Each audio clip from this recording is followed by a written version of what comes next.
Good morning, Aishka. How are you? Oh, look at this. Is this fun or what? Look at, good morning, good morning.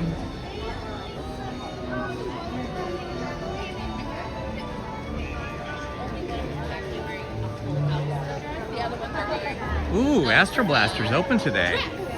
That's cool. Good morning.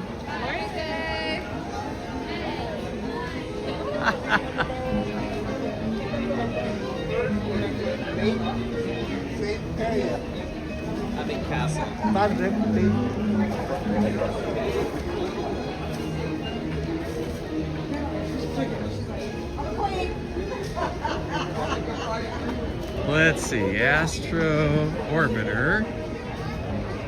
I don't see Astro Blaster. Let me see if it'll show up under Toy Story or Buzz Lightyear.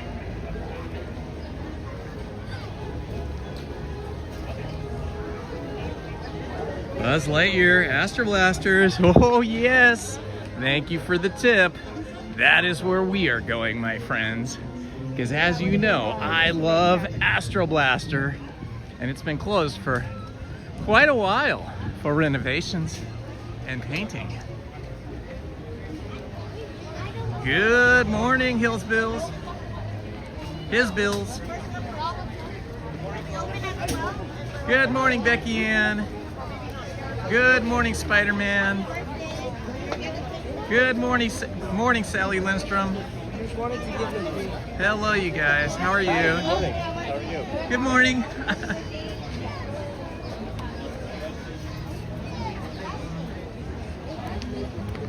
Hello, everyone. How are you? Hi. All right. It is a Friday rope drop here with Indiana Holmes, and we're going to have some fun today. We're going to start our day off with Astro Blaster. Thanks for giving me that tip. I didn't know they were open yet. So that'll be our first stop of the day. Good morning, Surfin' SF.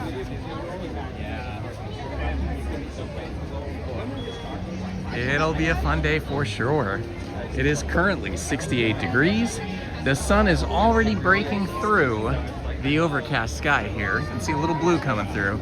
We're supposed to have a high of 85 or 86 today, so it will be toasty. Hello, Shannon Rodriguez. This is Victor. Oh yes, it's Daniel.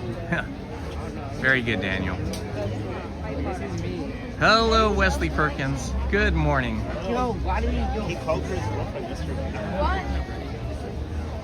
I know, the Disneyland bubbles are fun, huh? Usually they don't do it in about 5 minutes. All right, this should be cool. We got 5 minutes to go here. We should be hearing the announcement in a moment or two, and then they will drop the rope and let us in.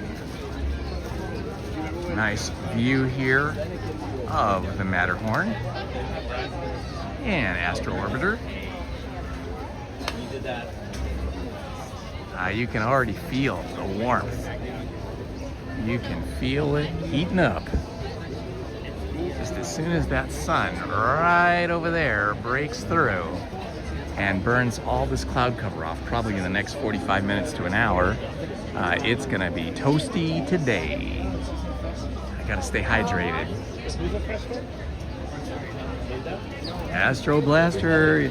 Now I'll be interested to see what changes they've made to Astro Blaster, because there were some rumors that they were going to take Buzz Lightyear out of that queue. You know, the big giant Buzz Lightyear animatronic that kind of greets you and talks a bit. I find it hard to believe that they would take that out, because it's called Buzz Lightyear Astro Blaster. And so Buzz Lightyear is the featured character, and it's the first character that we see, aside from the wall paintings where we see aliens, but it's the first character we see, the first animatronic character that we see that kind of introduces us to the ride. So I find it really hard to believe that they would 86 him, but there have been some rumors that they were going to lean more heavily into the alien characters in that opening scene. We'll see.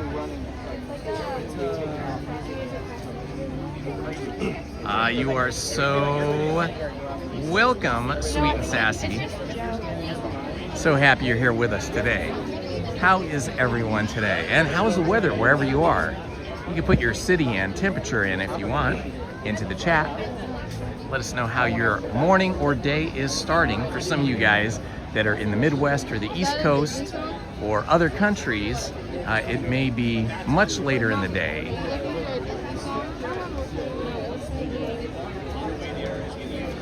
There's always a little air of excitement and anticipation here waiting at Rope Drop.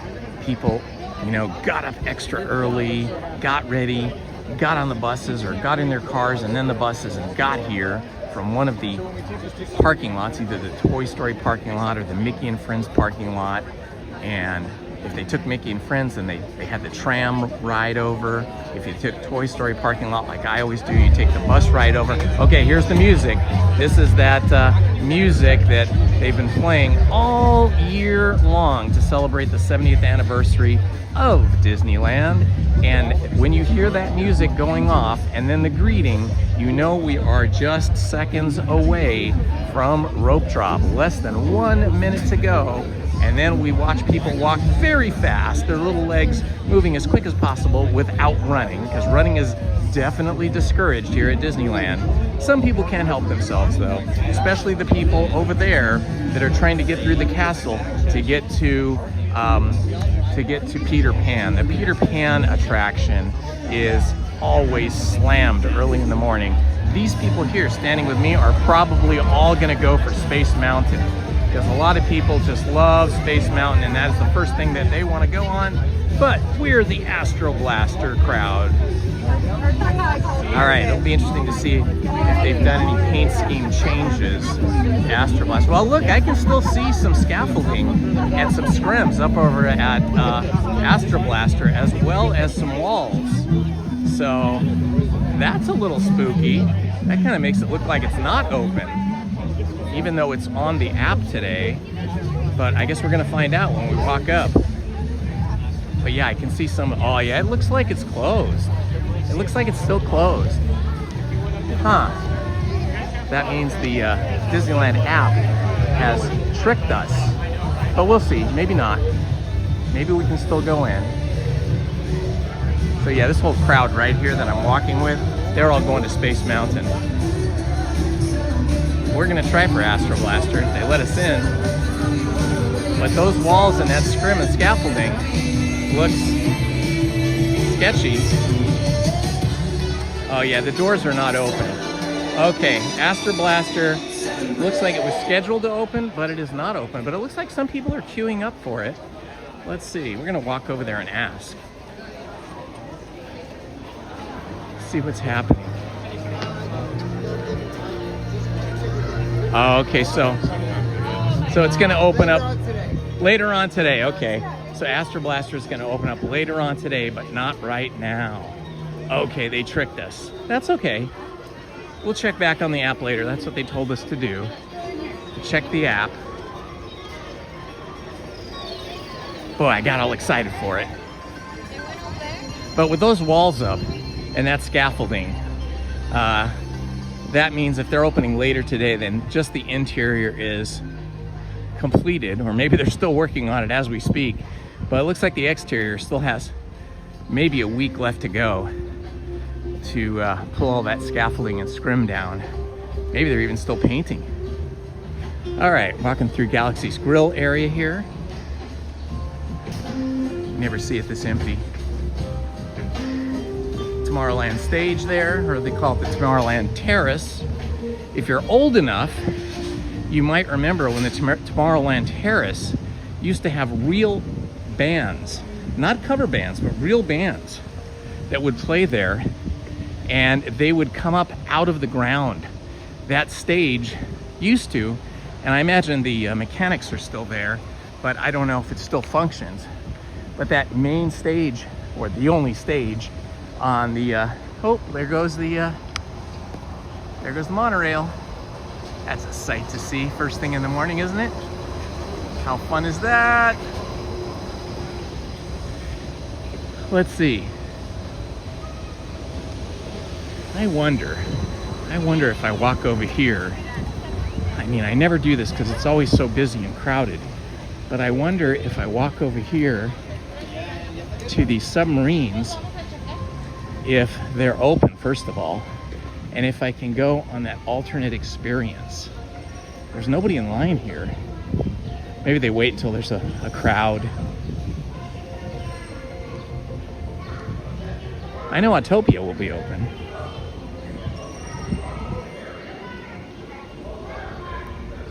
You guys, you know what time you guys are gonna open? Oh, I wanted to know. I heard there's an alternate experience. Yeah. And you go into like a room and you see it. How can you get into that? You just make sure you park the stroller, guys. You just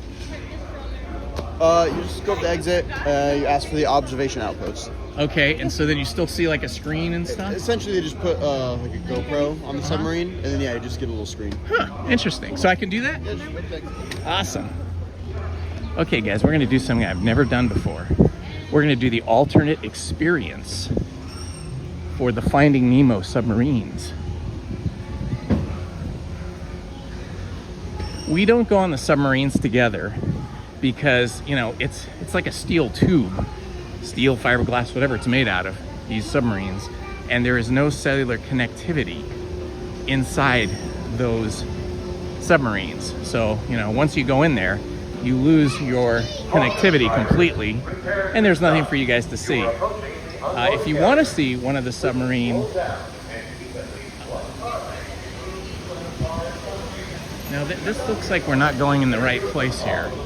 Let's see. We need to go in the exit. That was not the right way. Need to figure out how to get into this thing here. So somewhere there is an exit that I can't figure out. Go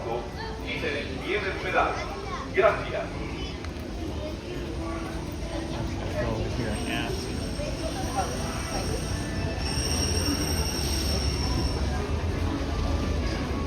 Hi, how do I find the alternate experience? This way? Okay, cool. I've never done this. I want to see what it is. I've done the submarines a few times, but I've never done this. I thought, oh, I'm going to do this because I want to do everything. Yeah, another option, like in case if someone's claustrophobic. Right. So we just sit here? Okay, Yeah, so cool. It's basically like a theater room. One Nice. moment. No worries. All right, guys, we're going to do this. Hopefully, we still have cellular connectivity while we're in here. So now we're going to have the alternate experience. Alrighty. And you can sit down and Okay. it's up to you. But we have some quick rules. We have 2 exits. So this one is usually for the people to come in, but this is the exit. once Okay, it's done. so when it's over, go that Yeah. way. And everything you see right here will be the same thing as on the submarine. It's a live footage of the submarine. Awesome. Thanks so much. How Make fun. a quick call to the captain, ready to go. Thank you. Alrighty, Captain, ready to go. Have a great day. Thank you. Oh, sorry. Give me 1 moment. We've never done this before. I hope you guys can see this. So this is the Finding Nemo submarines. It sometimes happens. That's okay. Newly discovered undersea volcano. And with our special underwater cameras on board, you'll be able to come along for the ride. Sit back, relax, and enjoy the voyage. Let's secure ship for sea. Ship rigged for getting underway. Activate the aquacam. Activating aquacam. Right. All ahead 1/3. All ahead, 1/3. Stand by to dive. Diving stations. Pressure in the boat. Pressure air readings are normal. Flood the main ballast tanks. Flooding main tanks. Venting auxiliaries. Let's take her down. Trimming our diving planes 3 degrees down. Take it out easy. Catch her at 10 fathoms. Speed 06 and 1/2 knots. Steady as she goes. All ahead full. As we leave the right rudder 20 degrees. Set course directly over the Lost City. Aye, aye, Captain. Lost City, dead ahead, sir. A newly erupting deep water volcano. Make some pretty dramatic changes to the landscape. These remnants of a tremendous volcanic event. Steer 40 degrees. Right rudder, 40 degrees. Mind your distance. A different kind. The coral reef. The colourful reef that surrounds us is a amazing fact when you consider that Australia's Great Barrier Reef. Radar 1, surface north.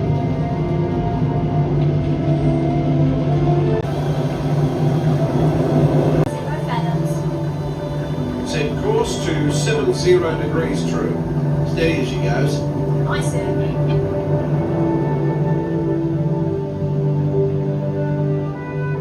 The fish world has always been considered a silent habitat.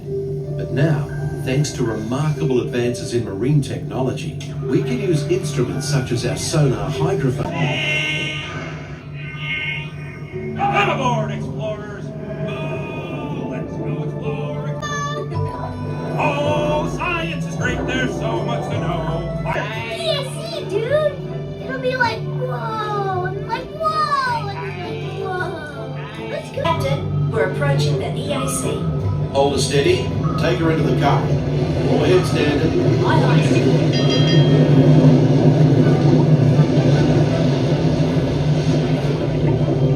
The powerful flow of the East Australian current. Hey, Dad, I got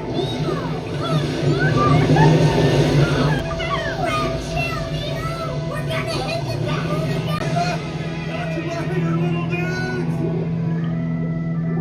Nemo!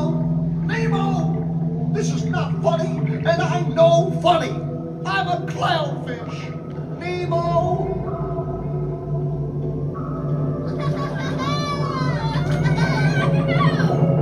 Dude, check it out. Wow. It's a big sunken butt.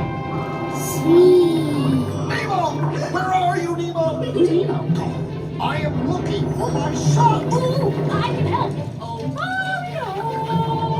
It's Nemo! Where? I don't know where. That's why we're trying to find him. By who? My son, Nemo. You know that. I do. We went on a huge adventure together, which you don't remember at all.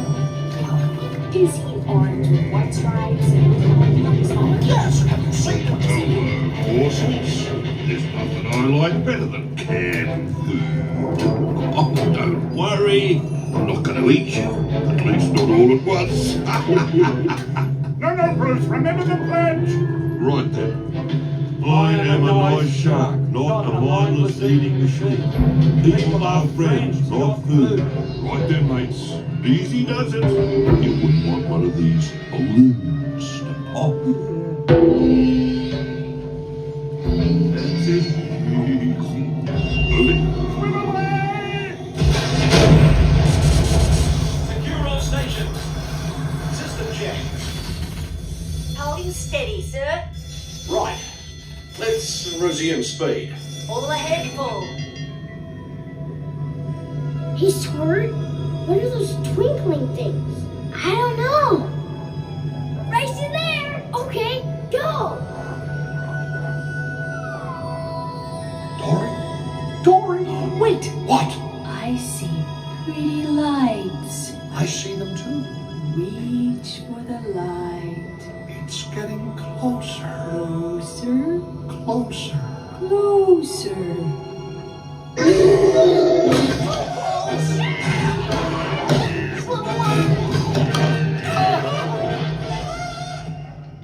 Something touched me! That was me. How do I know it's you? It could be anybody. It's not anybody. It's me, Do I know you? Dory. Talk about a small world. My name's Dory too. Uh-oh. What's that? It looks like... Ooh, me first. I'm thinking of something pink and bouncy that looks like a balloon. Ah, jellyfish! Right. Okay, now I'm thinking of something pink, kind of balloonish. Boing. It's jellyfish! You're good. Boing, boing. And I'm thinking... Jellyfish! And the next one, jellyfish! All right, Mr. Smarty Pants. Boing, boing. Stop playing games! Come on, it's fun. Boing. No noise! Invited to a party! Let's go! I love parties.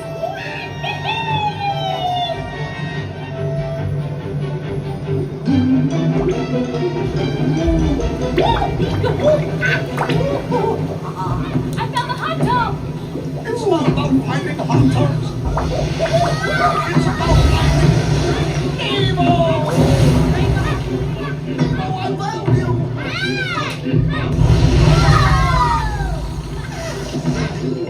I was so worried!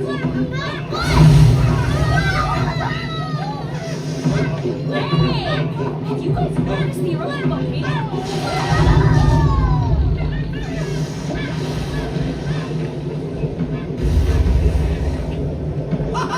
We're alive! We survived an erupting volcano, Nemo! Nemo? Nemo? Say something! Can we do it again, Dad? Huh? Can we? Oh, of course. When fish can fly. Oh, I found Chico. Nemo! It's Nemo! Yay! Nemo! Hey, Pearl! You saw a huge volcano go kaboom! Oh, you made me eat! Hey, Dad! You should have seen me surf the volcano! Oh, give me some fit. Noggin. Dude! Nemo, check out all the whales! Cindy Plankton, he says the whales are eating krill. Then why's that whale eating that yellow submarine, dude? Whoa! That's one hungry whale! Cindy Plankton's never gonna believe this. Does it smell kind of whalish to you? Is it me?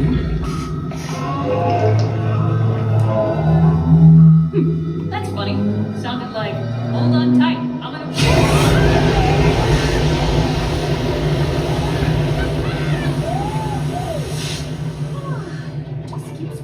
Just keep swimming. Whoa!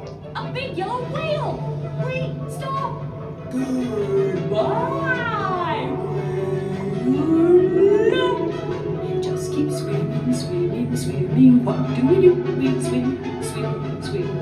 Bye! Crikey. Should I enter any of this into the log? No, mate, forget it. Nobody would believe it anyway. We better take her up before we have a run-in with a sea serpent or an encounter with a mermaid. Aye, aye, Captain.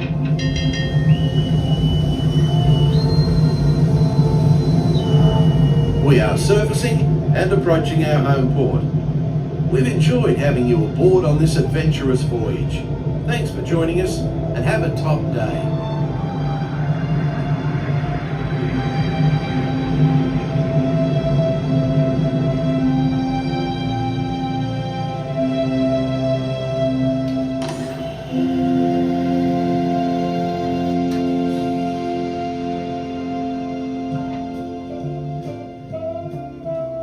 Wow, that was awesome. How fun. Well, my friends, that is the first time, and probably the last time, I have ever done and will ever do the Finding Nemo submarine alternate experience. That's pretty cool.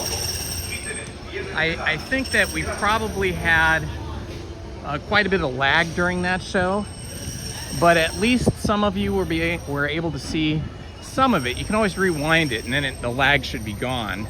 But if you're actually in the submarine, then of course the lag would be during the entire show because you cannot get any cellular signal when you're in the submarines. All right, well, we're over here by Autopia. I haven't been on Autopia for a while, so let's go check out Autopia. Go for a drive in the countryside of Tomorrowland. Hello, my friends. Good to see you all. Hope you're having a wonderful day. I am. Hi, how are you? How are you? Good morning. Excellent, thank you. Glad to hear. Here we go, Autopia. Look at this.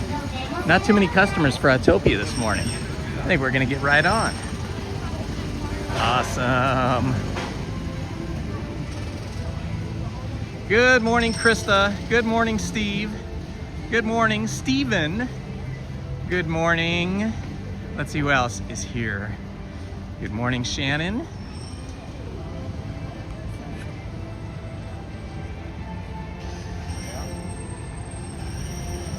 Let's see. Good morning, Mandalorian Tyler. All right, it looks like we're gonna get on a car very quickly here. Hello, just me. You're gonna take number 3 on the right. Number 3 on the right, thank you so much. Awesome. Number 3 on the right is over here. Usually I'm over here on the left. So here we're on the right today. And remember to watch your kids. Driving is really easy. To make us go, push This your is foot the down on the pedal. most empty I have ever seen Autopia in my life. But I don't usually go on Autopia this early in the morning, so that's probably why. Do not bump the car in front of you. So this is an early morning Tomorrowland experience. Started off with Finding Nemo's submarine voyage. Now Autopia. We tried to do Astro Blaster, but it's not open yet. They said they're going to open it later today, hopefully. So we'll check back with that as time goes on. Thank you for joining me, everyone. It is currently still, well, now it's 69 degrees, so 1 degree warmer. The forecast is for a high of 85 to 86 degrees today. Oh look, there's the garage over there. I don't know if you guys have ever seen this, but that is the pit area right here underneath this walkway where they have cars that they work on. You can see a mechanic right over here working on one of the cars. Right over there. You can see the cars up on a lift. That's something that we don't usually see or pay attention to. All right, we're gonna get this red car here. Awesome. Hi.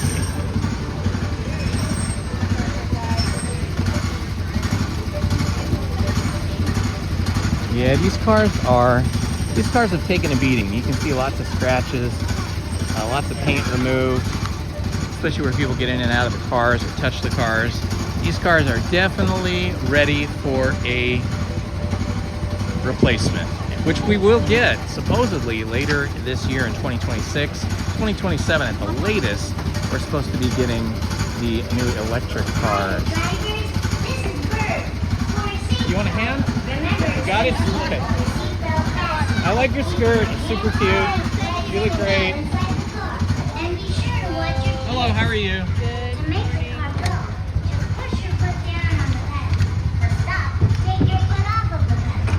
For your Alrighty. safety and the safety of other drivers. We're driving the country today. One car length between you and the car in front of you.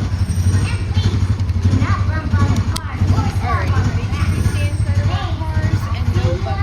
Right, thank you so much. All right, friends, here we go. A drive from in Tomorrowland through the countryside. Woohoo! Here we go. Out onto the racetrack. This is a little different from Radiator Racers. Of course, here we get a little bit of control. Radiator Racers, we have no control. But Radiator Racers is so fast and fun and furious.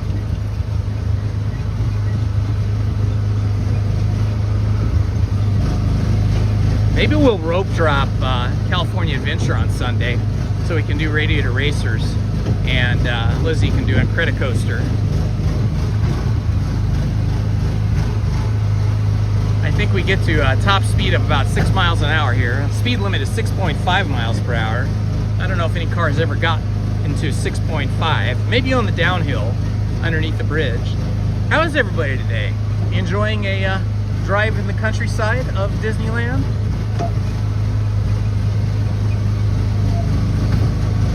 Oh look, we've got a robot over there And he's got his camper and trailer and a boat. Over here we've got an unfortunate plane that crashed into a water tower. Not too many cars on the track today. It looks like I had the track all to myself, pretty much. Woohoo!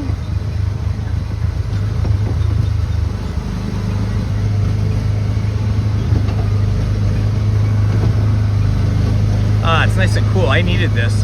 I was kind of hot and sweaty from walking quickly from the bus drop-off to the rope drop line, and then walking quickly over to the Astro Blasters, and then finding out it was closed. But then we got over to the submarine alternate experience, and then I was kind of hot and sweaty in there. But now I feel nice and cool because there's a really nice cool breeze created by the motion of this 6-mile-per-hour Autopia car. Oh, usually I'm on the outside track over there, so we're on the inside track today. That outside track has a really intense off-camber. Well, this one does a little bit too, but not as much as the other one. An off-camber curve. Yeah, so I'm on the left-hand side of the track here. It's something new for me.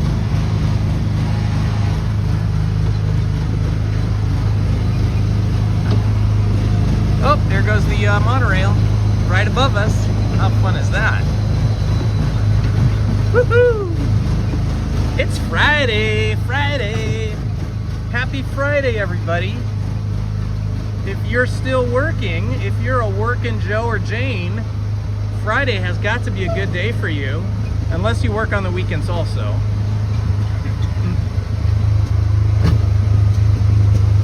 Friday is a day I don't normally come. I normally come here on Wednesdays and Sundays, but sometimes Mondays and sometimes Fridays. And I had been away from Disneyland that whole time while I was recovering from my surgery, so now I'm trying to make up for it. On Sunday when Lizzie comes with me, we're gonna do that kind of scavenger hunt adventure booklet that I picked up on Wednesday. Oh, looks like we've caught up to the crowd here. Wow, look at all these cars sitting here. Good morning, Redlands Redhead. Good to see you, my friend.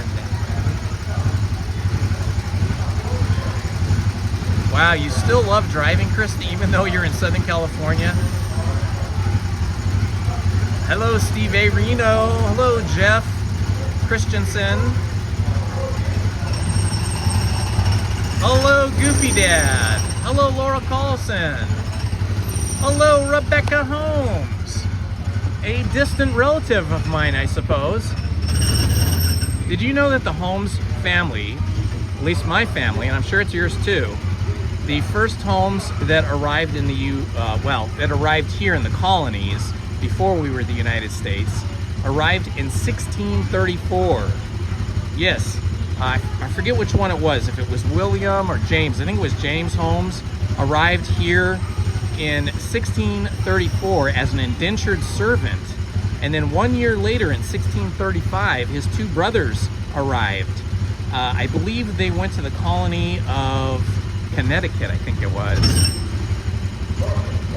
Yeah, so I know this because my aunt and cousin, who are much older than me, they're no longer with us, when their husbands passed away, they spent the next 20 years traveling the United States, tracking down all their relatives and doing their whole genealogy by actually visiting relatives. And then I did some more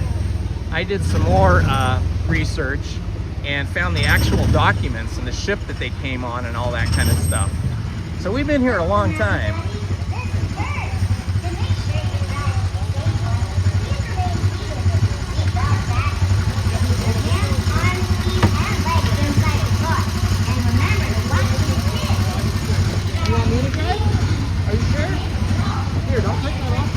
All right, that was a fun way to start the day.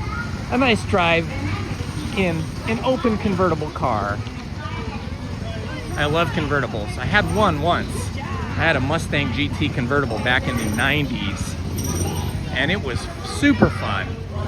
Super fun.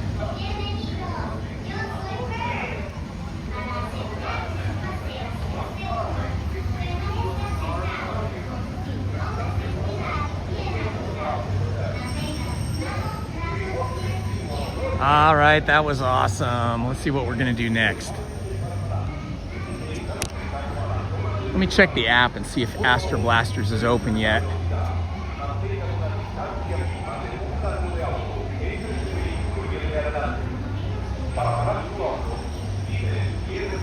All right, getting the app out. Checking. Buzz Lightyear Astro Blaster, 5-minute wait. I think they're open. All right, good thing we started in Tomorrowland. I've been starting in Frontierland for the last several trips to Disneyland, starting off with Big Thunder Mountain and then heading over to Haunted Mansion. But today, my goal was to get to Astro Blaster, and it wasn't open when we walked by, but now the app says it is, so that's where we're headed.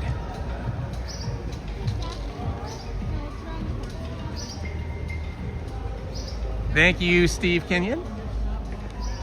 Nick Ortiz, welcome, my friend. Wash it all off. Load some bubbles. Yeah, I can't remember, Rebecca, off the top of my head right now, but I have all the documents. I have a huge binder that was passed on to me from my cousin when her mother passed away that has all the information about the Holmes family. I mean, it's hundreds of pages. Names, places they lived, how many cows they owned and horses and stuff. My branch of the family came across in the 1800s.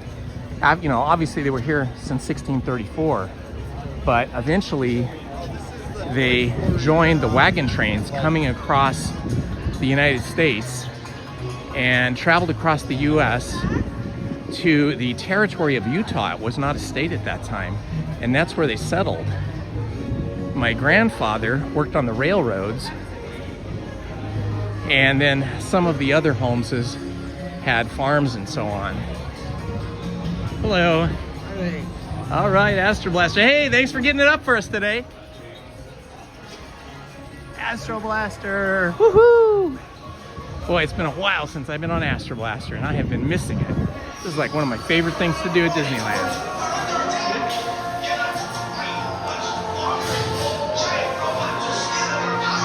All right, let's do a big reveal now. Let's see if Buzz Lightyear is still here. Hi, how are you? Thank you. Hey, Buzz Lightyear is still here. I'm so happy. I am so happy those rumors were not true. Although it looks like Buzz is frozen in time here. So I guess they haven't got it fully functioning because Buzz is frozen and our magic Etch-a-Sketch screen is not functioning. But as long as we can target Zurg, as long as we can target Zurg and hit our targets, that'll be worth it.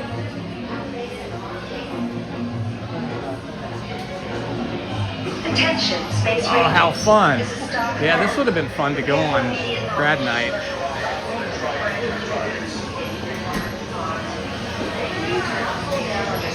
Hello, Mia G.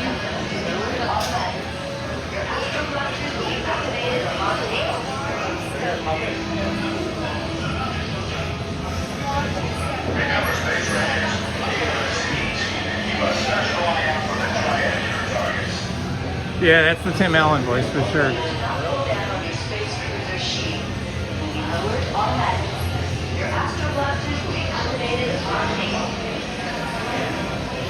Good morning, everybody. This is Indiana Holmes. Thank you for joining me this morning.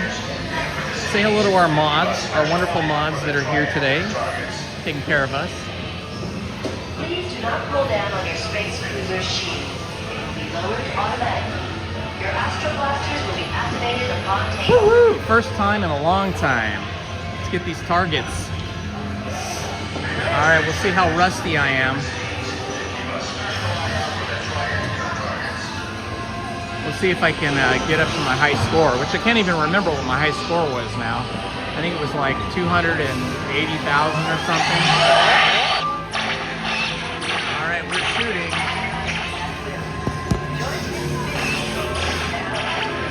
Oh boy, I feel like I got a bum gun here. Not hitting anything. gonna go over here. Boy, I feel like my blaster is not working. Now it's starting to work better.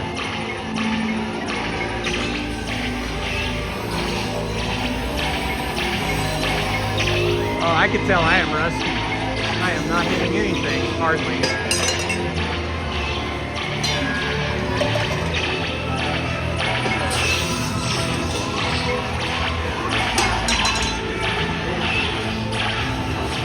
Okay.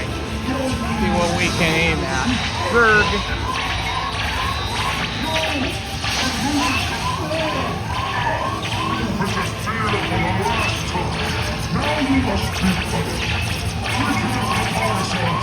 Alright, getting some of the squares.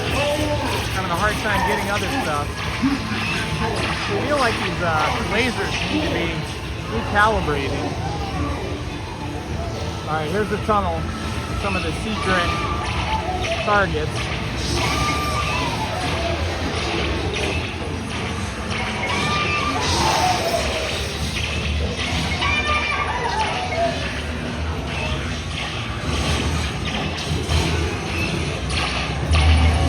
Okay.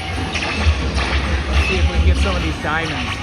The diamonds are worth money. Or not money, but I mean they're worth points. A lot of points. And the triangle's even more so.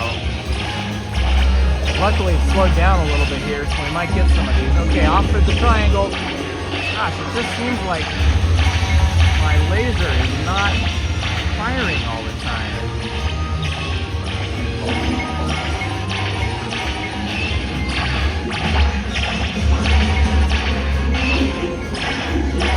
I got it. I got a triangle finally.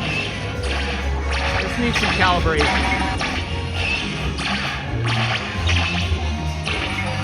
Attention, Space Rangers. Your space cruisers have been temporarily halted. Uh-oh, we've been Please halted. remain seated. Your mission will resume shortly.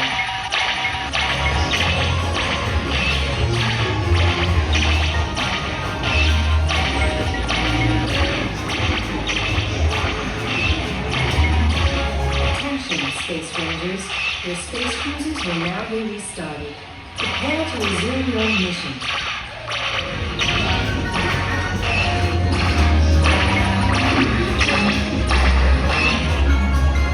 I definitely have a bum laser here. It's definitely not functioning the way it should.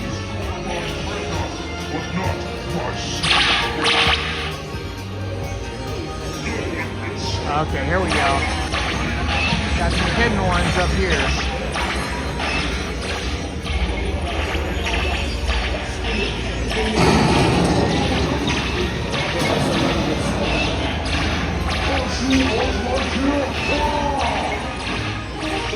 Shooting, Space Rangers. Reach point. Destroy Zerg's secret weapon.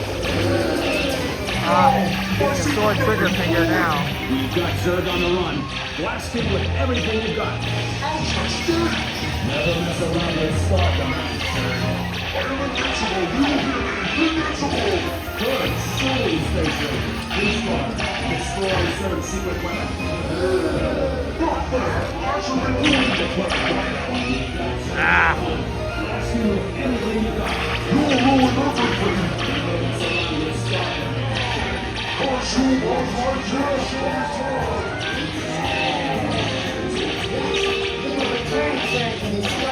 Oh boy, this is hard.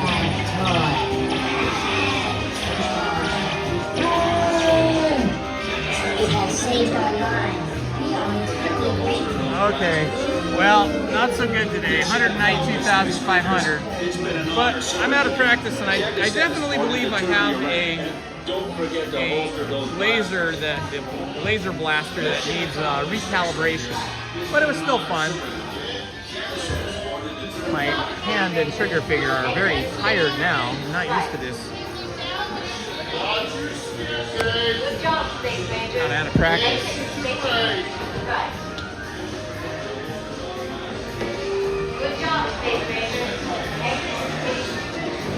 Okay, 192,000, so I'm still stuck in Space Scout. That's okay though. It was good to get back to that. I think I need one of those little hand clamp hand exercises to strengthen up my hand, or hands, plural, and build up some kind of stamina. Because man, my hand is tired and sore now.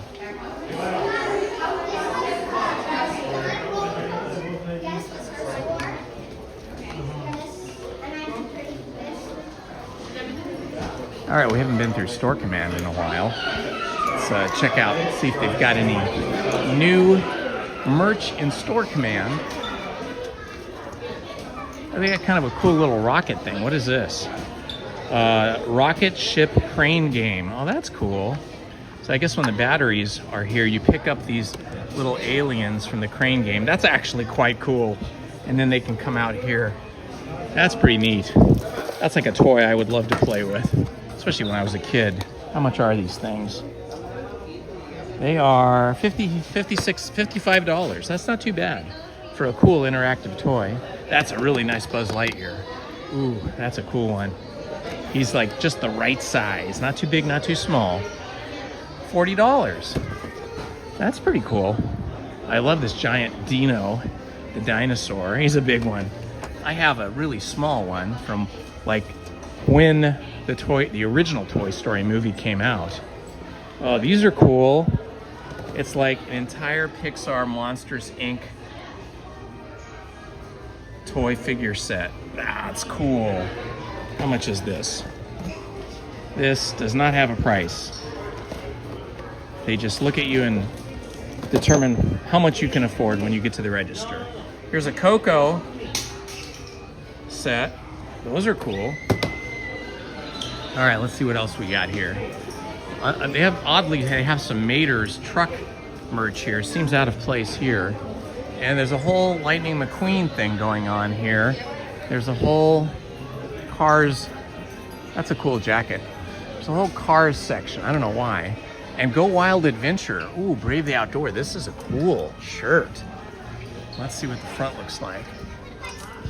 Oh, that's neat. Certified Explorer.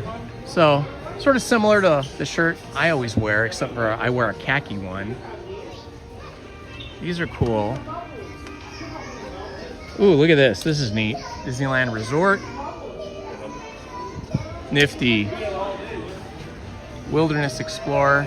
Yeah, interestingly, a lot of non-Toy Story merch here, but then this corner over here, this has all the Toy Story merch. Nice. Ooh, the Pizza Planet sweatshirt's cool.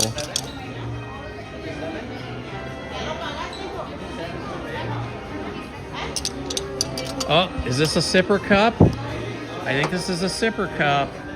Andy Radu, I don't think you're with us right now, but here is a sipper cup. It's flying through the air. That's kind of cool, because then you can see your soda inside. It's got the straw. Looks like a little rocket. That's neat. I like it. Okay, Andy, there you go. Let's see, how much are these? These are $35. All right, I'll have to tell Andy. I'll have to tell Andy when they get here later to wind back and see that. Oh, that was kind of awesome.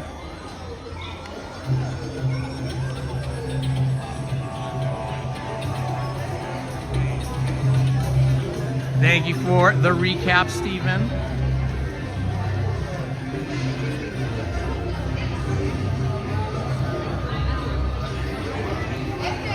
Oh, I totally feel that, Krista. Definitely.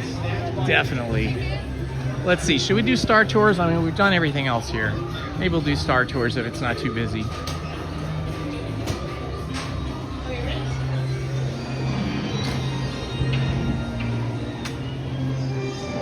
If adventure has a name, it must be Tatooine. Star Tours announces non-stop daily service to this remote desert world in the Outer Rim territories. Join the festive Boonta holiday celebration in the streets of Mos Espa. Let's see if they changed anything in the show here. For your favorite pilot in the annual Boonta Eve Classic. Or set sail on the Blue Sea in a luxurious sail launch. Then rent a plane to Uh-oh, Looks like we've caught up to the crowd here.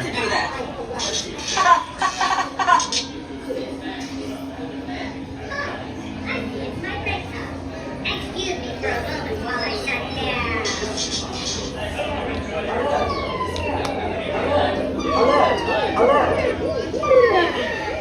Where's the snooze bar on this thing? C298. I don't know. I think this line is too big. I think I'd rather go do something else.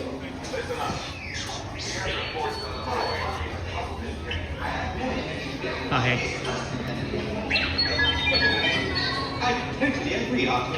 I didn't want to wait in that line this early in the day. I'd rather spend my early part of the day doing things that have longer lines.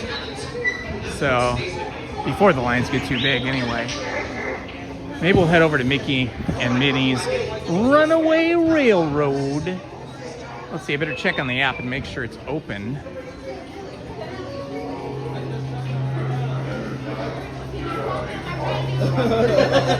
Excuse me, guys. Exiting. Thank you. All right, let's see here. Let's see if Mickey and Minnie's Runaway Railroad is open for us.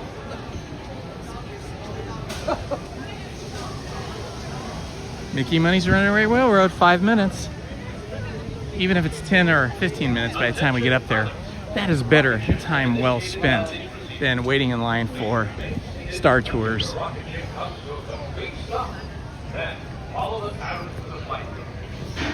Hello, Lisa C. Hello, the John. Hello, Lexi Lopez. Welcome, my friends. It is a beautiful day here in Anaheim, California. The temperature is rising quickly. It is now 71 degrees.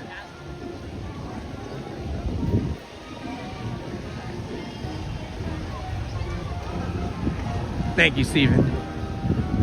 Steven's doing an awesome job today posting wait times for me.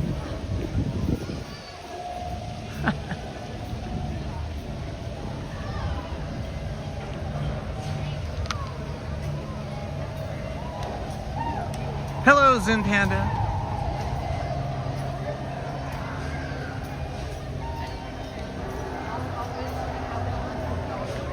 That's the great thing about life. We can all be individuals. We can all be whoever we want to be.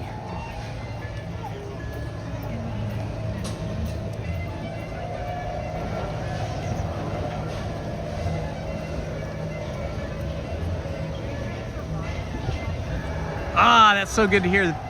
That's so good to hear, the John. Hello, Lily Zuniga. I got a little tongue-tied there. Hello, Toshiba.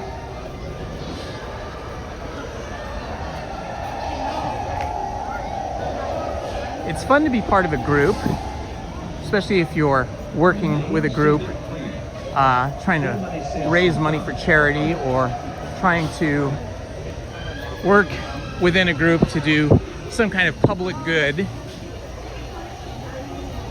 But it's also good to retain your individuality.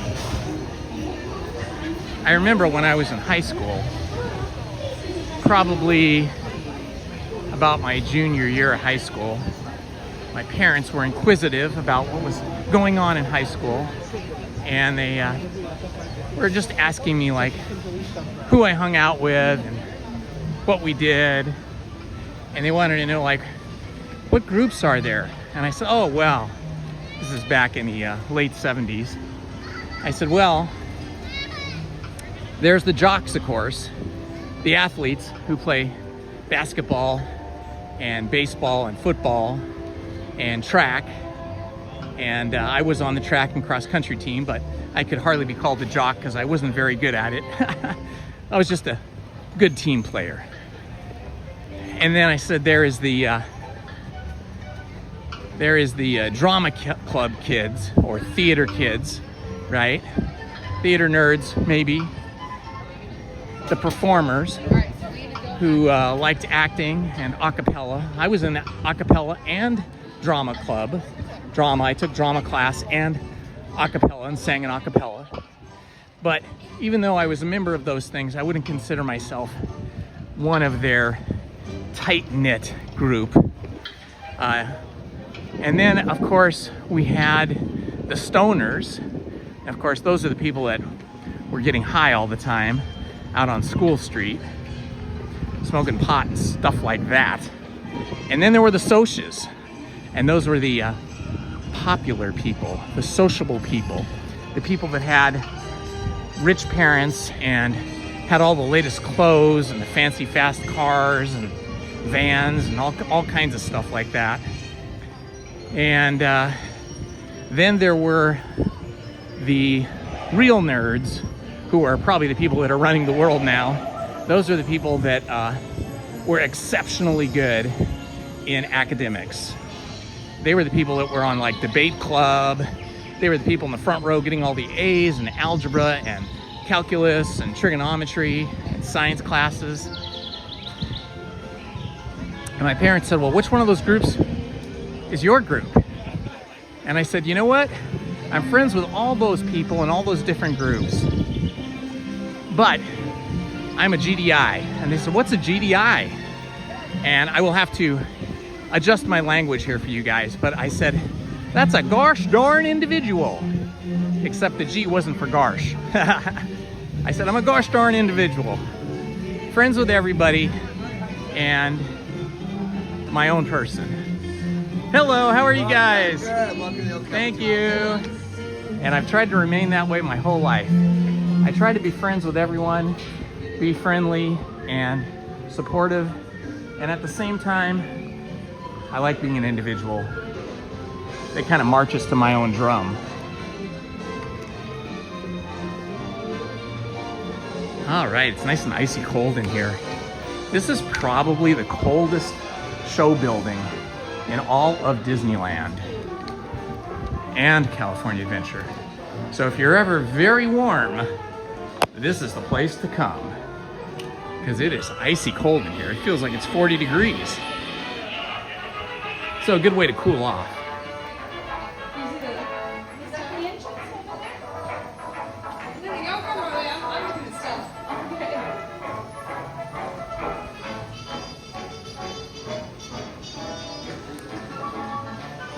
Nick Ortiz, yeah. When it gets hot, really hot, my live streams will become shorter and start early in the morning like we did today at Rope Drop.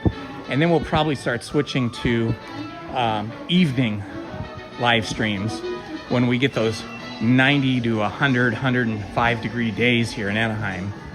Then the evenings will still be in the 80s. So we're gonna be doing that probably in, I would say, mid-July, late July, through August and September. Lizzie and I, and me solo as well, will be doing more evening live streams.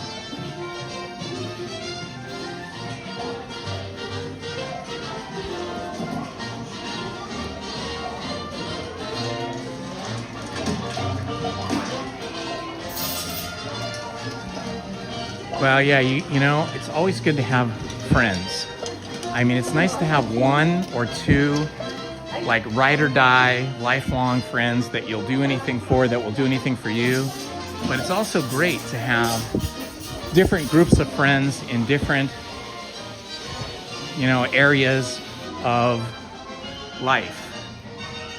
Because then you get to experience life through different groups, different experiences, and different personalities. That's what I like to do. Oh, look at this. We just walked straight through. Isn't that amazing? Walked straight through. For all the guests in the front row, make sure we're not leaning or touching those silver railings in front of you. For all the guests in the back, go to movie on in. Woo-hoo. Filming all that space. Keep it rolling. I've run out of movie puns, so let's just get this movie started. Once again, for all the guests in the front row, make sure we're not leaning or touching the silver railings in front of you. And now, everyone, the moment you have all been waiting for, the El Capitan presents the 3-hour premiere of Perfect Picnic. 3-hour premiere.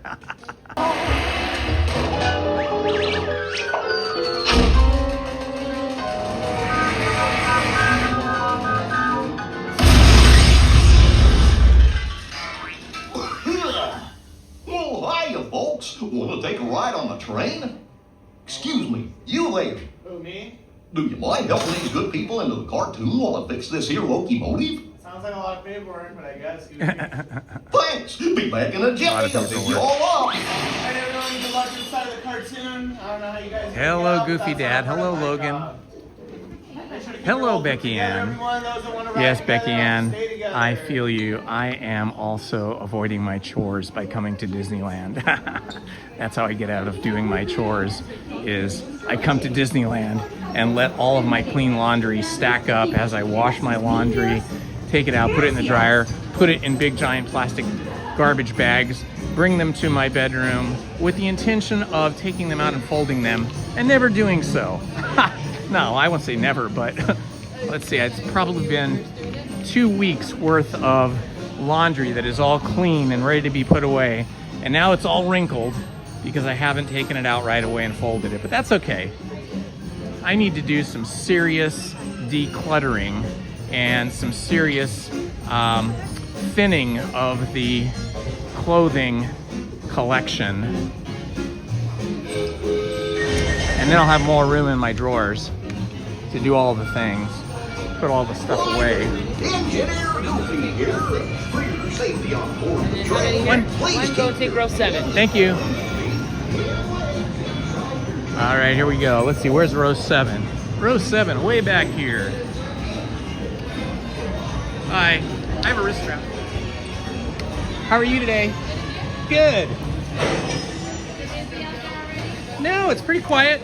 Not bad at all. I just did Tomorrowland and it was super quiet. I guess I'm all by myself.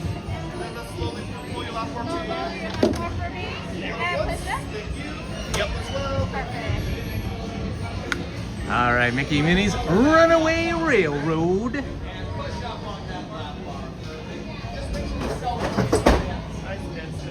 Hey, y'all. Enjoy it out there.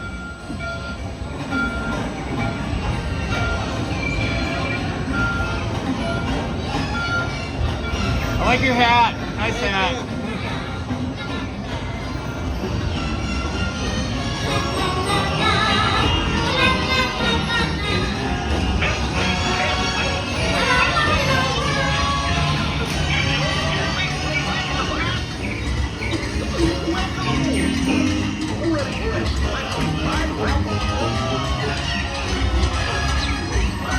Here we go. Hey, Big and Bill. Wait, what could possibly go wrong? Oh no! I must have hit that track switch!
2, 3, 1, 2, 3. Oh, excellent.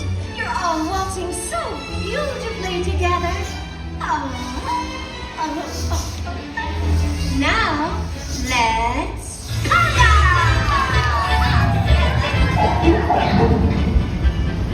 We're not stopping, but we have to shut it down. It's too dangerous. There's the switch.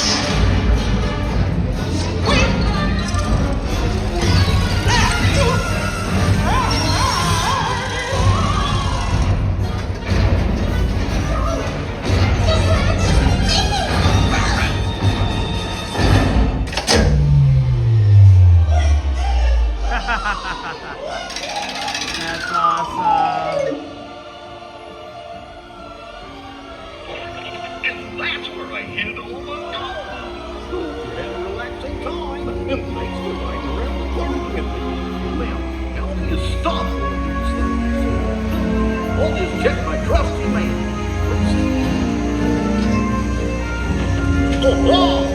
I think the last time I was on this, like maybe a month and a half ago or longer, we got evacuated off of this. The ride broke down and we got evacuated off.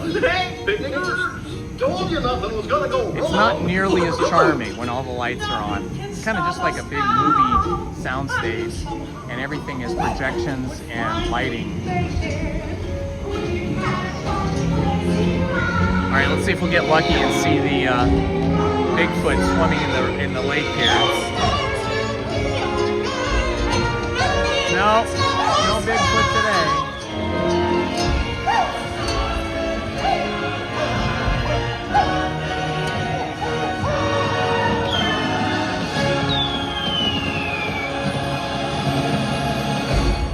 Attention, runaway railway riders.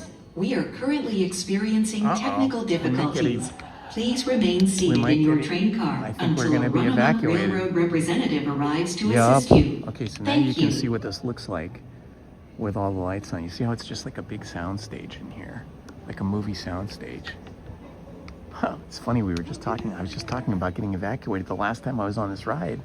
Now we're gonna get evacuated again. This is crazy. Central media touch should be powered down. Is that clear?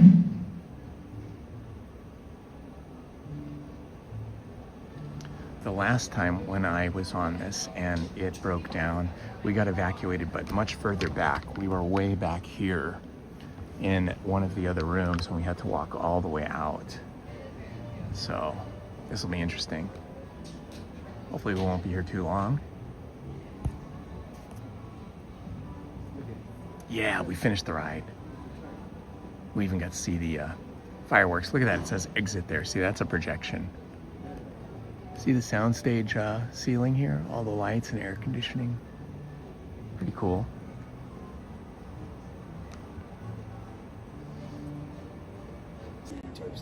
Hey, good to see you guys. Thanks for hanging out with me this morning on this beautiful Friday. It's gonna be a toasty one here in Southern California this weekend. We've been, one thing, I don't know if you've seen this on the news, depending on where you are, but it maybe even made the national news. We have had massive waves in Newport Beach, which is just a short, maybe 20, 25 minute drive from here. And we have had 20 to 24 foot waves for like the last 3 days. Thursday, Wednesday, a little bit Tuesday when it started to kick up, and probably continuing today. So we've got massive crowds standing on the shore in Newport Beach on the peninsula at what's called the Wedge. That's where there's a jetty, like a rock jetty that goes out, and the waves come rolling in, giant waves, and they crash on this jetty. So yeah, I've been meaning, I want to get down there because it looks really intense. But it's very hard to find parking down there on the Newport Beach Peninsula, or anywhere in Newport Beach for that matter, if you're on the peninsula or if you're on Balboa Island, which is like the main island in Newport Beach. Newport Beach is made up of a peninsula and then about 4 islands. 3 of those islands are private, one of them's public, the main island, which is Balboa. And then, of course, there's all kinds of houses up on the hills in Newport Beach overlooking the ocean. And you have to be very wealthy to live in that community. But lots of us normal folks do go there for the beach, for dining, just kind of hanging out, getting some sun, going for a walk, looking at all the pretty houses on the beach. Hello, Robert and Zaldo. Hello, Rix9.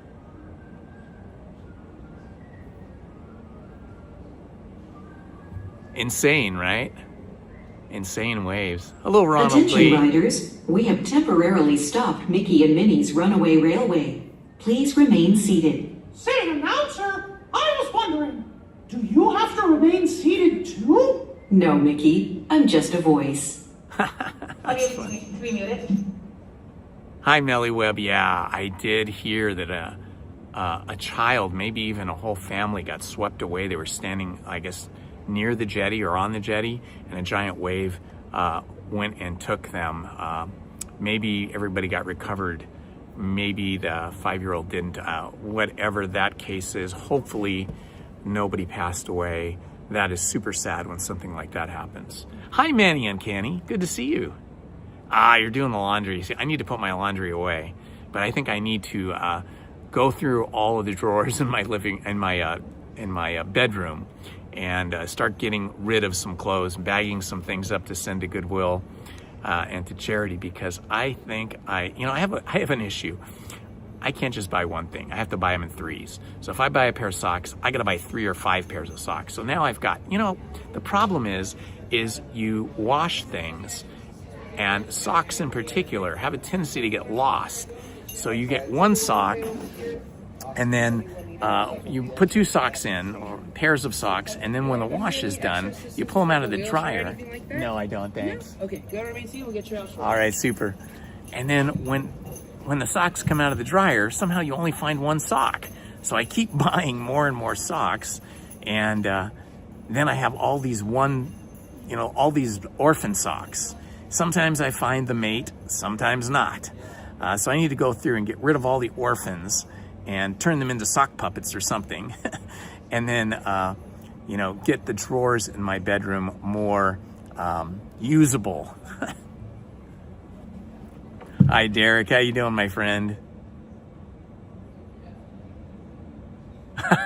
That is one of the things that always scares me, is being on a ride when you have to go to the restroom and having it break down.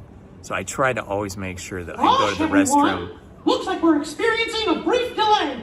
Please remain seated, and we'll get your runaway railway running away again real soon. So I try to always go to the restroom before I get in a big line for a ride, so that doesn't happen. But I often see rides that get stuck at other parks like Knott's Berry Farm or Six Flags or any of these other parks, where people are stuck on these really scary kind of rides, roller coasters, where they're way high up in the air, and then the ride breaks down and they have to wait until the fire department comes with ladders to get them down. And I'm thinking, oh my gosh, what if you had to go to the bathroom and you're up there for 45 minutes or an hour and a half waiting to be rescued? That could be terrible.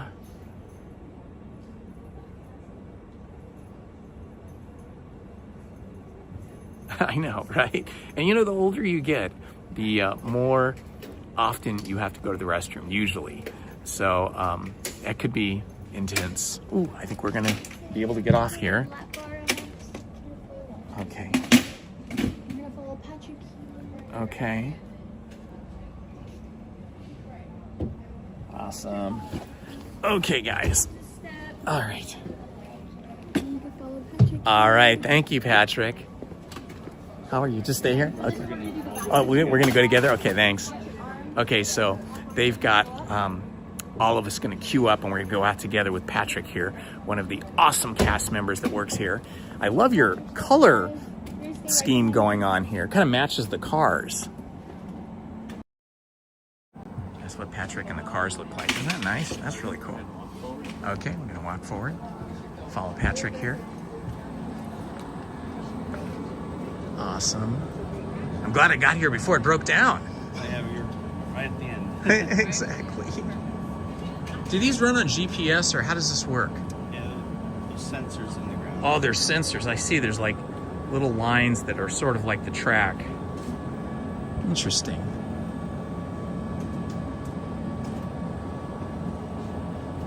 Wow, this is really tall. How tall are these ceilings? They look like they're 30, 40 feet high. Yeah. Thank you, Patrick. Have a good day. All right. Well, our first breakdown of the day. Scan your park tickets right up here. Hello, friends. Hi, how are you? Thank you. Your tickets in. Okay. All right. Yep. Is this the one right here? Yep. Sounds good. You're all set. And what does that allow me to do? Yeah. So let me show you. So basically, to access this, you're just gonna go to My Plans. It's not gonna be there just yet, but when you click it, it's gonna see. I think it should be now.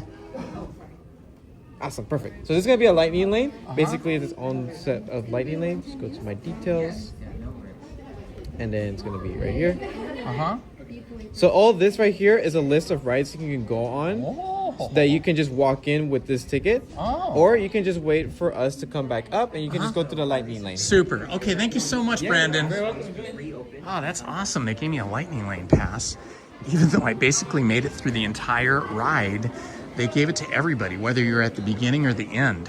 Ooh, look, here's a cool backpack. This is a cool backpack. That's neat.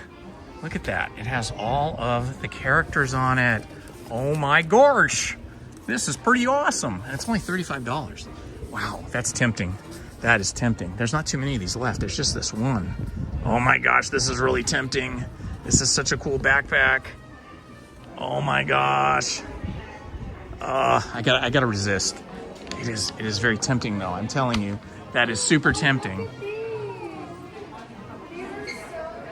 Oh man, this is so tempting. Should I get this or not? I feel like I have to get this.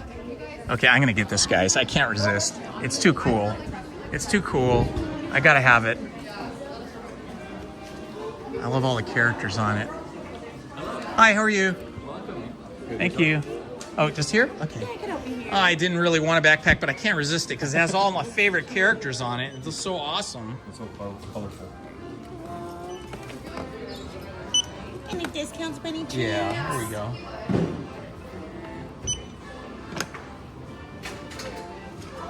Alrighty, that is going to be 30 with 16 cents. Alrighty. Would that be cash card, gift card? I'm gonna do card. Alright. Sure. Yeah, that'd be great.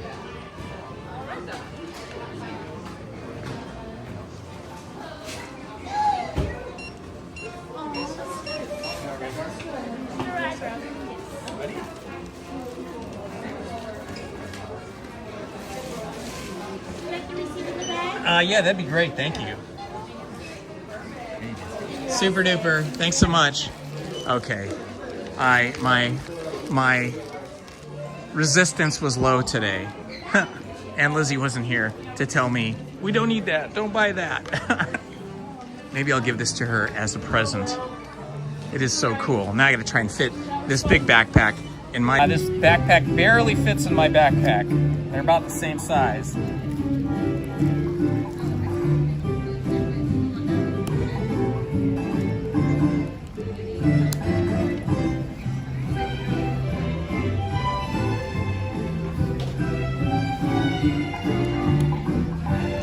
All right, let's see if we can get into Roger Rabbit's cartoon spin, if it's not too busy.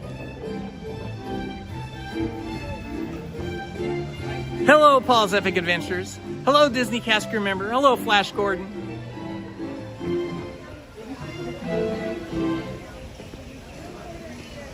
Well, trying to get back to Manning and Canny here. What does he say?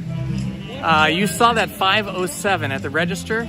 That number, 5.07, refers to May 7th, 1950, which is the day Walt Disney first ran his miniature backyard train. That is so cool. Manny, thank you so much for that information. Whoops, let me switch around here so you're not looking at my mouth. There we go. Oh, looks like they might be open. 15 minutes, I'll take that. That's awesome. Good morning, how are you? Good morning, how are you? Excellent. All right, we're doing Roger Rabbit's cartoon spin. And Jessica Rabbit should be here. Ooh, it looks a little busier than I thought. Let's see.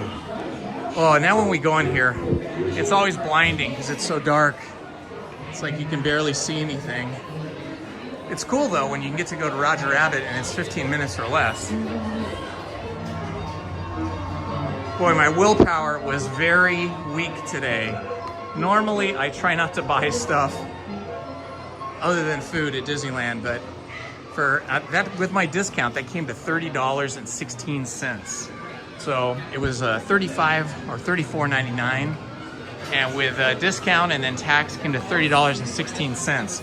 That's a good deal because the backpacks that are sort of the collectible ones, the most popular, are made by Loungefly, and they are really cool backpacks, but they're so tiny you can barely put anything in them. So they're not that useful.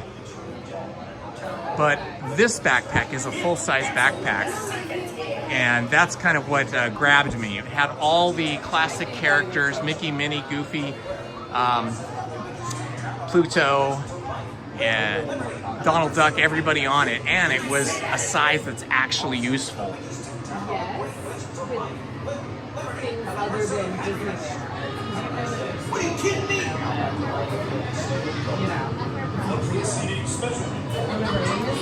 Oh, Paul's Epic Adventure. Thank you, Paul, for that information. Everybody read what Paul just wrote.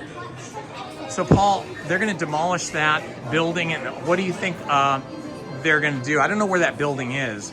Is that over in the California Adventure by Monsters, Inc. area, or is it somewhere else on property? You know. What's that you say?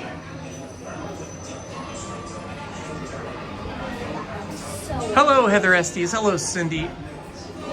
Hello, Fiddleleaf.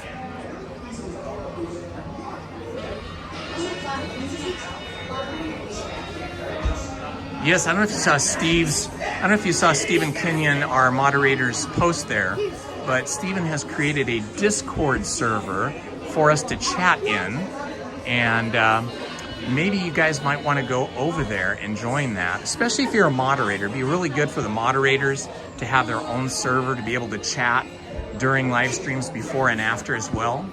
Hello, Strawberry Field Fairy. I love your name.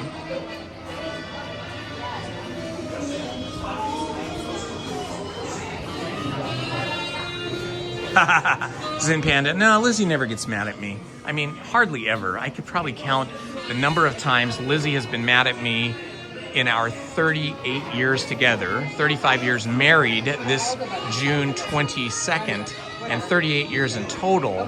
I probably can count the number of times on maybe one hand, maybe two, somewhere between 6 and 10 times in all those years, and vice versa. Usually when she's mad at me, maybe we're mad at each other, but I think we grew past all that stuff. LP Rodriguez, thank you so much. LP, that is so kind of you. LP Rodriguez just gave me a $49.99 super chat. LP, that is so sweet of you. Thank you so much. You are awesome. Please, everybody, give some love to LP Rodriguez in the chat. Give him some happy emojis.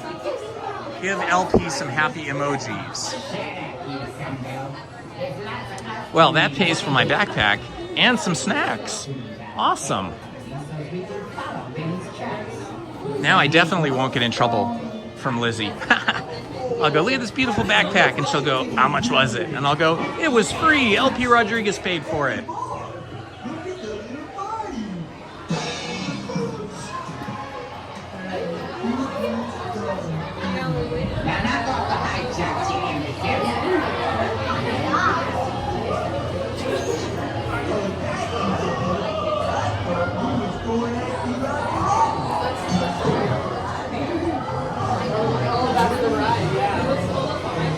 This one is cool. I remember this one.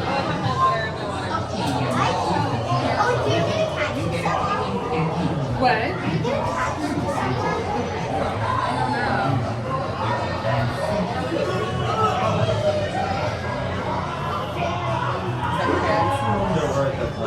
having a great day. It's an awesome day. It hasn't been crowded at all. We've just been walking on most rides. This is the longest queue we've been on so far.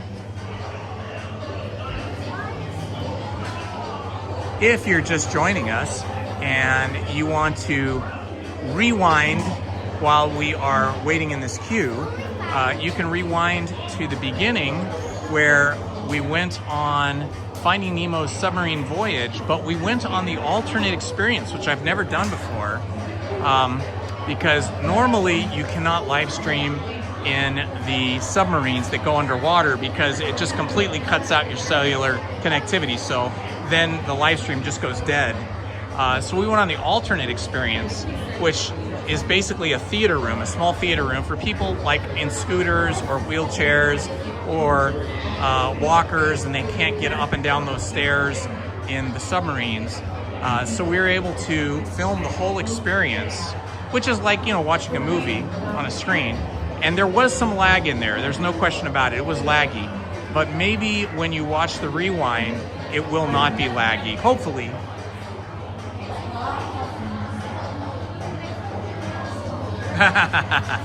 Honestly, you know, I gotta say, Lizzie is such a great woman. Such a great, my best friend, really. And such a great person.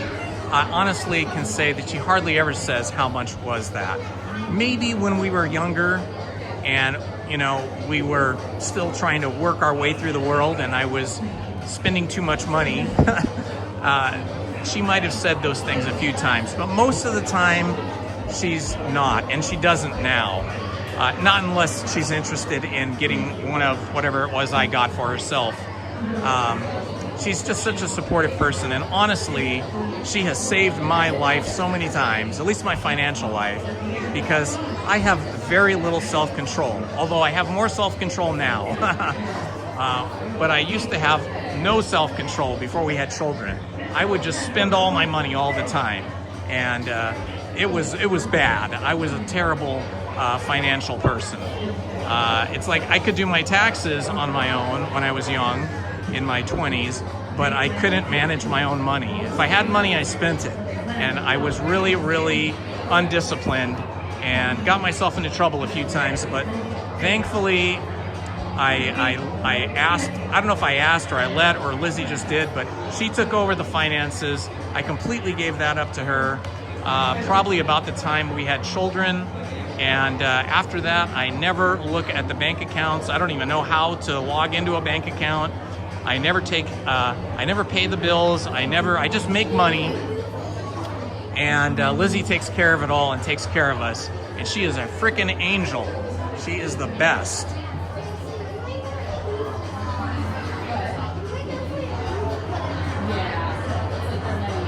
This is Roger Rabbit, absolutely. Hello, Flash Gordon. Yeah, you're right, Tom Does Time. She set me straight. You know, and the other thing about Lizzie is she never nags me. I mean, never nags me. She's never nagged me. Maybe once or twice in our entire relationship. And it's not really nagging. It's like something like, when are you going to do that? But not nagging.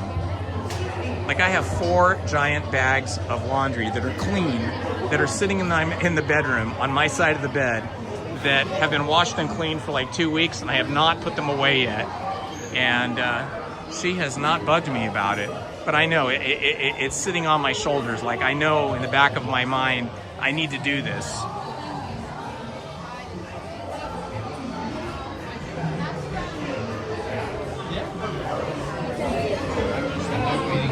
Well, we do have bills to pay, for sure. But the stress of doing it has all been Lizzie's for the last, let's say 27 years.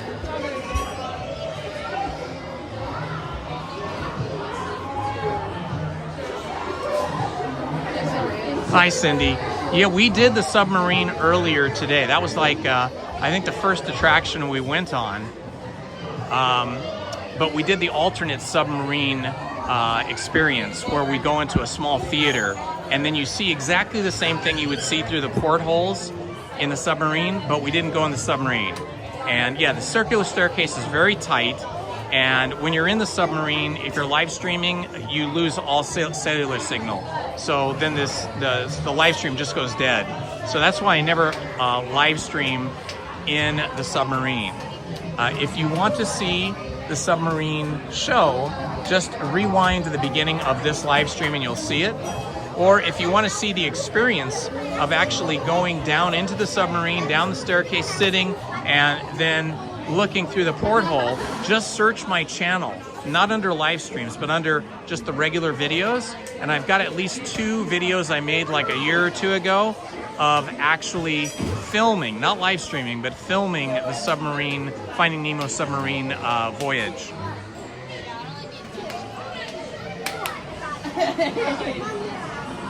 So it's on 4.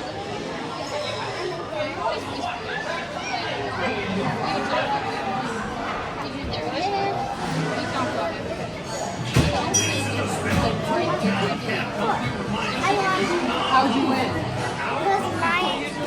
Oh, whoever's crossed. Okay. My only big problem that I've had over the last few years is, well, it kind of happened during the pandemic. I was losing my mind during the pandemic, being stuck in the house and not being able to go out for, anything. I mean, we could go for a walk or something, but there was nothing else to do, as you guys know. And so I started buying too many things on Amazon too often and ran up a bit of a credit card bill. So now I've been better at that.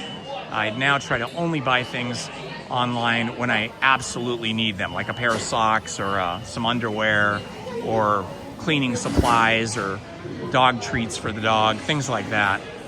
That, and then the other issue I had is I got back into guitar after having not done guitar for like 30 years. I got back into guitar about one. Okay, thank you. Yeah, I got back into guitar about 2 years before the pandemic hit. I started searching for guitar stuff, and then I started buying. Thank you. Started buying guitar gear and then guitars, and that got out of hand. Yeah, Lizzie wasn't happy about that. But she's cool. She's such a great lady. Here you go.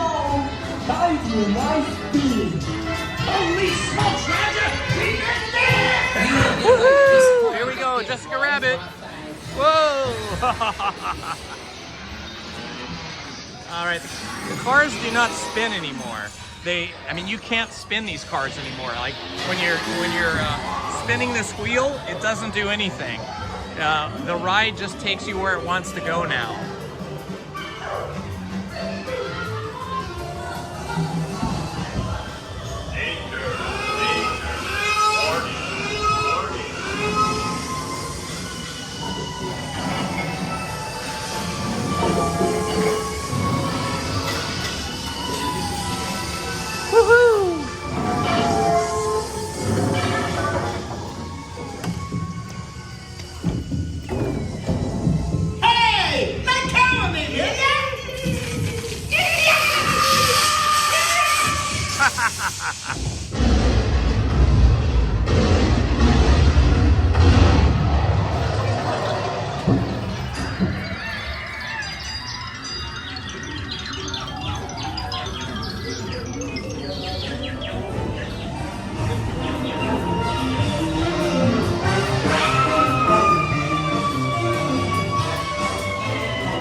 Whoa, this is making me dizzy. This thing spins around more than when we used to spin it ourselves.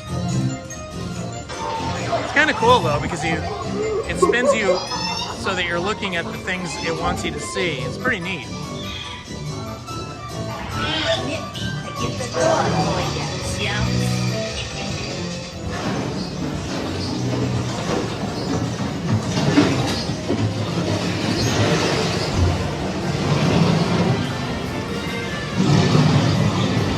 Let me introduce you to some of my favorite stars.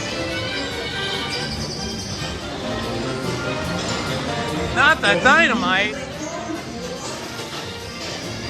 Whoa! Not the dip.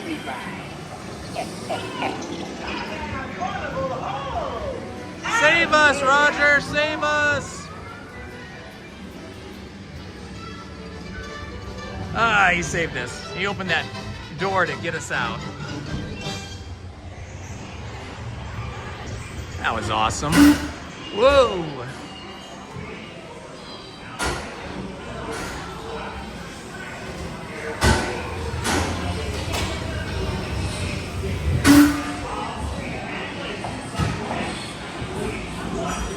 Yeah, I don't like going to stores anymore. I hate going to the parking lots and parking. I hate getting my car's door dinged. I always park super far away if I have to go to a parking lot. And then I just don't like having to wander through the stores. They keep moving stuff. Even the supermarket, they'll move stuff from aisle to aisle or different parts of the store, and then you can't find stuff.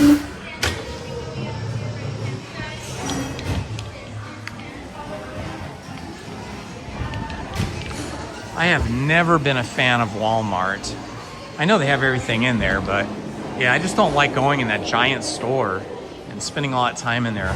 Walmart or, let's see. Whew, it's so bright out here now. I don't like going to Walmart or Target or any of those stores, really. You know, as a kid growing up, I was dragged along with my three much older sisters and my parents, usually my dad, not always my mom, to department stores, if you remember what those were, like May Company, Broadway, Bullock's, let's see, what other ones did we have? Trying to think. I. Magnin, all those department stores, which were really beautiful and had really high quality merchandise. But as a little kid, and being the only boy in a family of 4 kids, I had to sit and wait for my sisters to like select clothes and try them on, and oh my gosh, it was just the most boring thing to me. It would drive me crazy. So I really did not like going shopping at all. And but when I got older and got a job as a teenager, I could buy my own clothes, and then I didn't mind. I liked going to Broadway or JCPenney. I even actually worked at JCPenney for like a year in the camera department, selling cameras and film and camera gear. That was really fun. We had a fun group of people. You know, we were all like 17, 18, 19 years old. We were all either just in our senior year of high school or in our first year of college. And so, you know, that kind of stuff was really fun. And so I kind of enjoyed department stores a little bit, but I do not really enjoy those big box stores like Walmart, Target, Costco. I just don't enjoy being in those giant stores and then waiting in those big lines to check out. Same thing with supermarkets. I don't like going to the big supermarkets like Ralph's. I like Trader Joe's. So much smaller. Everything they have there is good. I could just buy any random thing in Trader Joe's and I know it's going to be good. Although I do have a lot of favorite things I buy pretty much like every couple of weeks. That's the only place I really go shopping, is Trader Joe's. And it's just for grocery shopping.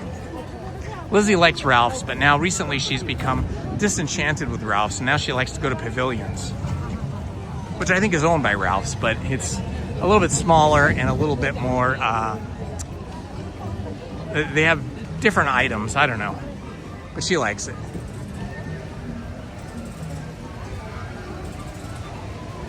Okay, there is not much of a line at all here for the Storybook Canal boats, so we must do it, because I love Storybook Canal boats, as I'm sure all of you do too.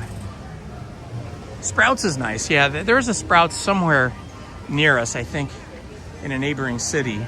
I've been to it a couple of times, but it seemed kind of pricey, but very healthy, like lots of healthy stuff. But I'm kind of a creature of habit. I just go to Disneyland, California Adventure, and Trader Joe's. Those are like the only places I really go. And then, of course, the American Legion and the Elks Lodge.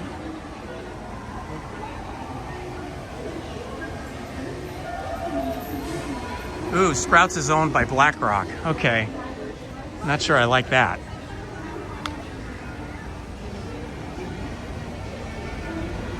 Oh, Redlands Redhead. You worked in cameras too. What store did you work in? Oh, you worked at Fedco in cameras? How old were you when you worked in cameras at Fedco? I was like 18, 19. I think just my first year of community college. It was super fun. We were all young people. Everybody was having fun with everybody else. There was some dating going on between sales associates. It was fun.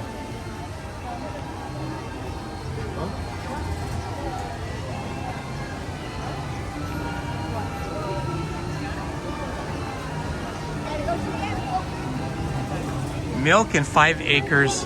I have no idea what that means. Yeah? Oh, she worked in several departments. Okay.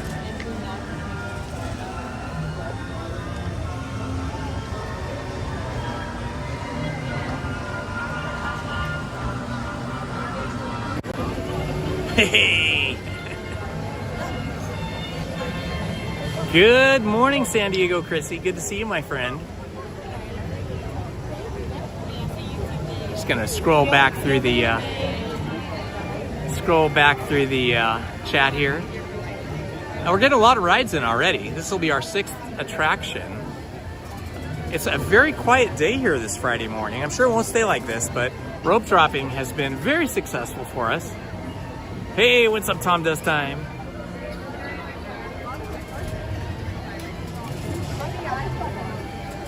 Ah, very good, Cindy. Glad you found it. Yeah, there's no more spinning, Lisa C, but I gotta say, I kind of enjoy this new system that they have with Roger Rabbit, because before, the Roger Rabbit ride, kind of like the teacups, was very hard to spin around and turn, and I mean, unless you had super strong wrists and arms, it was hard to control, and it would kind of jerk back and forth and, you know, kind of hurt you a little bit. Now that it just spins on its own wherever it wants to go, it's like they programmed it so you're always looking at the thing that you would want to look at. So I think that's actually a really good advantage. I'm glad that they did that. And then you don't have to worry about the wheel. Anybody else work at Fedco, Costco, Target, or any department stores back in the day?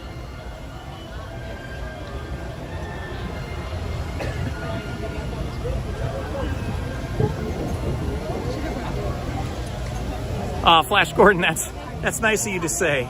I'm sure all of you guys are super cool, because cool people have a tendency to find each other. And I think you guys have all found each other here. And I'm sure you're all super chill and super cool. I'm super happy you're here with me. Hello, 3P Wood.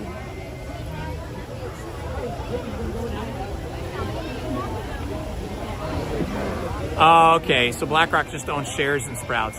Well, that's fair then, that's fine.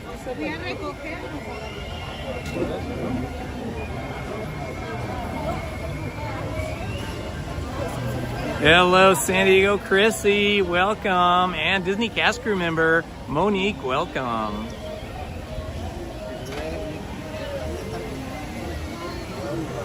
All right, here we go, we're getting closer. All right, let's do a temperature check here. We started out at 68 degrees. We're now at 76 degrees at 9:42 a.m. here in Anaheim, California, Southern California. And the high is supposed to get somewhere between 85 and 86. So once we get into these warmer temperatures, crossing the threshold of 86 and going into the 90s, you will probably see me doing more rope drops. Because as much as I like the heat, I don't like the heat unless I'm down at the beach. So I have a tendency to wilt and kind of overheat a little bit at anything over 86. So if we're gonna have an extended period of hot weather, I'm probably gonna be rope dropping more than not. Lizzie and I will be here on Sunday for a rope drop, should be fun.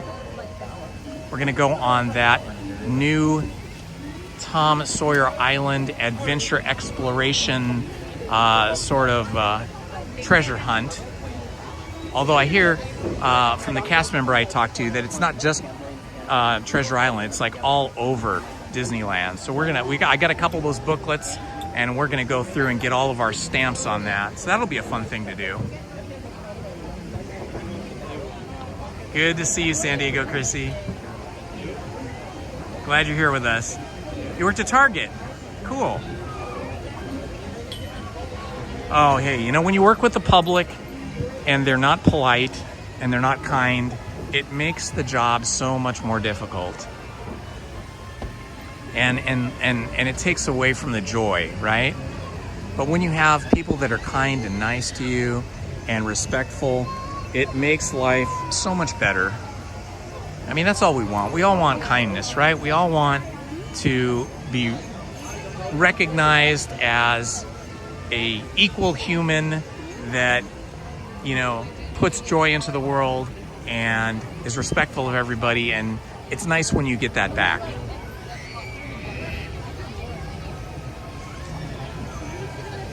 Hello, Krista Hackley.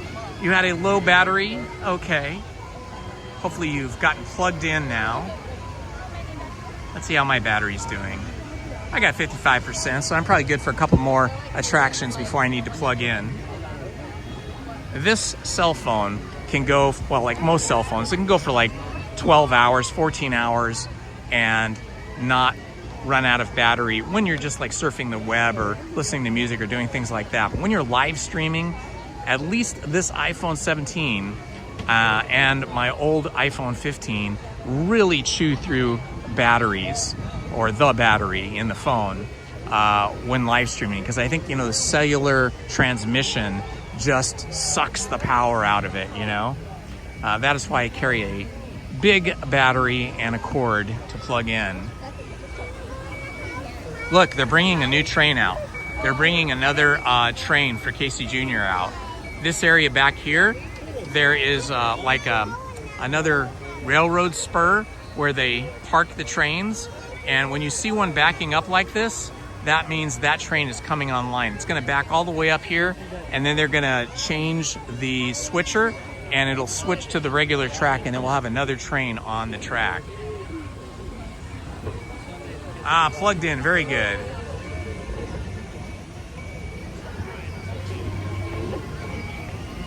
What is your territory, Krista, for your LMT business?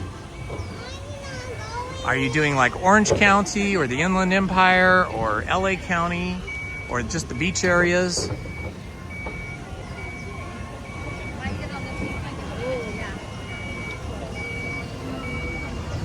Becky Ann, it says, will you be going to Indy? I'm not sure what that means. Am I going to Indiana? Not in the near future. Just one.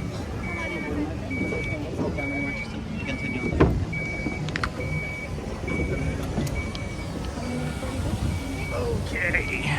My buddy, if you have one more fun on this side of your turn, you guys had better balance this side, please.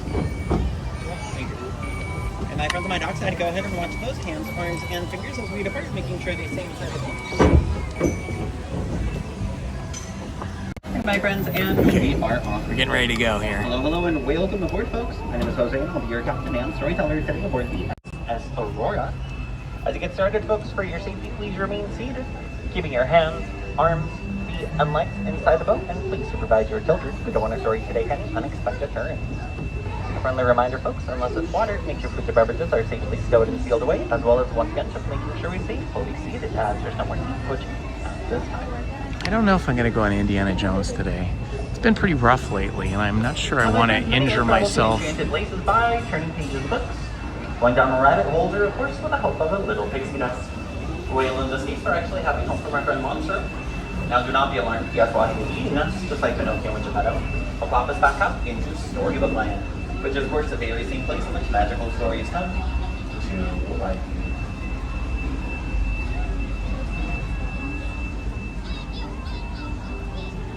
Like many great stories, though, folks, this will start with Once Upon a Time.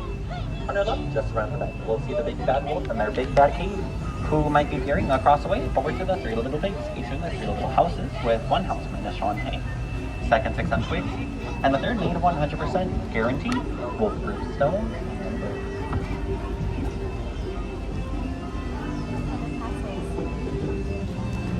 As our story takes a strange turn, my friends, we found ourselves in a quaint little English village. Very similar one golden afternoon, Alice takes our white rabbit down the rabbit hole of the Wonderland. And well, things only got curiouser and curiouser from there. Storybookland, though, folks, is one for many inspirational places like London Park. The very same one fateful night, Peter Pan and the darling children first set flight off to Neverland. And of course, Neverland is a very same place in which Peter Pan himself, as well as John, Wendy, and Michael Darling would never ever have to grow up again. Straight ahead of my friends, we see Agrabah, the city of magic and enchantment. The very same place, of course, in which a street ran named Aladdin fell in love with Princess Jasmine. Thanks to the power of true love and the help of a genie, they remain happily married there to this day, just on top in the Sultan's palace.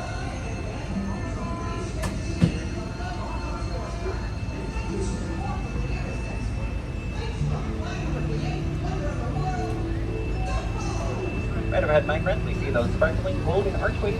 The very same archways, of course, in which Princess Jasmine and Prince Aladdin flew overways, underways, and sideways on their magic carpet. Apart from magic carpet and a boat, though, folks, another great way to travel is via circus train, as you might see other along club sides or some There's some tunnels or maybe just here along the very same station itself. Casey Jr. likes this team on time.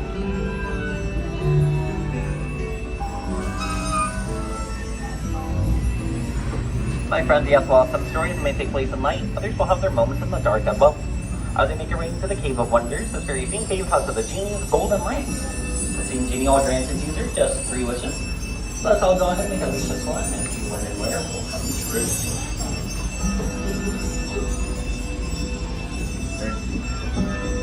And yes, while some stories may have us want to find true love, others may wish for safety, like Snow White when she wished to please the evil queen. Next up with the 7 dwarfs, we can have them safely in the cottage on the forward. Turn left over, the top of that hill will be Cinderella and Prince Charming Castle. The very same room one fateful night, and let's strike a big night, Cinderella had to pay the balls.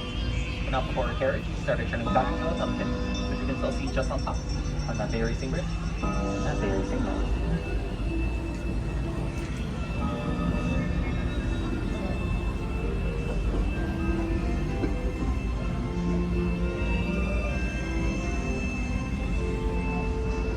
My friends, yes, well, some stories like Cinderella's may have us want to find true love, and others like Snow White's may have us wish for safety, and some stories may have us wish for a restful night of sleep. Who doesn't? On our left, we'll see the closest fire pack, the very same that was inspired by the 1933 Disney Symphony cartoon Lullaby Land. Well, it's of course a part things like Tinkerbell and her magic pixie dust. These flowers will never ever have to grow up. Growing up, though, folks, every year on her birthday, Rapunzel would always see those floating lanterns. She would of course always ask Mother Gothel to her how to go see them. But of course Mother Gothel why? Oh, who really knows? Because only Mother knows that. Further ahead though, on our left we'll also see Toad Man. Processed by the windows and willows, the same residents of Mr. Toad, Mole, and Brian. Unfortunately though folks, it seems Shea Thought is looking some however isn't quite home right now. I think most likely it's just not gonna wire car like you nowhere plugged into it. Down the same path, we'll also see Eric Hill right underneath those frozen keys. Home to sisters Anna and Elsa. After having also let go, Anna can once again ask her sister if she wants to build a snowman. Straight ahead though folks, we also see Geppetto's Alpine Village. The very same where one fateful night, Geppetto wished upon the star. Next up the Blue Fairy and the wishful thinking and wishing future and above the Pinocchio became a real little boy. It was the old wolf, which before that, but it wasn't really that circle. But it was the one. But that one was there's some opening breaks since they reproduced it. I like it.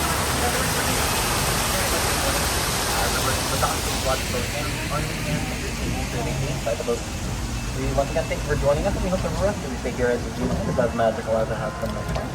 Please remain fully seated. We will all be signing up together momentarily to keep about whale balance, so no one has to go under the sea.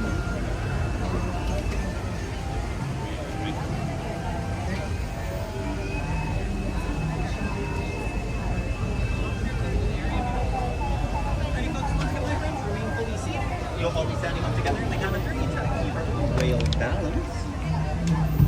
Remain fully seated, folks.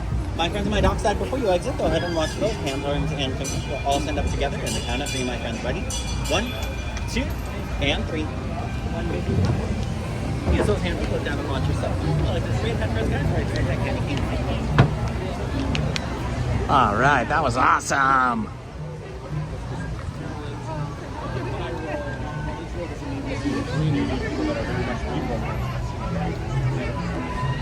Some amazingly short lines here today, really.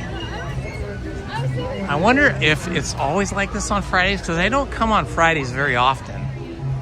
I mean, we did rope drop, so that helps, but I wonder if it's because maybe a lot of graduations are happening today, like high school and college graduations, and maybe a lot of people are not coming to Disneyland because of the graduations. We're gonna go on Alice in Wonderland because, as you know, I love Alice in Wonderland. I love the story, I love the characters, and I love the attraction.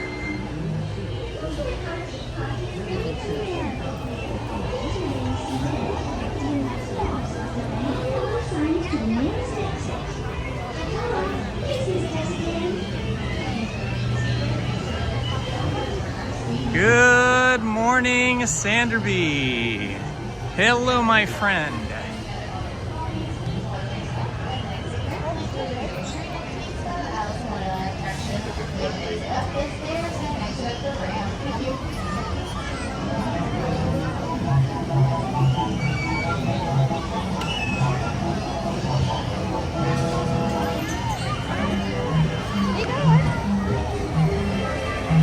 I'm gonna catch up in the chat here. Let's see what San Diego Chrissy is talking about here.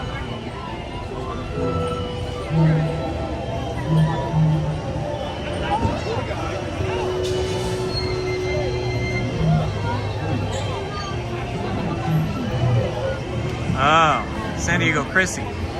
That sounds icky. I worked in a movie theater for like a year when I was like 15, from age like 15 to 16. It was a small little movie theater called the Sands Movie Theater in Glendale, California, owned by an older couple. And it was fun. I just worked the snack counter. Oh, property management. San Diego Chrissy, congratulations. You graduated from property management yesterday.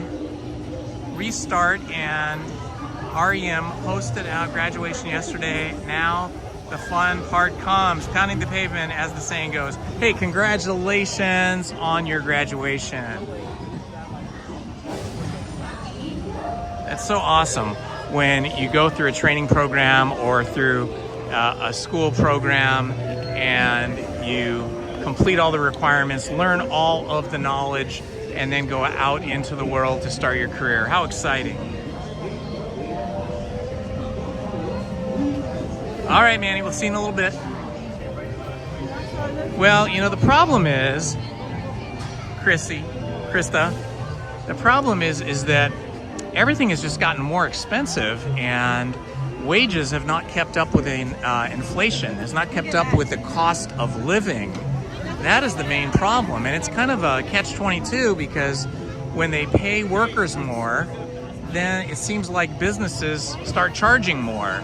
I don't know, it's crazy.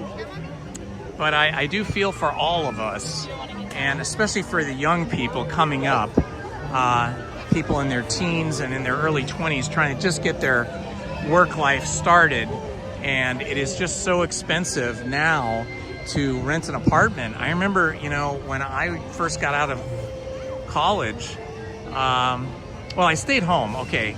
I was one of those weird kids where I just loved my parents and I loved where I lived. And I went to college and stayed at home. I was like the only kid at that time at home because my sisters are so much older than me and they all left home at 18. I stayed home until 25 and started working at 21. I mean, full-time working in my career, which at that time was in Hollywood, in the publicity and film business, video production business. And so within 3 years, between 21 and 25, so maybe that's 4 years, I saved up enough money to buy my first condo. So I went right from my parents' house to a 2-story, 2-bedroom, 2-car garage townhouse in Glendale, just, you know, a few minutes from where my parents lived. And now it's next to impossible to do that kind of thing if you're a young person, unless you just get really lucky and you go into something that pays a ton of money. But even renting an apartment is ridiculously expensive. My eldest daughter lives in a 1-bedroom apartment she got, and she pays $1,600 a month, not including utilities. And not including like apartment insurance. So, you know, that's just crazy money for your first apartment. And luckily my younger daughter has a big house that she shares with several roommates. I think there's 4 of them all together. And they're able to manage that. They're all part-time workers, although I think one of her roommates just got a full-time job in a veterinary hospital because he got his veterinary certifications, whatever that is. But yeah, cost of living is really, really difficult. I mean, hey, you only need to look at Disneyland, right? I think the top level key, what is that, the Inspire key, is now like $1,900 for a 1-year, you know, magic key. It's pretty crazy.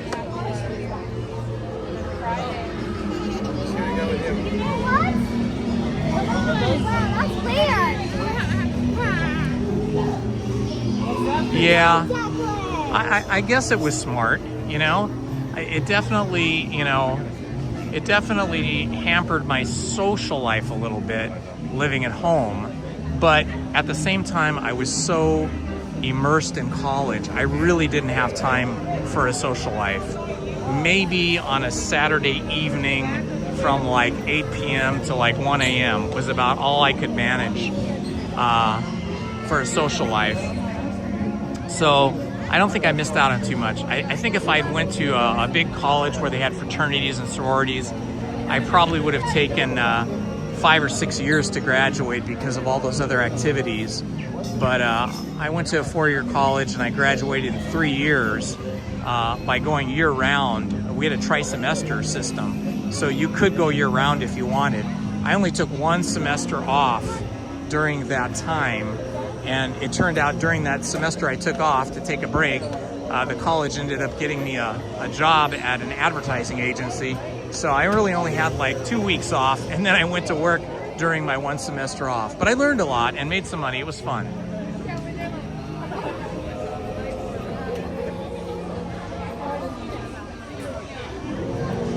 Yeah, you know, that's the thing, is most people are employees, and it's just the way the world is. It's hard not to be an employee, but when you're an employee, you're usually selling your time to make someone else, you know, some company, a lot of money while you're getting paid kind of subsistence wages, unless you're a salesperson for some very highly profitable product or company that makes products that are highly profitable. Then you can make a lot of money as a salesperson, but that usually means travel. It usually means being away from home a lot and having the pressure of meeting sales goals and stuff. So it just depends on the personality.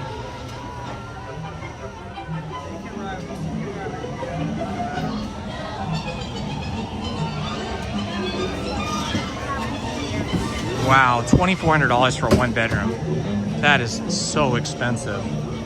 But, you know, it is San Diego. But even still, I mean, back in the day, you could buy a house for, you know, I think I saw a statistic recently that said back in the 1950s, the average American 3-bedroom, 2-bath, 2-car garage house in a nice subdivision, a nice new house, was only 5 times a person's annual earnings. So if you made $30,000, a house would be 5 times that. I'm sure it was, well, probably back then you probably only made $20,000, so maybe $100,000 for a really nice house. And I bet they were even less than that. Because I can remember when my parents bought their townhouse in 1974, sold their house in Los Angeles, and that was a 3-bedroom, 2-story house with a 2-car garage, and with a view. I think they sold it for like $42,000, and then they bought a 2-story 3-bedroom townhouse in a really nice area of Glendale, California, and I think that cost like $47,000. So that was like way less than what my dad was making back then. But then things have just skyrocketed. When my parents died, the townhouse that they bought for $47,000 in 1974, obviously it went to my sisters and myself in a trust, and we sold it for like $640,000. So that means it went up in value almost 10 times. No, more than that. Let's see, how much did they pay for it? They paid $47,000. So like 15 times. I think it went up in value like 15 times from 1974 to about, let's see, when did my mom pass away? Sorry. I think around 2018. And that's crazy money. I mean, that is just crazy, crazy money for what that townhouse was. But that was the going rate.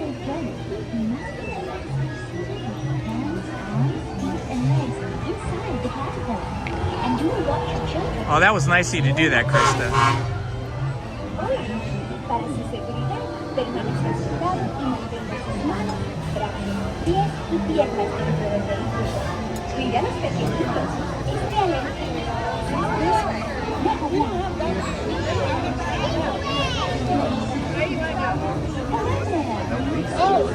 Yeah, Megan, even what you're paying sounds outrageously expensive. Really crazy.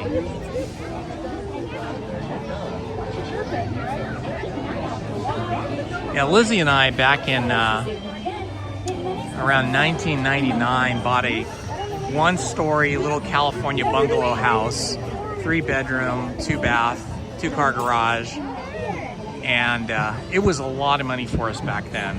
It's like we could just barely do it. But we could do it because she was working at Disney as an animator, and she was making a lot more money than I was as a teacher at that time because she was working for Disney Animation. And so we were able to buy that house, but I mean, just scraping by. But now, the same house that we live in all this time since like 1999, and every other house around Southern California is so expensive that even though we make more money now than we did then, we could not afford to buy a house in our neighborhood or any neighboring city because it's gotten so expensive. So we're just, we feel very lucky and very fortunate that we were able to buy the house we bought when we bought it and still have it, and still live in it. So we're all going to get the same one.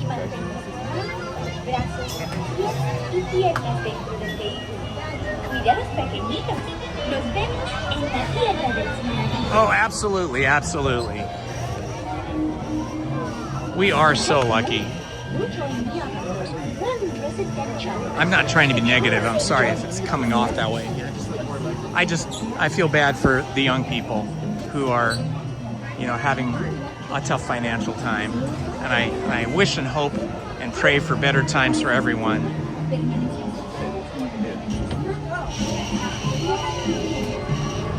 All right, have a good day. Bye-bye.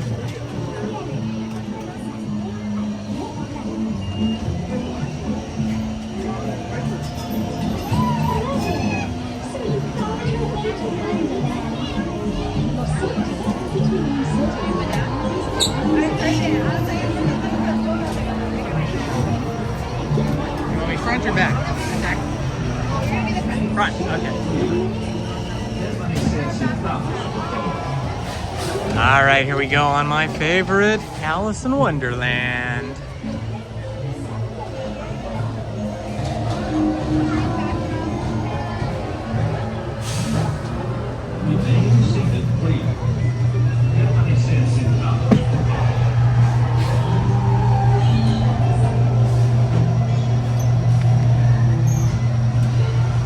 Adventures in Wonderland began when I followed the white rabbit down the rabbit hole. All of a sudden, I fell! Down, down, down. Oh, looking for the white rabbit? Well, have a crowd. Mr. Elliot, wait, please. He went this way. No, that way. This is important date. Okay, just say hello, goodbye, and later. I love these flowers that sing.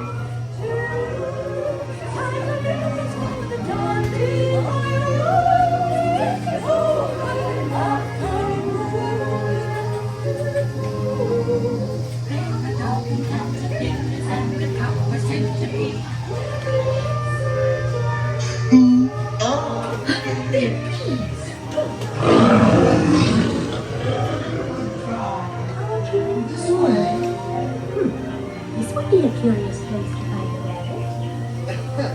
Hello, something? I'm not sure where I am either. Hey, don't go, please.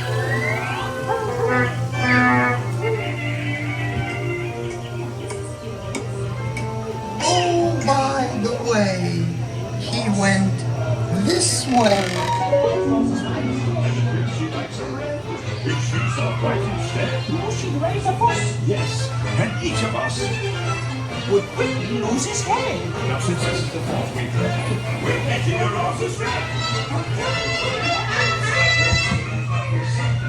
Her Royal Majesty, the Queen of Hearts, and the King. Shall we play croquet? Rule 42, the Queen will always win. That's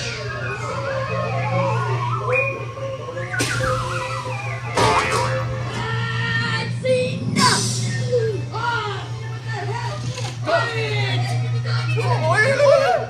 Goodness!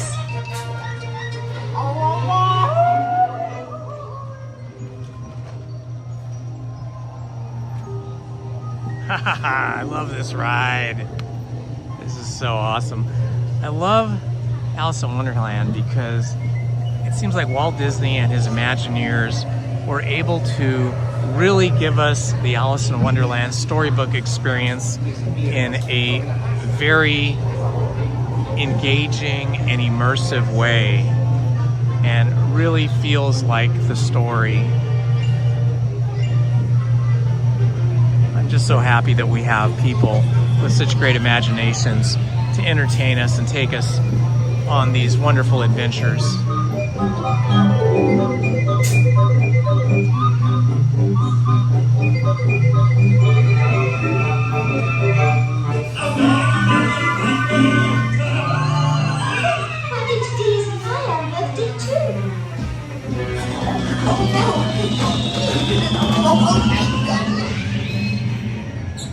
Woohoo! We made it through. That was a short queue too. Yeah, I love the caterpillar. My favorite is the Cheshire Cat.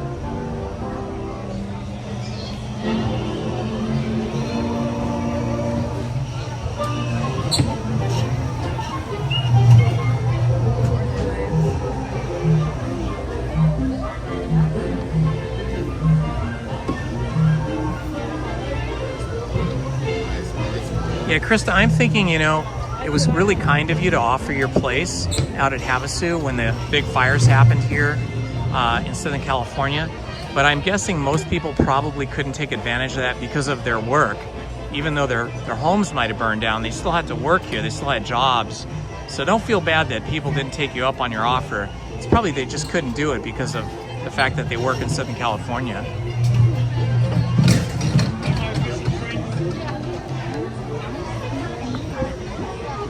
All right, look at all these happy faces. Happy people here at Disneyland, for Alice in Wonderland. Hi. Hey, sorry. No worries. I think we'll get. Ah, that was so awesome. I'm getting all my favorite things done. Hitting all my favorite attractions.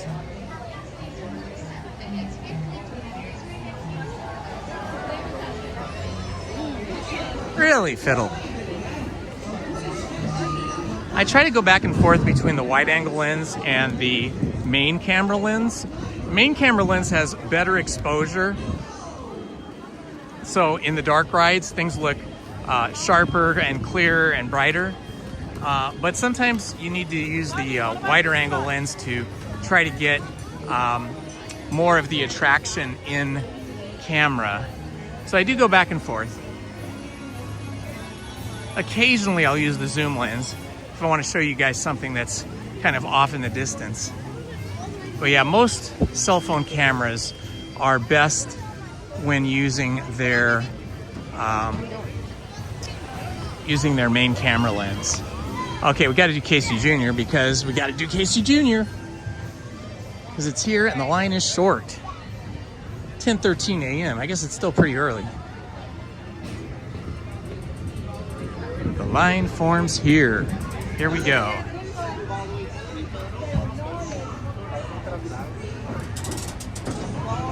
Ah, his bills. How can I not be joyful when I'm here? This is the great thing about Disneyland, is it is a fantasy, right? It's a fantasy land.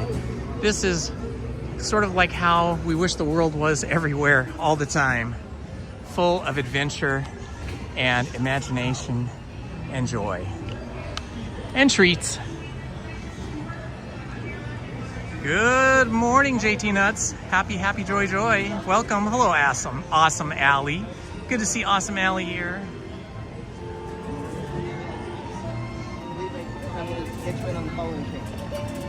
We've been on 7 attractions already this morning, and it is heating up. I can feel it. We're now up to 77 degrees.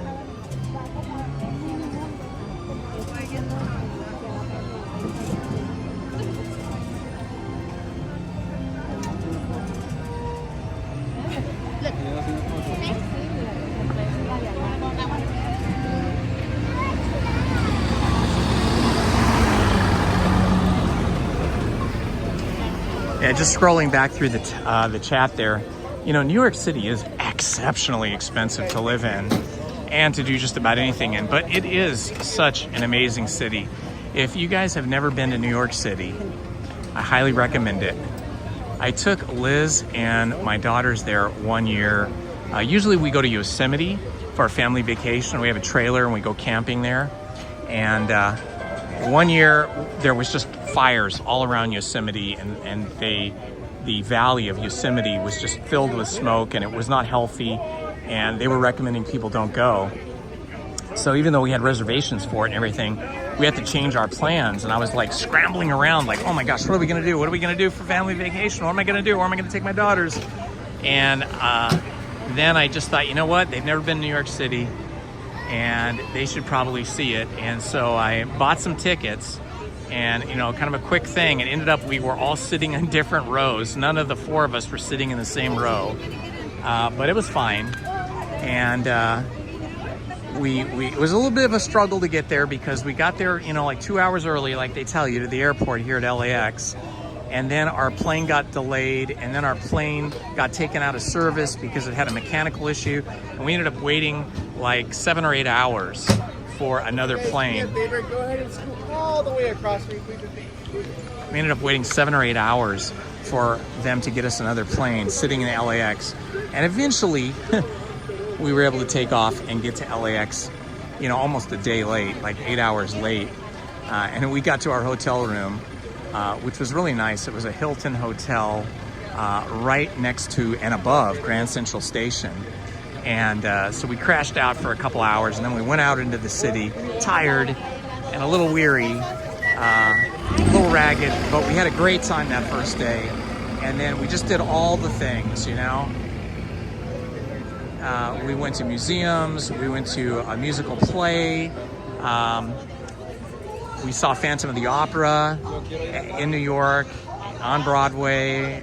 We went to Times Square, lots of museums and art galleries because that's what we're into. We just did all the things. We rode the subway everywhere.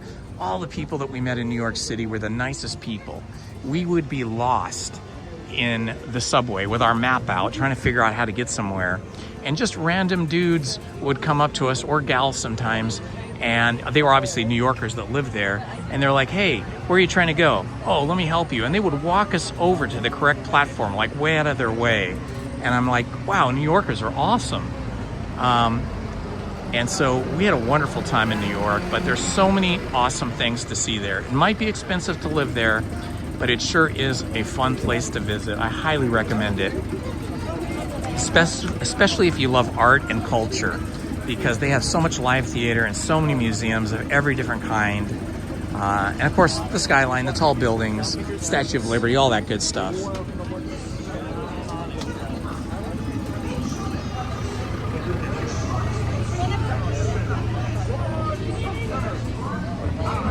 Your circus ringmaster. Now we set for you the one, the only Casey Jr. All right, let's see. It looks like we're gonna have to be back here because somebody got the. That's you on a trip around. It's like that. Those people in front of me got the caboose, so we'll take the car right in front of the caboose. Stay seated in your cages on cars while we're rolling. And keep your hands, arms, feet, and legs inside the train. Oh, and remember to watch your children too. Bienvenidos. Para su seguridad, permanezca sentados y mantenga las manos, brazos, pies y piernas dentro del tren. Y cuide a los niños. Gracias. Now, Casey, let's get this show on the road, track. All aboard! All aboard!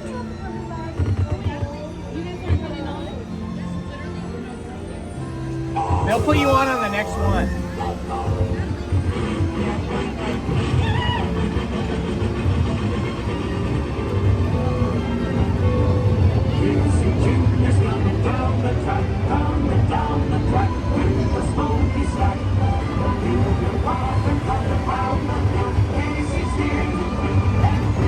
Hello, one and done. Hello, Trio Oxen. Hello, Chris and Tara.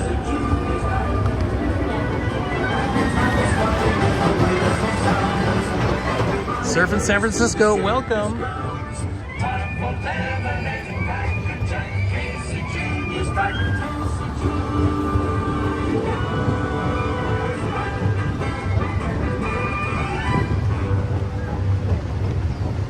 Yeah, park reservation seemed like a big hassle when they had it, but it guaranteed you entry to the park in a reasonable fashion. And now it seems like Yosemite is just super crowded, as are a lot of the national parks now. I think people just want to get out and about and enjoy nature more, which is really good.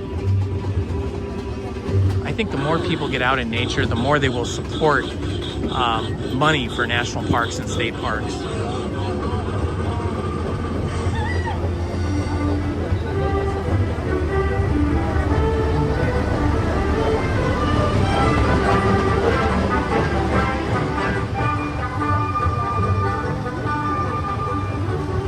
Ooh, that's a good tip. That's a good tip, San Diego, Chrissy.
Yeah, Crater Lake is really cool. I've been there too.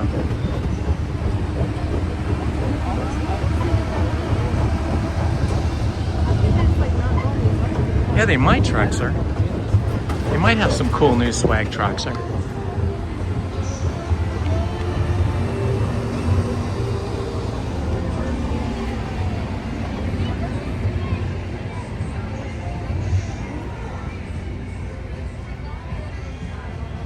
Ah, that'll be awesome, Chris and Tara.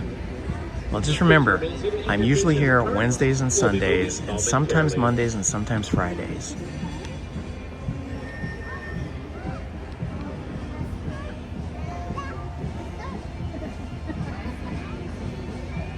Tom Just Time. No, those are the same old cars at Autopia that they've had for, I don't know, a couple of decades now, maybe 20 years. The new electric cars over at Autopia are supposed to come in the end of 26 or the beginning of 27. Those will be the electric cars.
Now, as they say to the animals, that's the end of the lion. Thank you.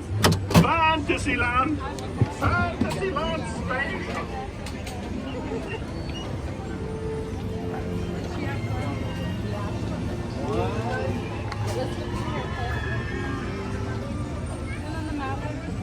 All right, we're down to 35% battery life.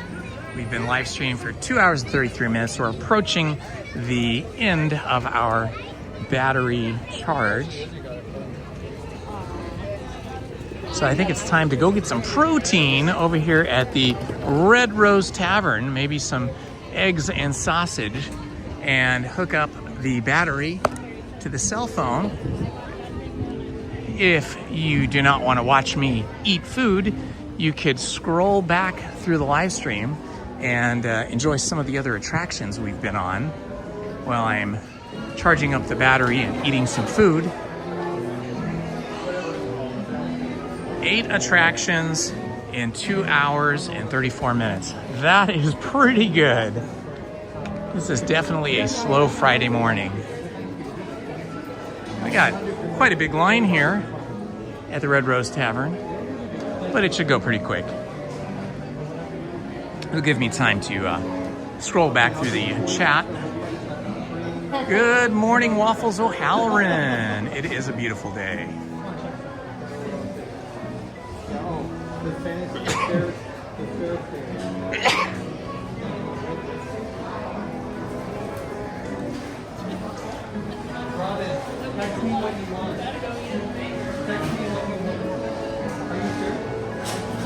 I'm not sure which lake we're talking about drinking from, but I try not to drink any pond water. I would never touch any of the water. I would never drink any of the water coming out of the Rivers of America or the Jungle Cruise.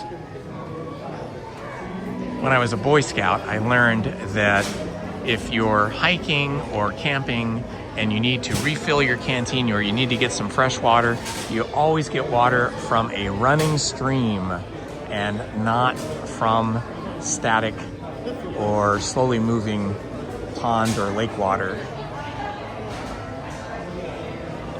Thank you, Stephen. That is my plan. Once I get my food and sit down, I am going to plug this phone in.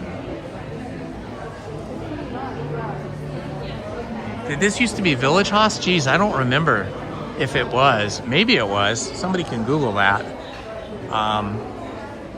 Lizzie and I really never came to this restaurant much before it became Red Rose Tavern, so I don't know what it was before, but it is cute. I love how it looks in here. And it is nice because it's air conditioned in here. I mean, there's plenty of seating outside, but on a hot day, if you want to cool off, this is a good place to sit and eat. And they have one room in here that's like an ice box. It's like a freezer. You go in there and you eat and shiver.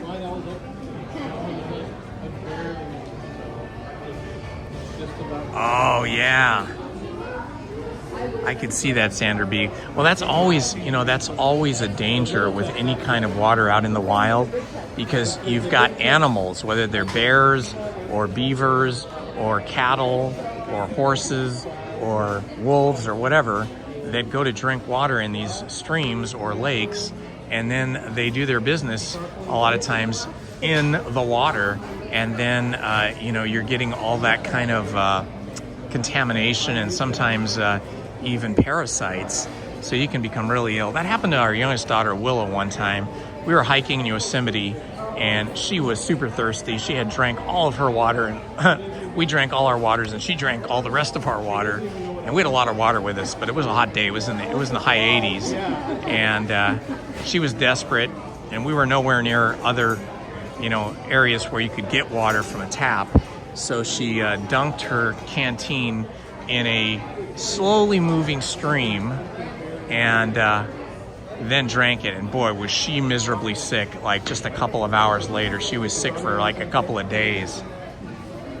So after that, I bought these, they're like water cleaning, I don't know if they're straws. They kind of look like straws, but they're beefier and bigger than that. And they purify the water. Like wherever you get the water, they purify it.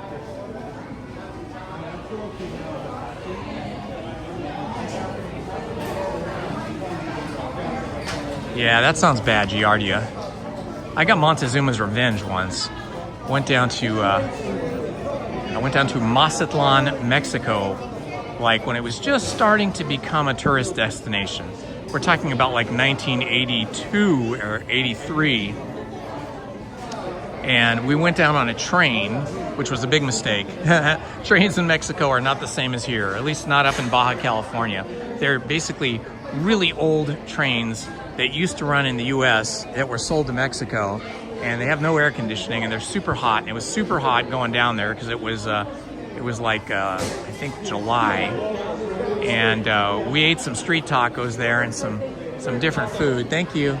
And oh my God, we both got so sick. And then like every year, that same week, within a few days of that week, every year for like 5 years, I would keep getting the Montezuma's Revenge, you know, kind of remembering it would my body would get sick again. Okay, looks like I'm having the bonjour breakfast. You can have that back, thank you. Okay, thank you.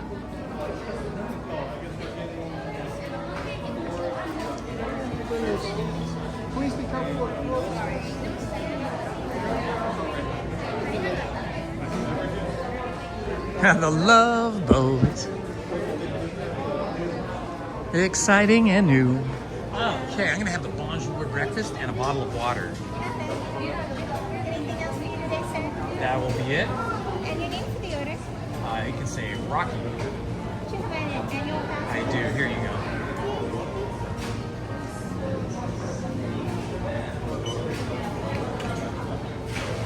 It's gonna be 1307. Alrighty.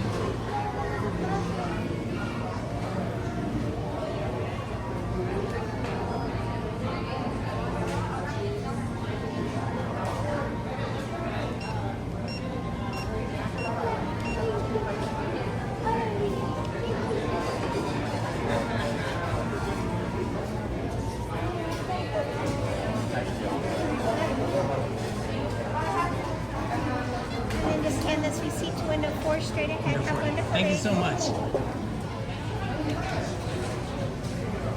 Hi, how you doing? I'm doing good, yourself? Excellent. Good, that's good to hear. Let me get that water.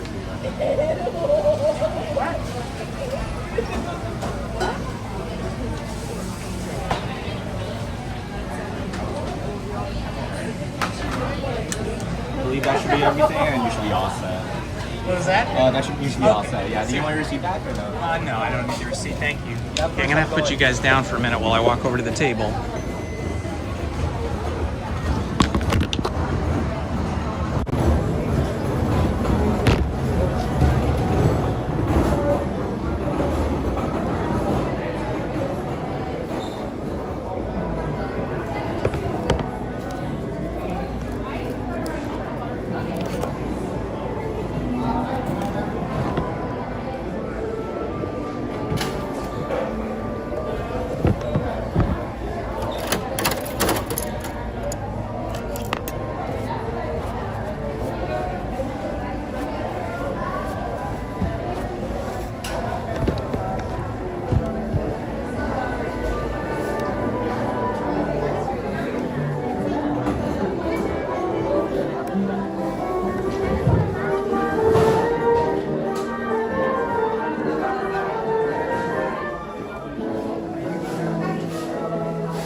Hi.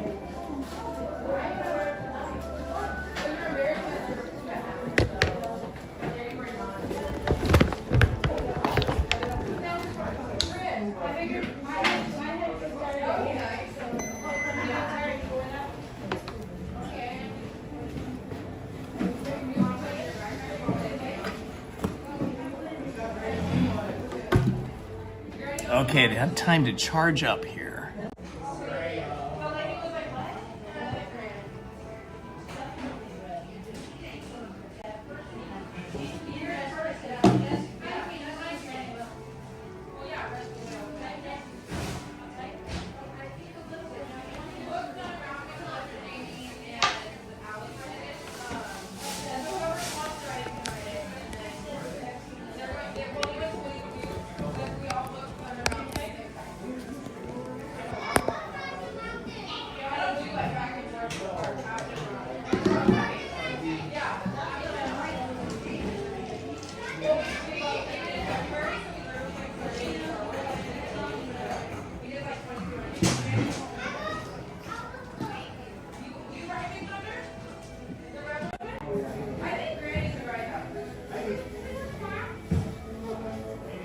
All right, we have made it.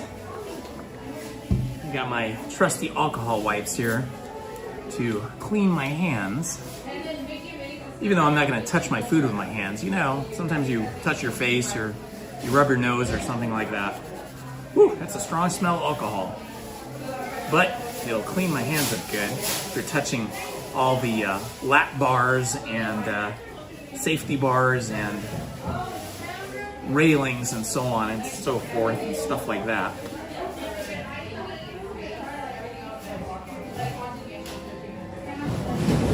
This is the ice cold room right in here.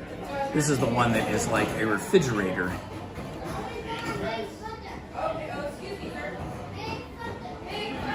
Which is nice.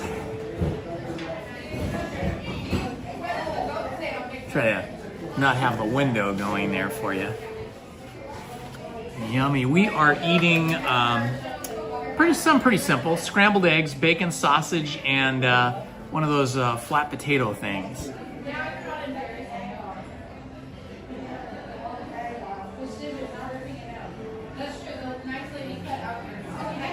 Wouldn't it be cool to have a house decorated like by an Imagineer or in the style of Disney's Imagineering? Hello, Yvonne Castillo. It has been a wonderful morning so far. Very small attendance so far. Flashback zoomies. Okay, I better eat something.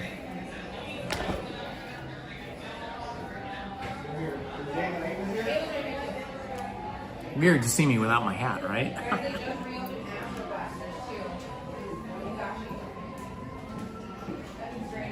Let's see, let's get some pepper and salt.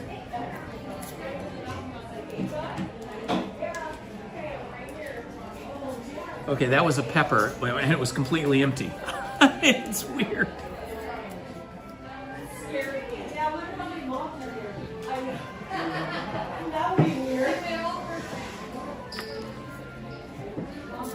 Now a little bit of salt.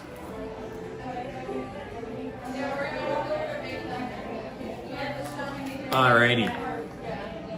Hydration time.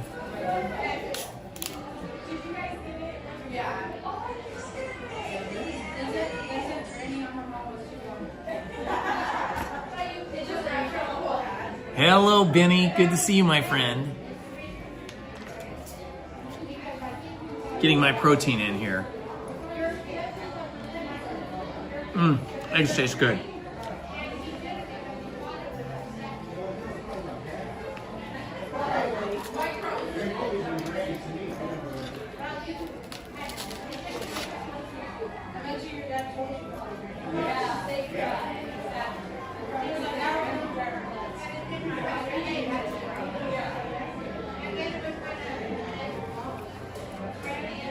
Wow, I never even thought about that.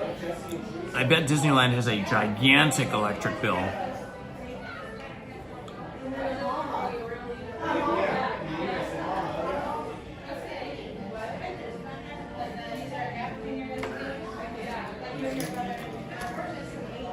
as I was saying earlier when we were on Roger Rabbit's Cartoon Spin, Lizzie takes care of all the bills. She sorts through the mail and she pays for all the things, and I have no idea how much money I have or how much anything costs. I don't even know how much our utility bill is.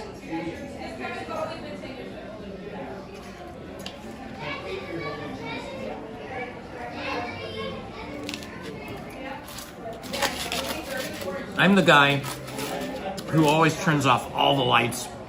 I'm like trying to keep us from using too much electricity, so I'm going around turning off lights, especially when the kids are at home. But I guess our utility bill must not be too much because Lizzie's never said anything to me about it.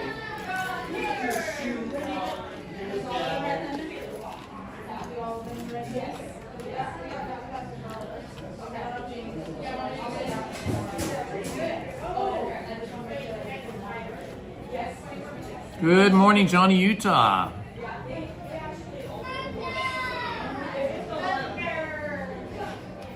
We've been on 8 attractions, so if you don't want to just sit here and watch me eat, you can rewind the live stream and see some of the things we've been on today.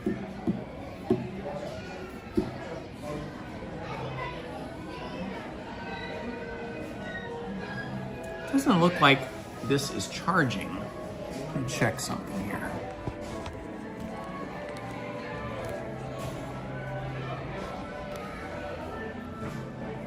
Good morning, Mike Fowler.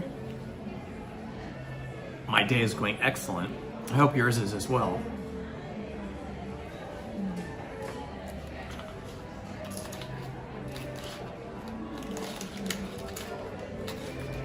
Just stopping for a little protein break here.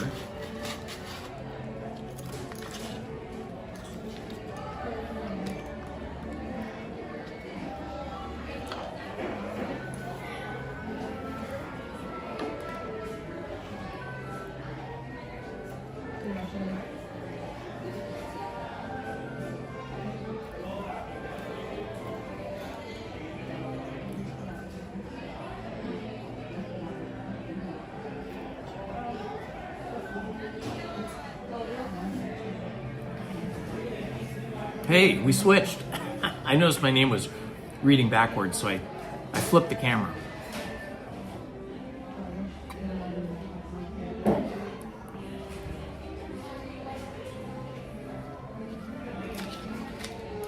Well, I don't think that the hot tub electric bill would be too high in the summer, though.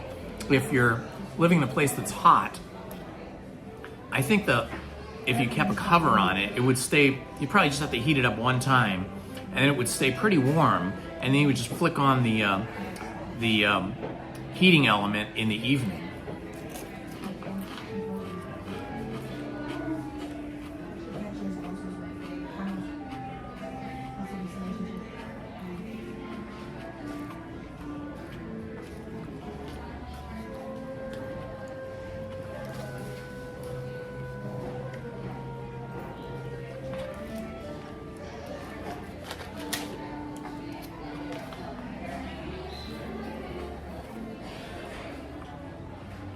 Thank you, Robert.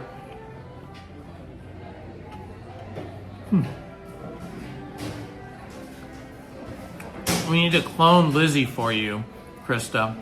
She's a master. She knows how to keep everything organized.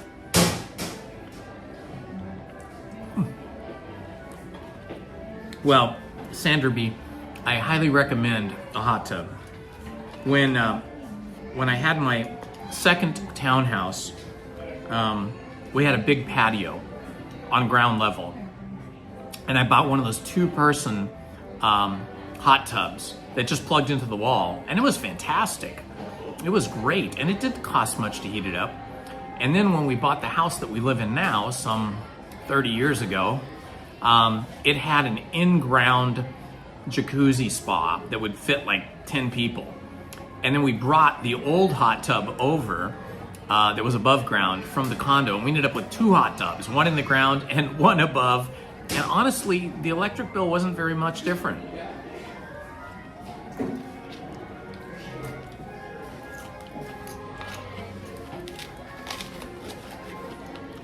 Now we don't have a hot tub at all.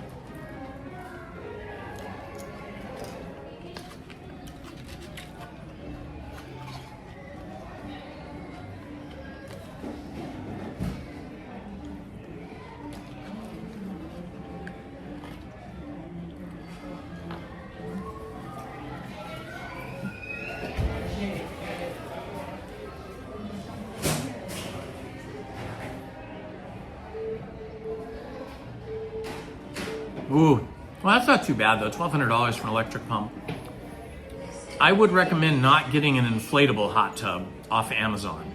If you're gonna get a hot tub, get an actual fiberglass one, you know, with wood or composite siding on it that gets delivered on a truck.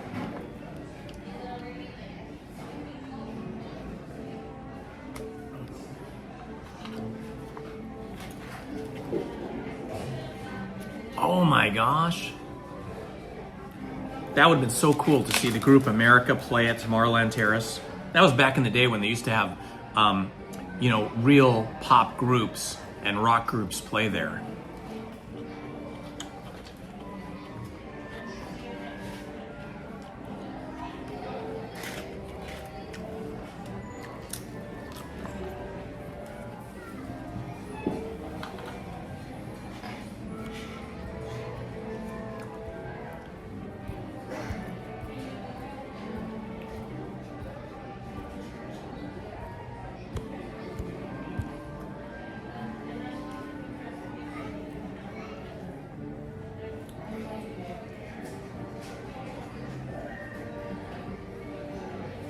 I want to thank LP Rodriguez again for the $49.99 super chat that funded the purchase of our new Mickey and Friends backpack and my breakfast/lunch brunch today.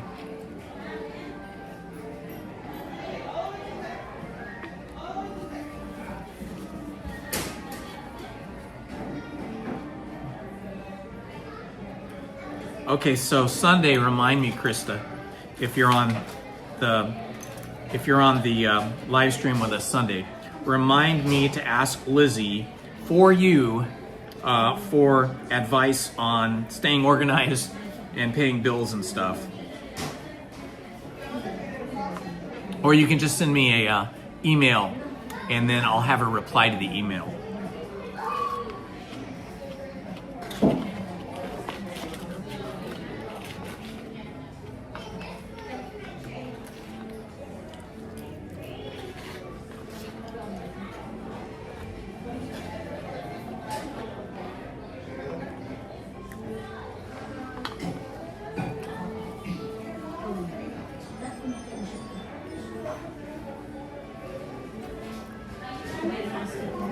Oh my gosh, you saw Leon Russell and Michael Jackson. Oh my gosh, that's crazy. At the Tomorrowland stage, wow. Tomorrowland Terrace stage.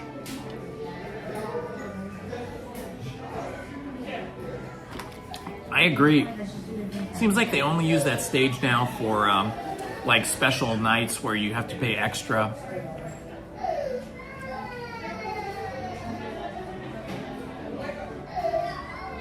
Acting cool on the last day of school, right, Paul?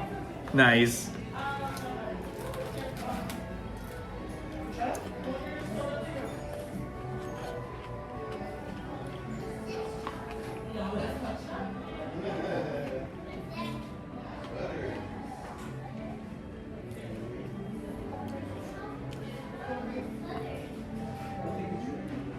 Good morning, Judy. Hello. Oh, Mike Fowler's asking, what do I think about the California wildfires? Unfortunately, it is just part of living in Southern California.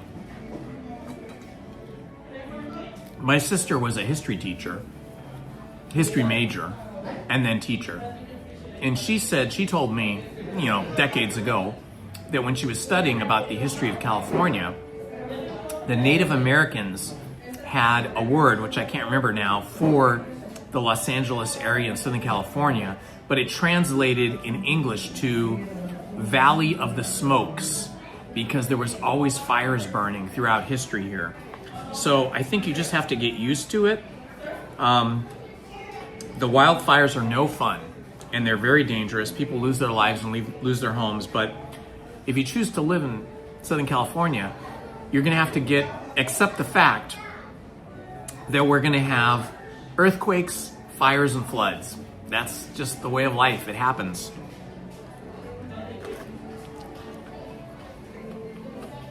And make sure you have really good insurance.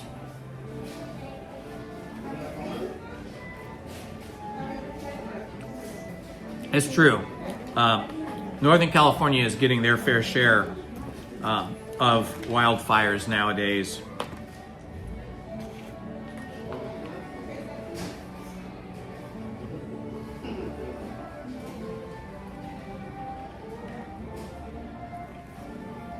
Ooh, that's good that you reminded me of that, San Diego Chrissy.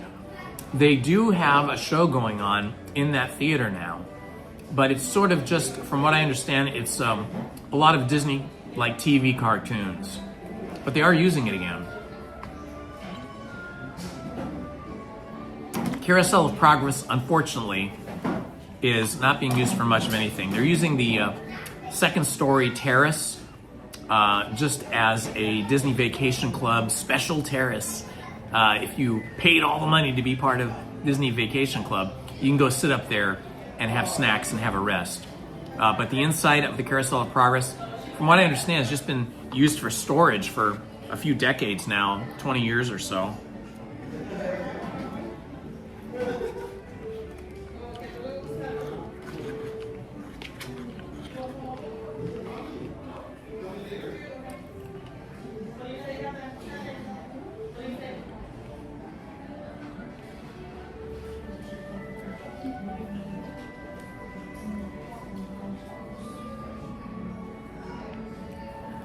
Tornadoes look really scary to me. Tornadoes and hurricanes. Hello, Heather Estes. Good to see you, my friend.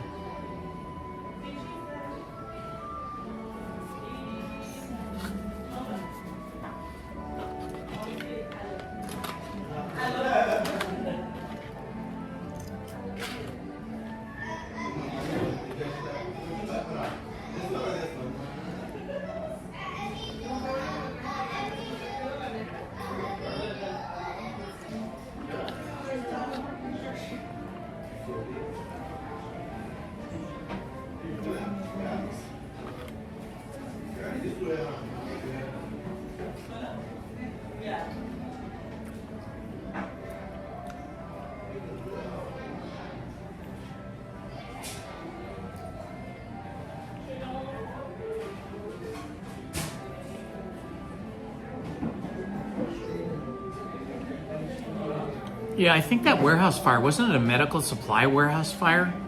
So like lots of medical supplies must have burned up.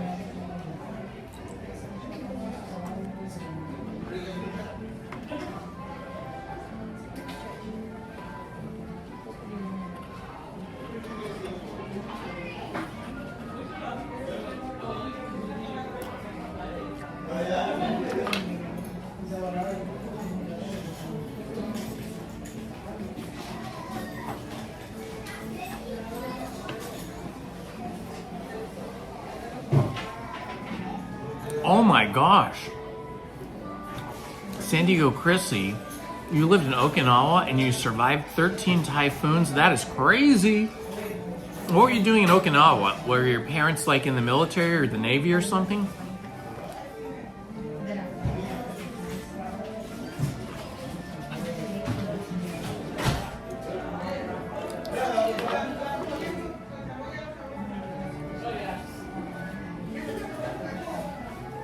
Typhoons must be incredibly scary. Oh, absolutely, Heather. We can absolutely do Winnie the Pooh. We'll do that next, as soon as I finish this bottle of water.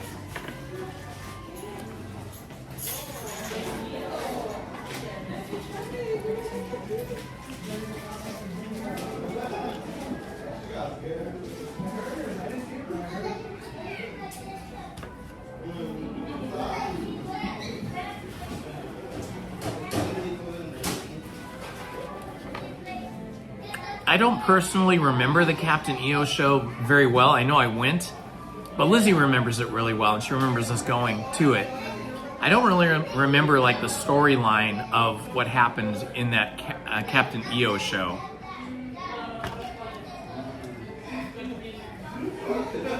I wonder if the Captain EO show is archived somewhere on like the Disney website or Disney Plus or on YouTube or something.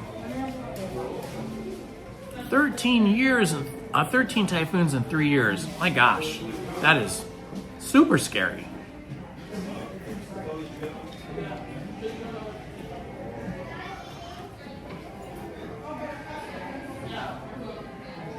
Oh, you were a Navy brat. Very cool. One of my good friends is a Air Force brat, and the other one is Army brat. Both their fathers were in the military in Germany. Hi, guys.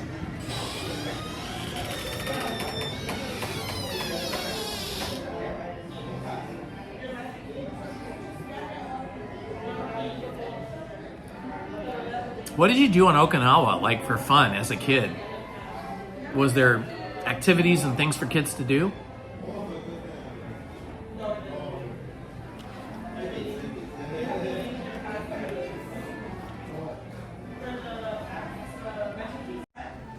Check out this really cute room I'm in.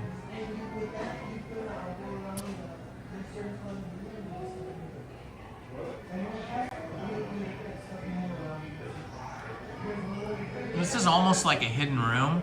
You have to really look for this room inside the Red Rose Tavern. Most people don't know it's here.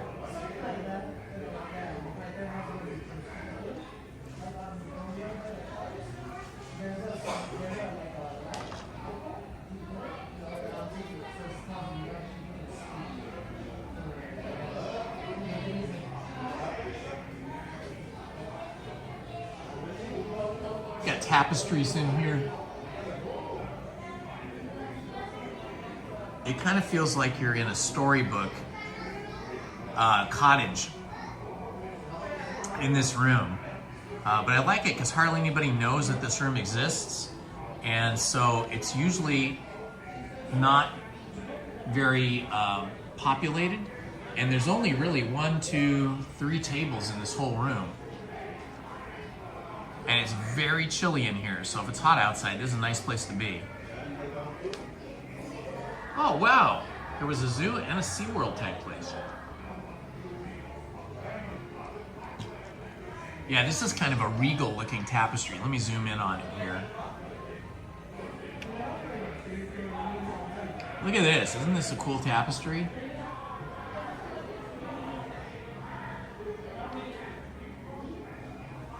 Look at the unicorn. Isn't that cool? And there's like a little cat there, I think.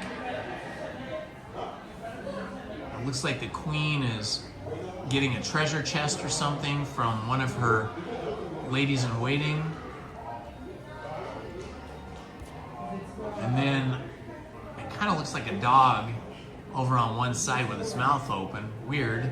Maybe the queen is getting a treat for the dog and the dog is sitting up. And then you got it looks like a goat, but it's got a big horn on it like a unicorn. Pretty interesting. So yeah, if you're ever here at Disneyland in the summer when it's really hot, or even like today when it's gonna be pretty hot, and you need to take a break and just chill out a little bit, then come right here.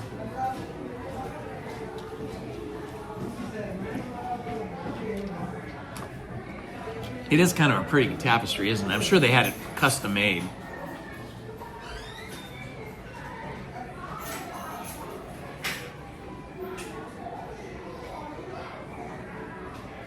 Hello, Joe Nathan. Thank you for joining our live stream, and thank you for hanging out with us.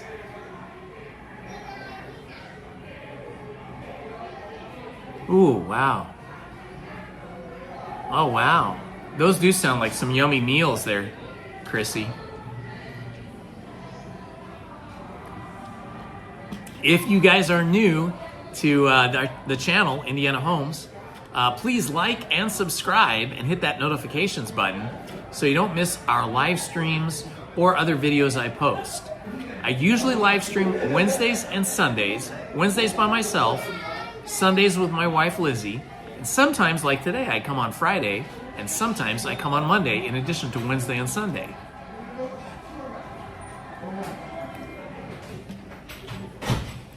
Hello, Richard.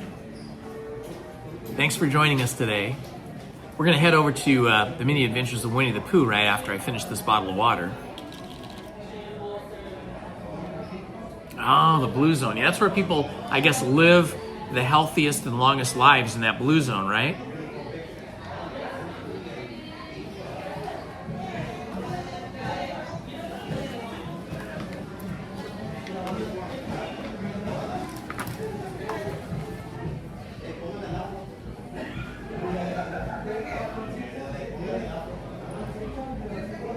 All right, time to pack up this gear here. Keep my battery plugged in.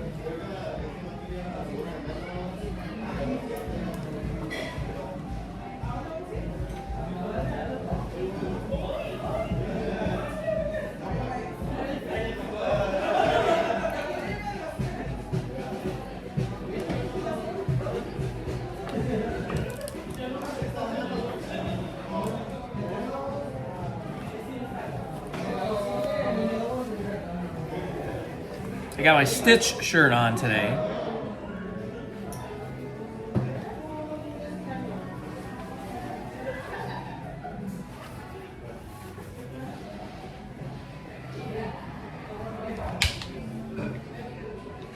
Is the Pirates of the Caribbean open now? Let me check my app. I've been trying to check every time I come and it's always been closed, but let's check. Because I would love to go on Pirates of the Caribbean. It's been a while.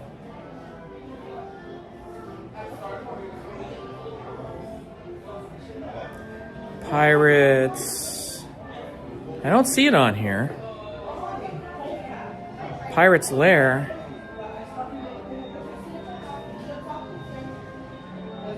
Yeah, at Pirates of the Caribbean does not show up in the app. So I don't think it's open yet.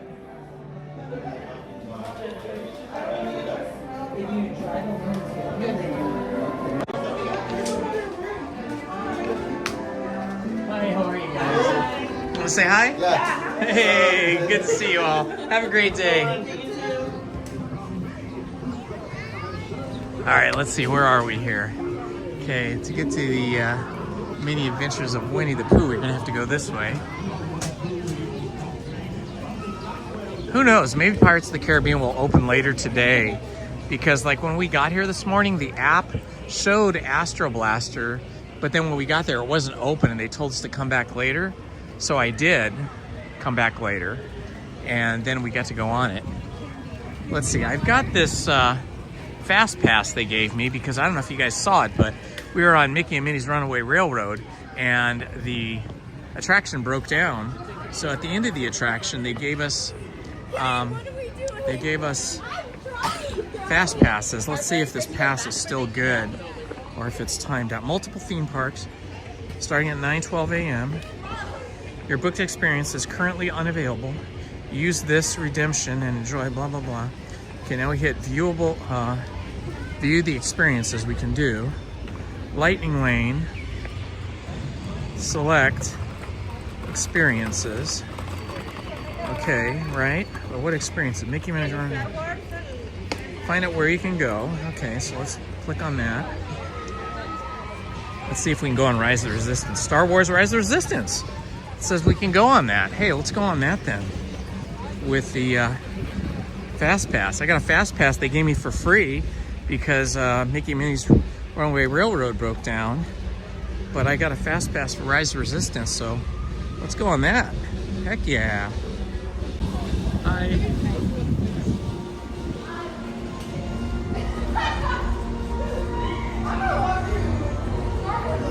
Waffles with Halloran, 79 days and counting.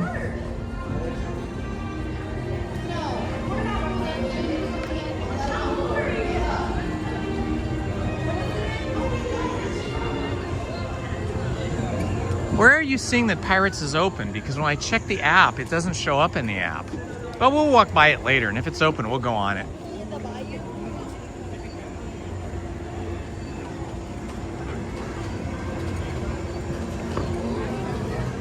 Okay, we're gonna trek over to Rise of the Resistance and see if we can use this Fast Pass they gave me. I feel sluggish now that I ate all that food.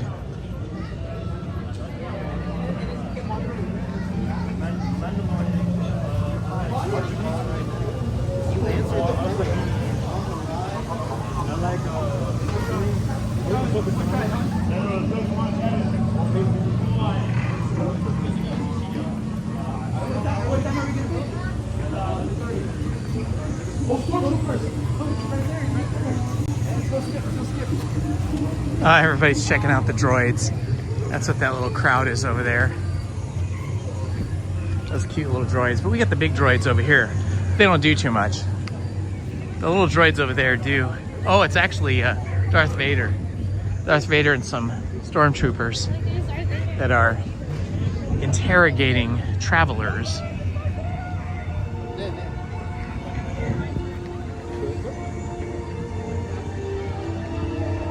This is where the little droids usually are, over here at this garage, but they are not working at the moment. They must be on a break. They come out from that door right there.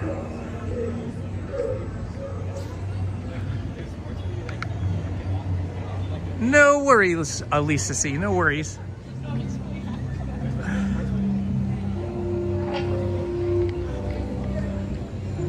Oh, there's Luke Skywalker over there. Cool.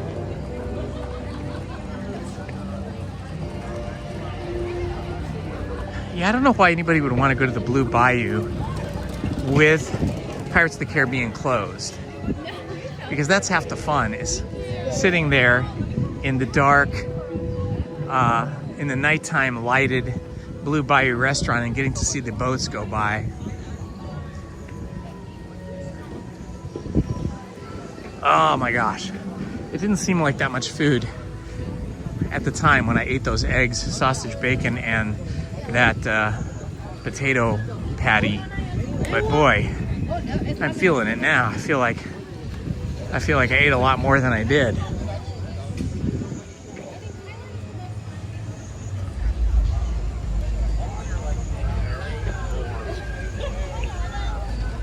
I will go on Pirates as soon as they open it. But I don't know if it's going to get open today. Maybe they'll have it open by Sunday when we return on Sunday. Because I was guessing that they would have Pirates open by the first day of summer. And I think that's maybe, what, another week or so? So I don't know if they'll get it open before then.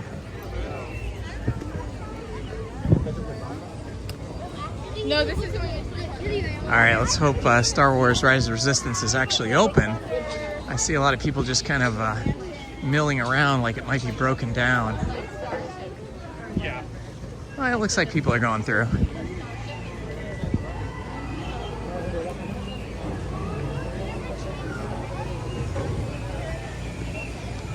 Yeah, people are going through, so we're going to try and use this.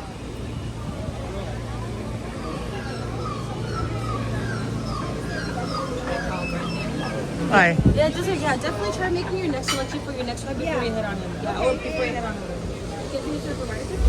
definitely. Who's waiting outside with a little line? Whenever you're ready, right inside of you. Oh, yeah, I just need to know how to use this. Yeah, give me 1 second. And then go ahead. Oh, no.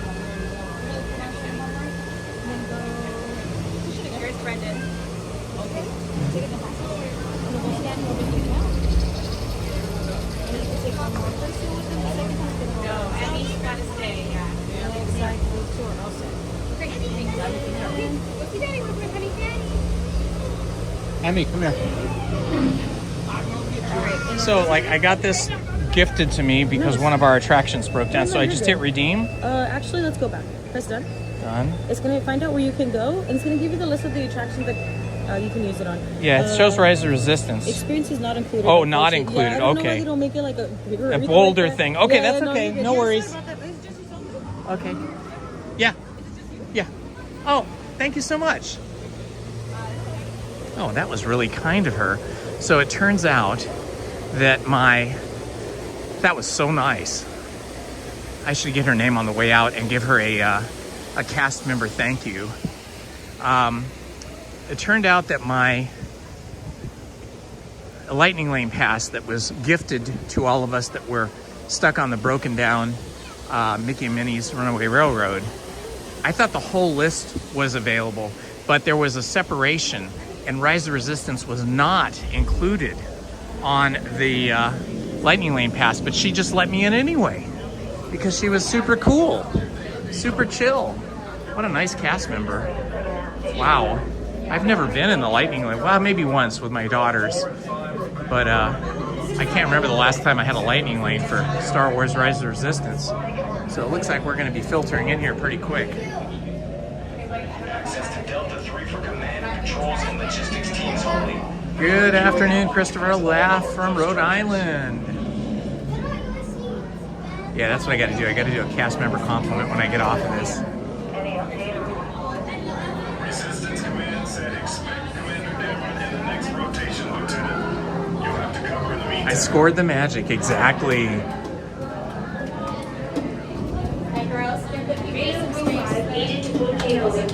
Oh wow, this takes us right to the entrance of the showroom. Wow, this is incredibly short. I don't think I've ever been on Rise of the Resistance Lightning Lane ever, because I always remember, even with my daughters, when I bring them, that we go through the regular line. So this is the first time I've ever noticed that the Lightning Lane here is a very short wait. I mean, you're right here at the entrance.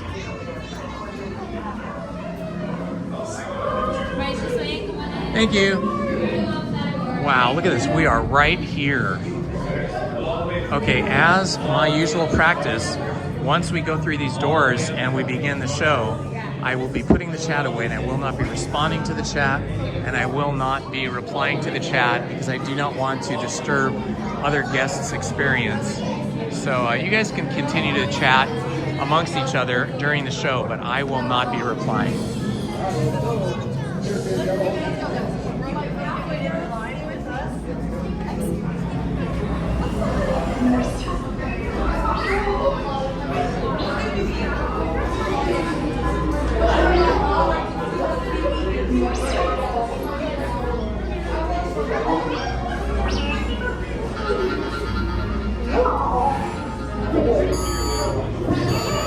BB-8. Prep the ready room for recruits. Commander 9 Numb, please report back to ITS cockpit.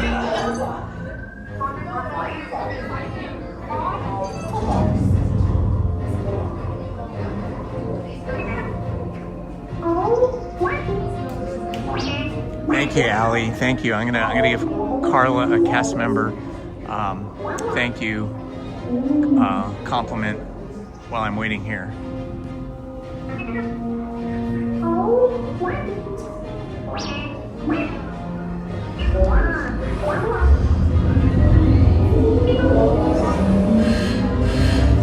Incoming transmission from Ray.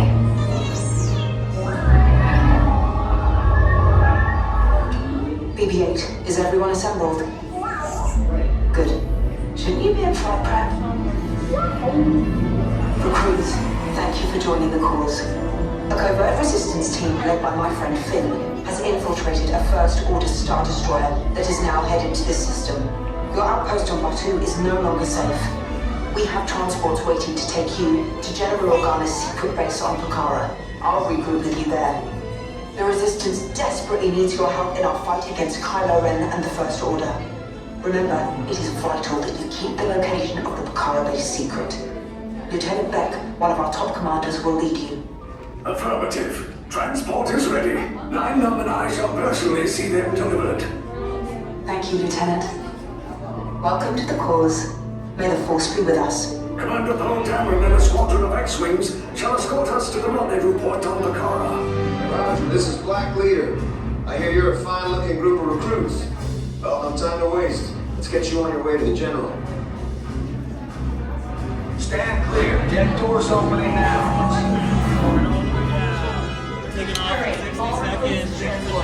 No need for safety gear. It'll be a smooth ride.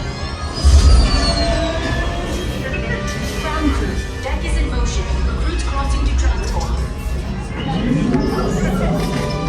Initiating green light sequence on deck 3 for Pucara.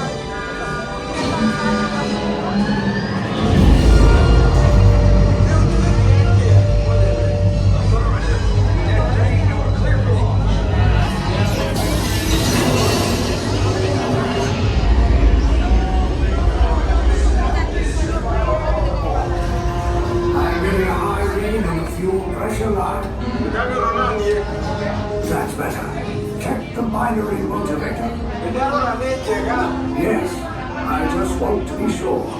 All recruits must be on board now. Transport is away in 30 seconds. Good. Your operador on hyperdrive. Yes, check the hyperdrive also. Transport takeoff in 20 seconds. Hyperdrive need to run it down on the Good. Airspeed sensor? Nephew. Thank you, Nina. Black Leader, are you and your team ready? Affirmative. The engines are hot. Red 2, Blue 5, report. Red 2, check. Blue 5 standing by. Engage repulsors and hold on, recruits. All ships, launch.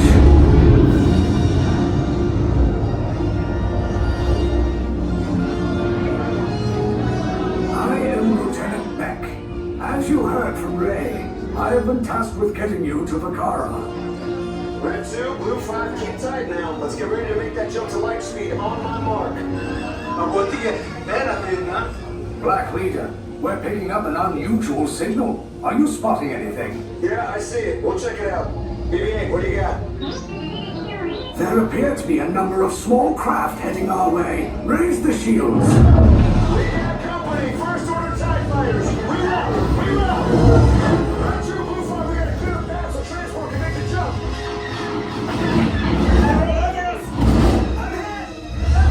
Block 2, more incoming. Blue 5 taking evasive action. Try to strike your blue. I'm trying. We lost Blue 5. I'm gonna try to draw them away. Copy that. Get us clear so we can make the jump. Be ready. You won't have much time. Where are all those TIE fighters coming from? Star Destroyers. Get out of there! We can't. We're caught in a tractor beam. It's pulling us in. I'll go get some friends and make this a fair fight. Don't worry, I'll come back for you. Stay strong. Cargo vessel TR-141, identify yourselves and prepare to be boarded. This is TR-141. We are a civilian vessel. By whose authority are we being detained? By the authority of the First Order, Resistance scum. Now bring down your shields and prepare to be boarded. Little Twig, get up there. They'll want the location of our secret base. Tell them nothing. The future of the Resistance is at stake. I have a bad feeling about this. Stand back from those doors. This vessel is now under our authority. Everyone will disembark and proceed to the right.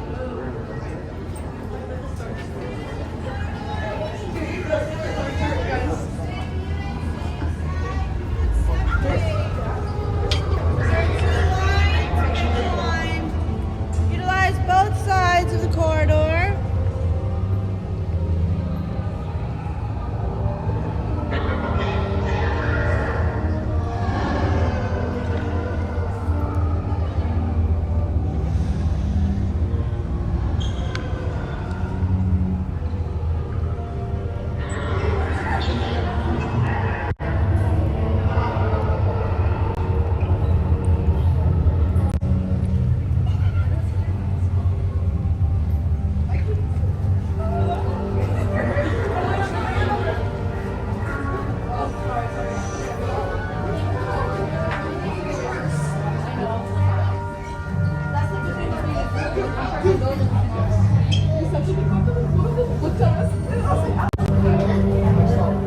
I've got a bad feeling about this.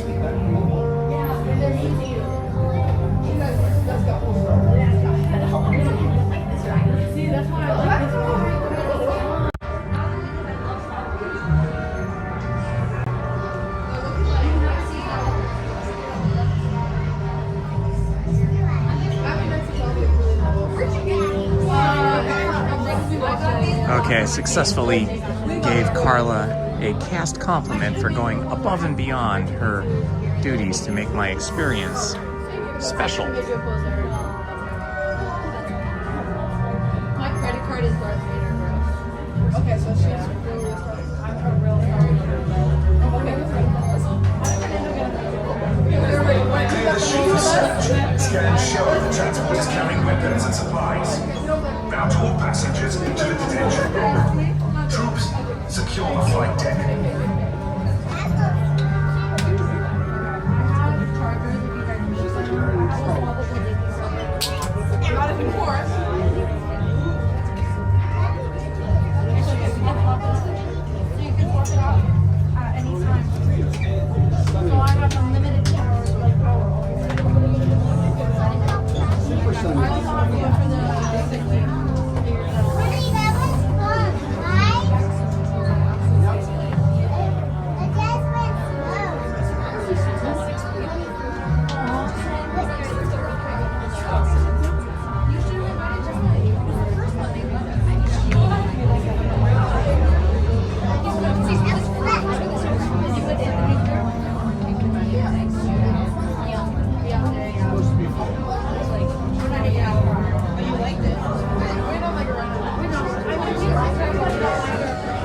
this attraction, particularly walking down this corridor, and then when you get up to the part where the cast member takes you in, but walking down this corridor and through here always kind of reminds me not only of Star Wars, but of George Lucas's first film, THX 1138. If you want to see a really serious science fiction film that does not really have any humor in it, it's just like really hardcore kind of original science fiction genre, check out THX 1138. I believe that was George Lucas's first film.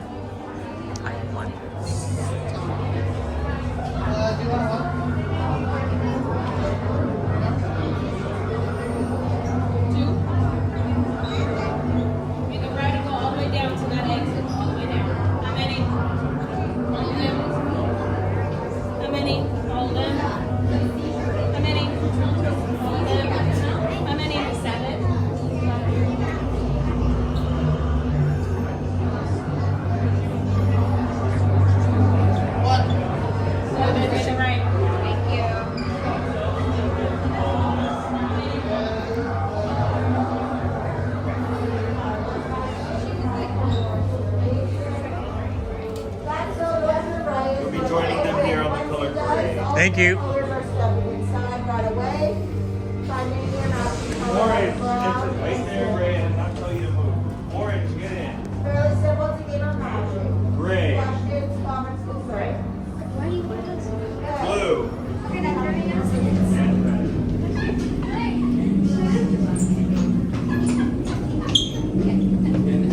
I'll go to the back of the line.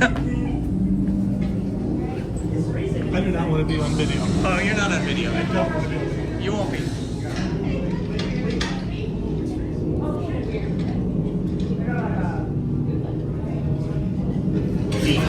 Yes, General. Enemies of the First Order, we will soon snuff out your meager resistance. You chose the wrong side, and now you will pay. The resistance prisoners. You have what I want. You know the location of the secret base, and I will take it from you. We are needed on the bridge. Keep the prisoners here. I will return to finish this personally.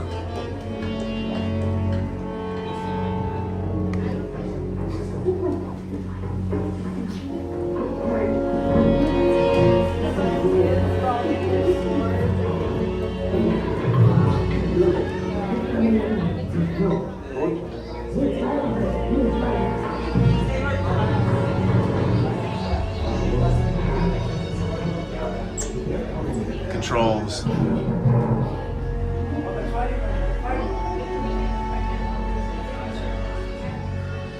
wonder what these controls are. I'm not going to touch them though, because I saw somebody touch a control panel once before, and they really got in serious trouble from one of the cast members. I mean, like serious trouble. Probably not one of these things, but over by that main hall where we're all standing in line.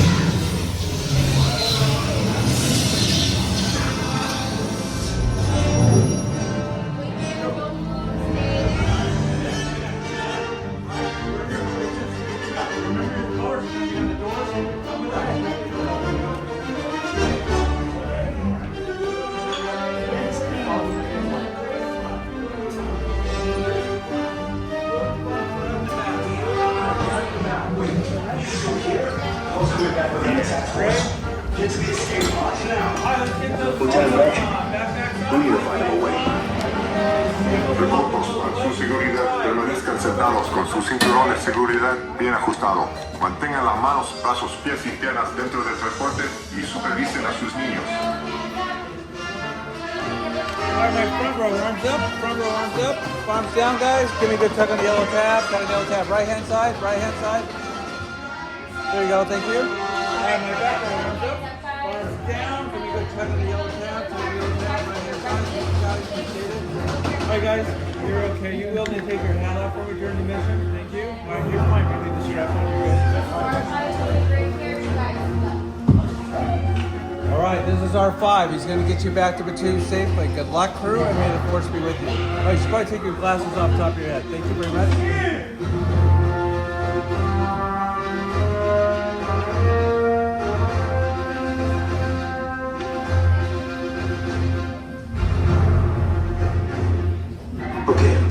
Take this corridor to the turbo lift, then head down to the escape pod base. Those droids are programmed to return you to Batuu.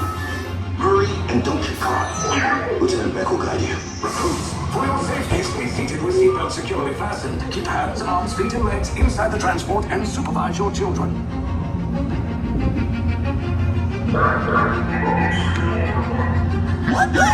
Tell them it's a prisoner transfer.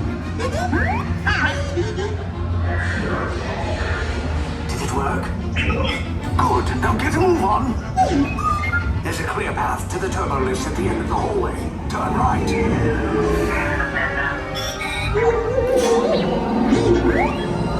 Road droid. You're lucky it didn't spot you. Take those turbo lifts and stay out of trouble. Hey, you're not authorized. Wait, it goes to the prisoner.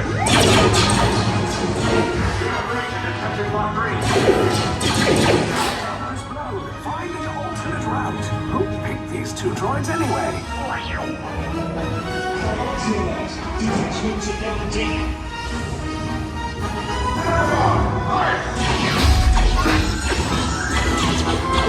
Take cover, recruits! If anyone's back in a blaster, now's a good time. Ah! The escape pod's just below us! Wait, why are you going up? I said down, up is bad. Up is real bad.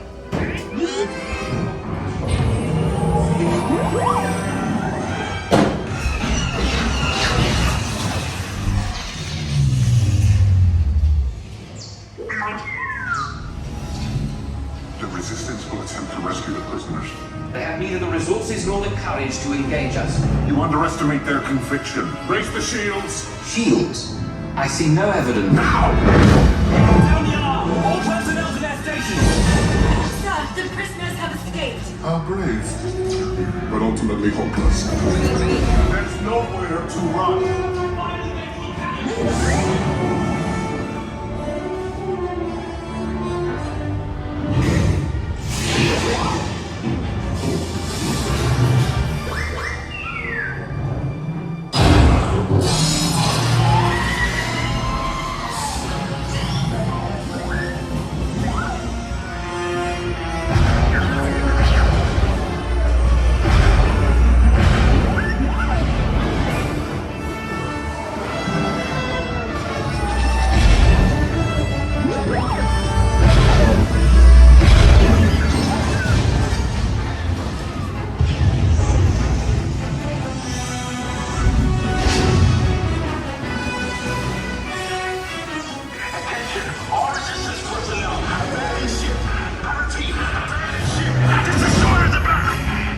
Escape. You will tell me the location of the secret base, and then I will destroy you and the Resistance.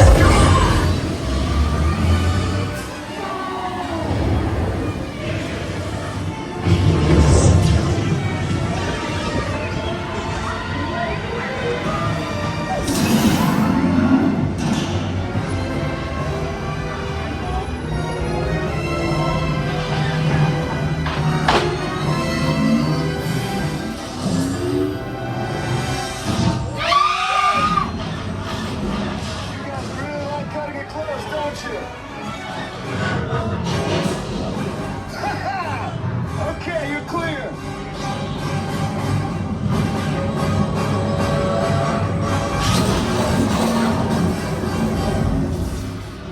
Your escape pods came in a little off target. Ground crews will meet you outside the wreck. All right, nice job, recruits. Not what you signed on for, but hey, you're Resistance now. I think you'll have that authority. Right, Beck? Where's the lieutenant? I need eyes on Beck. I know, Scaffery's pocket. More escape pods down in Sector 4. Verification pending from Key Command personnel. Where's the lieutenant? I need eyes on Beck. We're tracking Beck's pod at the wreckage, sir. Wreckage? I got a bad feeling about this. No, sir. He came down at the wreckage site. That doesn't sound good. He was the backbone of this operation. If anything... Lieutenant Beck here. Beck! You're alive! I should hope so. Great job, recruits. Thanks to your heroism, the location of the Resistance base is secure. Bravo! R5, you too.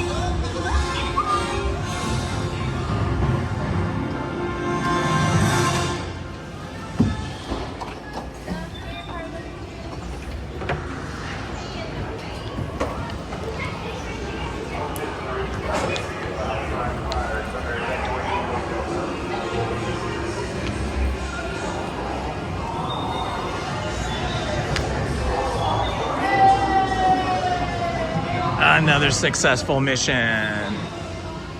That was so fun.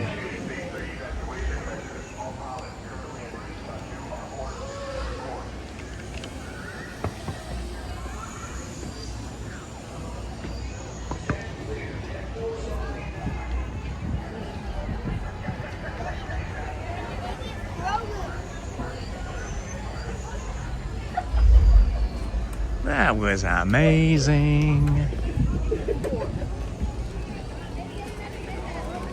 I think we've been on, what, 9 attractions now? Pretty good. And it's just now 11:32.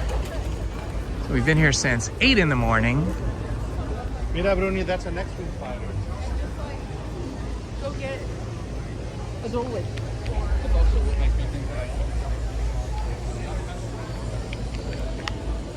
Ah, what a beautiful day. It's now currently 80 degrees. It's been rising steadily. I think we'll probably have our hottest time of the day about 1:30, 2 o'clock, maybe even as late as 3. 8 rides, thank you so much. Thank you, Stephen. Look at that. We missed that giant queue for Rise of the Resistance. But even, you know, it's 11:30 on a Friday, it's still not that busy because see, the queue starts up there and then it goes all the way down here. On a busy day, this queue can be filled up almost to the bridge. So the fact that this bottom part of the queue here for Rise of the Resistance is still empty, not being used. Hi, how are you? It just shows you that it's a pretty light day so far, at least this morning. Welcome, my friends. This is Indiana Holmes here at Disneyland in Anaheim, California. If you're new to the channel, please do me a favor. Like and most importantly, subscribe and hit that notifications button so you don't miss any of our live streams or our videos that I post.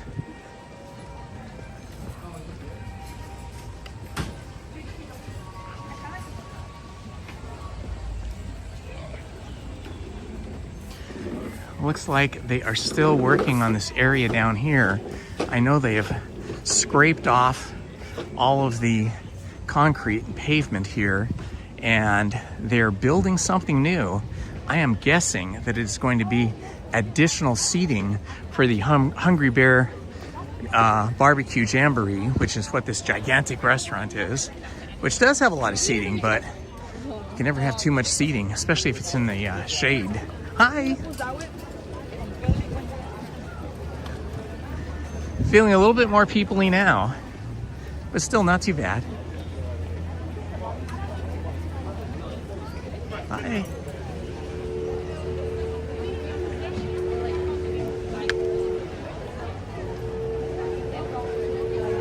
I bet a lot of people are going to want to go on the Tiana's Bayou Adventure today because of the heat. I'll bet we get up here and it's like 70 minutes or so for standby time. Let's see, what does it say? Oh, interestingly, it doesn't say any wait time. Oh, I bet it broke down. Everybody's coming this way, which means that they've all just been evacuated out of the queue probably, which means the Mini Adventures of Winnie the Pooh could be really backed up. Oh yeah, it is. Okay, so they've evacuated Tiana's Bayou Adventure, and there's a really big line here for the Mini Adventures of Winnie the Pooh. So I think we're gonna skip that. Sorry guys, but standing in that full sun queue in this 80-degree heat, it looked like that was at least a 30-minute line for the Mini Adventures of Winnie the Pooh, where usually it's only 15 or 20 minutes or less. So maybe we'll try to get to that later. I think once Tiana's Bayou Adventure opens up again, then most of the people will probably go over there, and then the Mini Adventures of Winnie the Pooh queue will probably go down to 10 minutes.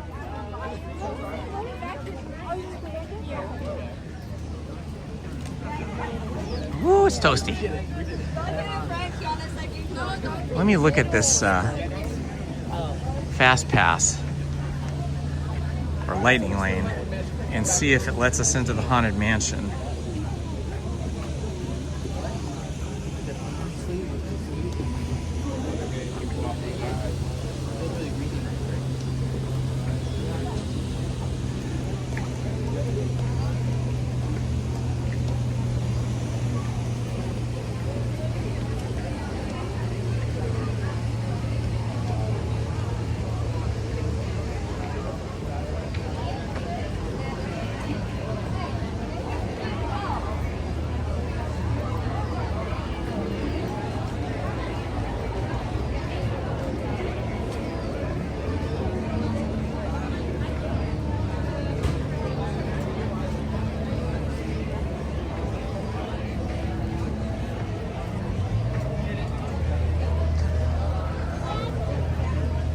All right, I guess I'm just gonna walk up to Lightning Lane and see if it lets us in or not. So there is a list of things you can go on and a list of things you can't go on, but I can't seem to find that list now.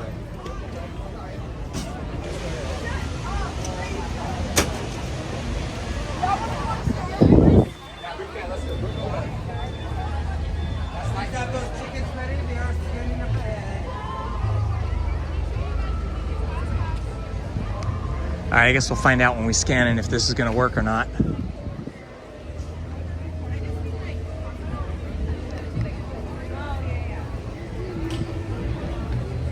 It'd be great if it worked, because we could avoid this huge queue over here in the sun. So it is pretty warm now.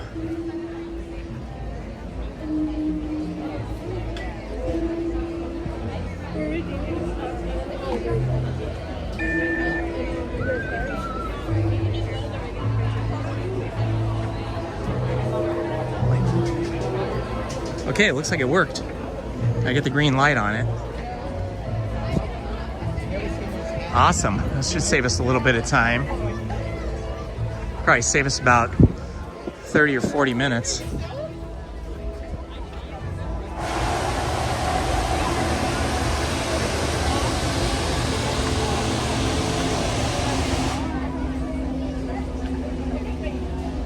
Oh, the line for Haunted Mansion can be even longer than it is. I mean, right now they're not even using Madame Leota's walled garden, and that usually is where I have to go for like a 30 to 40 minute wait, although sometimes if it's early it could be 15-20 minutes. And then you have the greenhouse queue over there, which they can use on a really busy day. So yeah, I've seen Haunted Mansion go to 90 minutes. So even if we were just in the regular queue, it's probably only about maybe 30 minutes right now, maybe a little bit longer. But we're in Lightning Lane, so it should be quicker.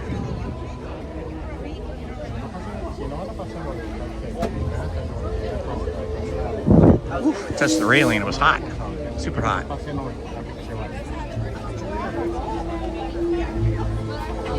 It is toasty here.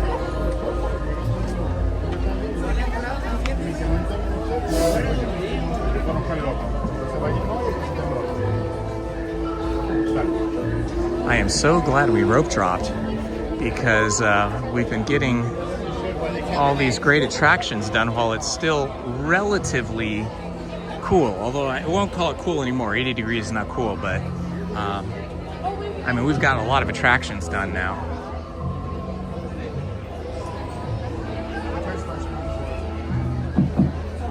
Welcome to the Haunted Mansion, where spooky spirits are dying to meet you. Your tour awaits, but before you begin, we kindly ask you step all the way forward. Please stand side by side, shoulder to shoulder, and fill in every inch of dead space around you. Hello, Andy Radu. Hey, Andy, earlier, way back at the beginning of the live stream, near the beginning, I went on Mickey and Minnie's Runaway Railroad. I think it was the third attraction I went on. And I went through the gift shop on the way out, as you do. And there was a really cool sipper cup I've never seen before.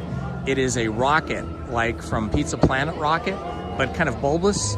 And it is a rocket that's clear, so you can see your soda or drink. And has a straw coming out of it, and it's got the bottom part's like a red body of the rocket with the jet fins on it. So check that out later, or now, whenever you want. You can scroll back and find that.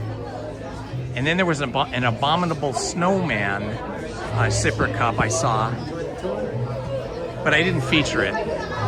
It was over at the Red Roof Tavern, or Red Rose Tavern.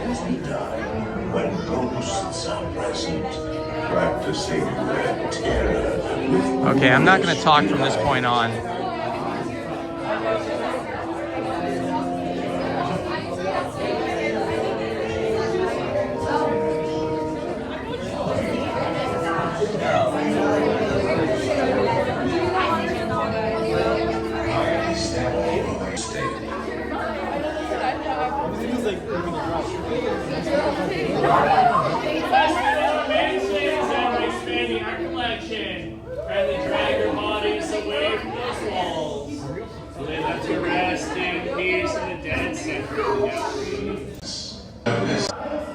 Of course, there's always my way.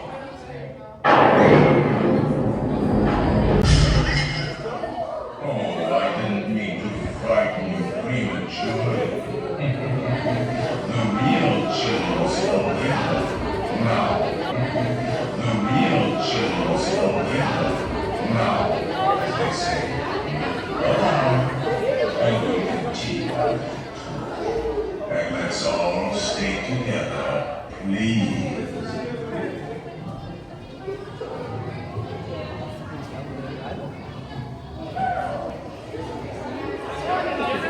Hey, how's it going? Good to see you, my friend. Good to see you too. You got indoors in the air conditioning today. Yeah, it's good for nice. you.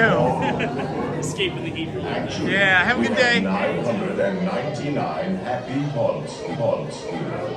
But there's room for 1,000. Any volunteers? If you insist on lagging behind, you may not need to volunteer.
Pull down on the safety bar, please. I will now report. And heed this warning. The spirits will materialize only if you remain safely seated with your hands, arms, feet, and legs inside. And watch your children, please. Para su seguridad, permanezca sentado y mantenga las manos, brazos, pies y piernas dentro del vehículo y cuide a los pequeñitos. Y ahora, prepárese.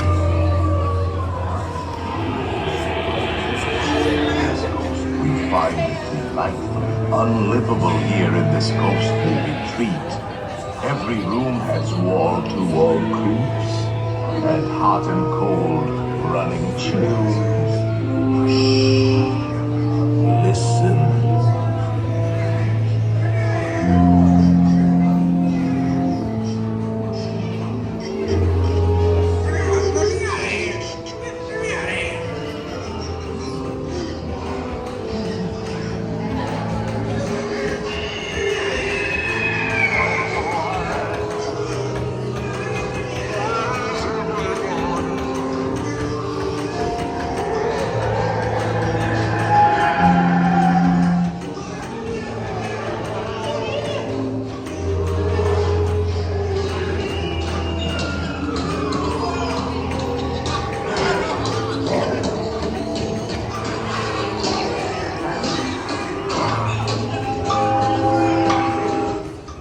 Playful spooks. Stop number one. Please remain seated in your doom buggy. We will proceed. Yeah, stopping the dining room or stopping in the graveyard is the best.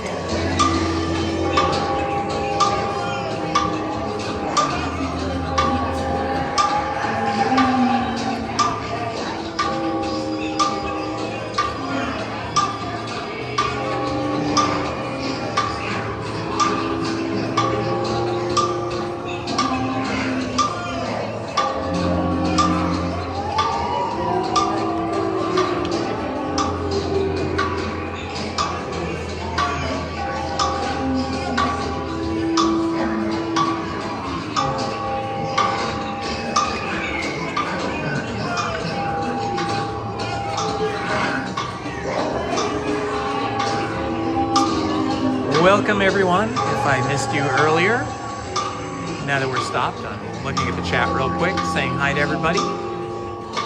And if you're new to the channel, please like, subscribe, and hit that notifications button.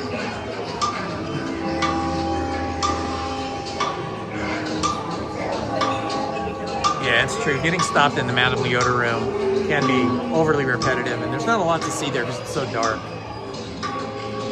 But the dining room is awesome.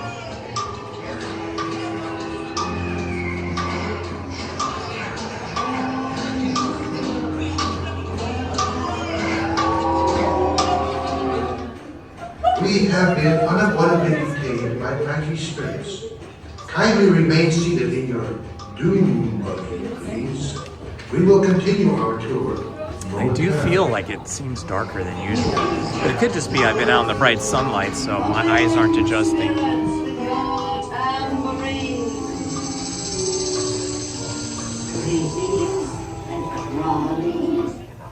Playful spooks have interrupted our tour.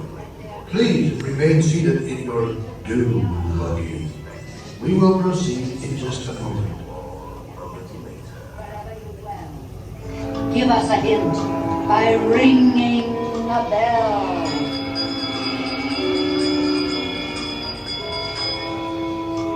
Serpents and spiders. It's nice and cool in here. Call in the spirits wherever they're at.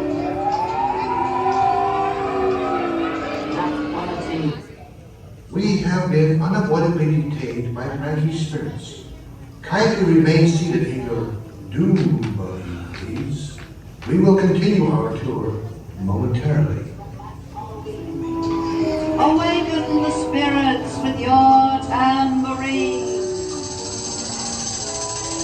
Creepies and crawlies, toads in a pond.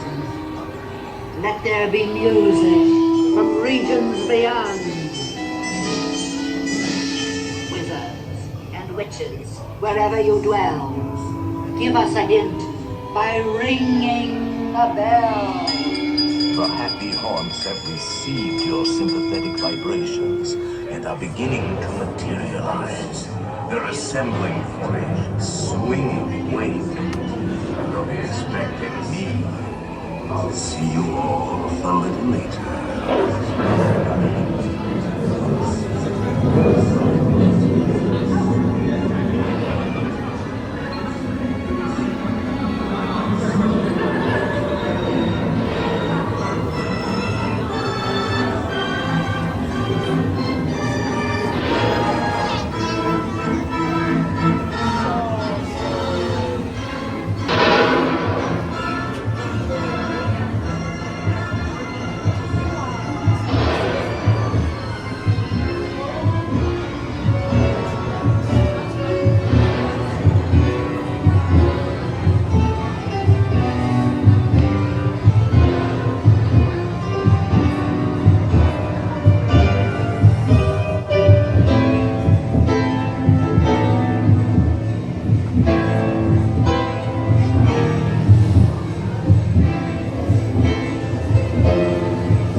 They pretend to terrorize with videos cannot sensationalize.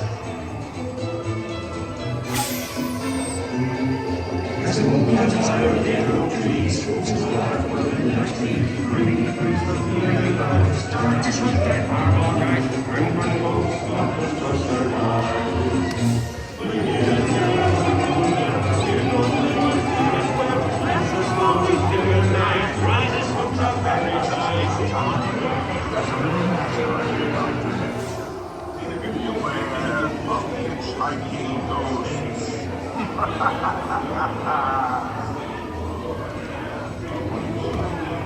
They have selected you to fill our quota, and they'll haunt you until you return.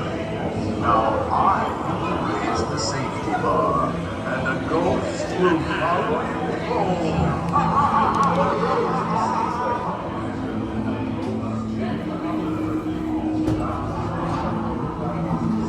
Please exit to your left by stepping away from the cars with your left foot first and step out and step out of the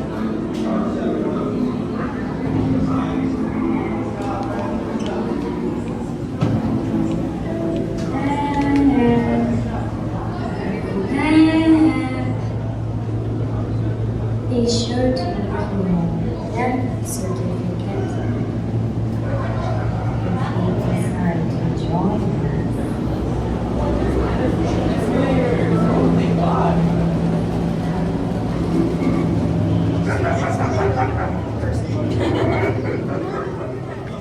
Oh, and out into the heat. It's feeling like summer now.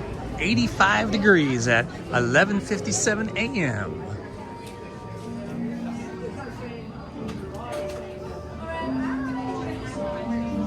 This is a cool new shirt I don't think I've seen. Oogie Boogie theme. Cool little water container with a Oogie Boogie kind of coin purse.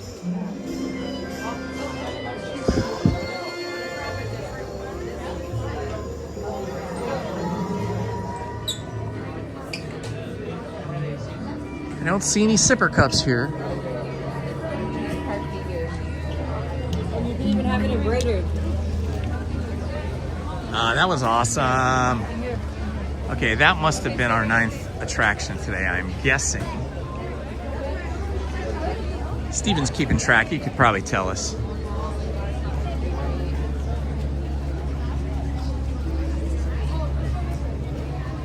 Oh yeah, you can feel that heat now. 85 degrees at almost 12 noon.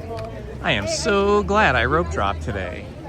I think that is going to be the program going forward. Rope drop every day when it's going to be over 80 degrees anyway, or over, maybe even over 75, because it heats up so quickly.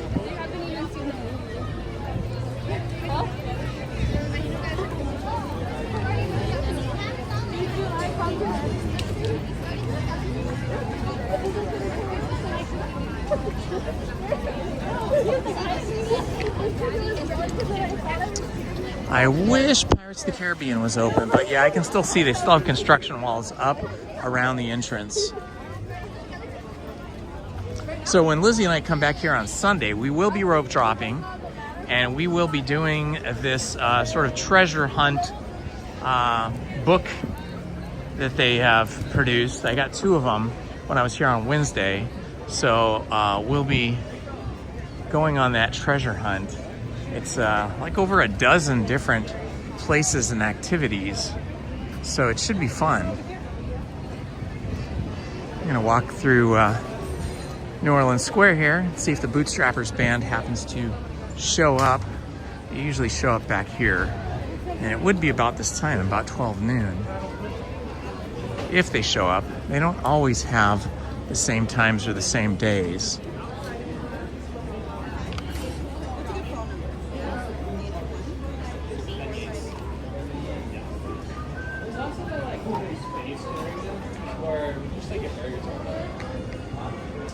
Marie Antoinette's Perfumerie. I could never work in there. I am so allergic. I can't even go in there. I am so allergic to scents of perfume and cologne. I take an allergy pill every single day in the morning, and sometimes a different allergy pill at night, because I'm so allergic to everything that is a flower, flowers, grasses, even some trees.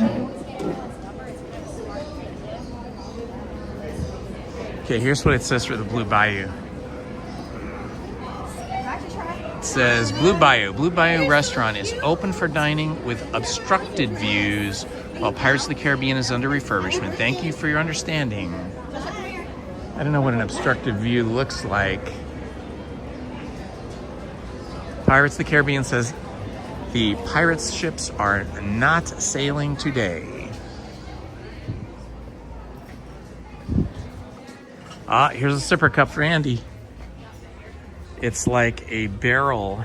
It says a pirate's life for me.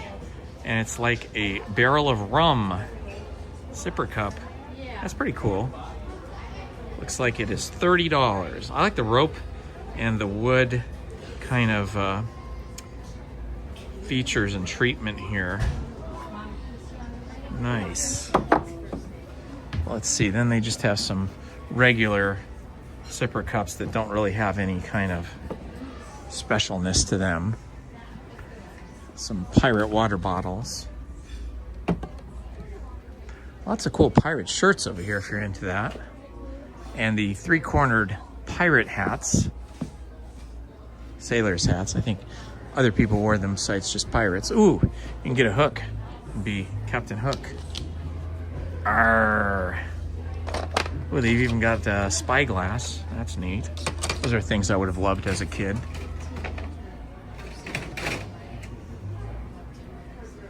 Let's see. Ooh, that's a nice colorful sweatshirt. Dead Men Don't Tell Lies. But sweatshirts are not practical in this weather.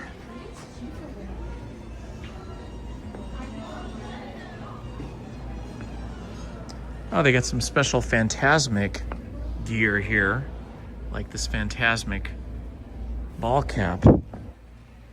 I like these Fantasmic ears. These are very cool. Nice.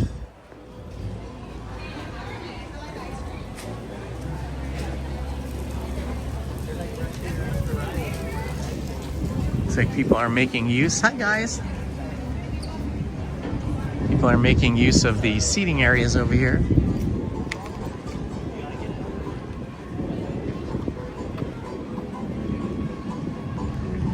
Ah, nice little breeze right here.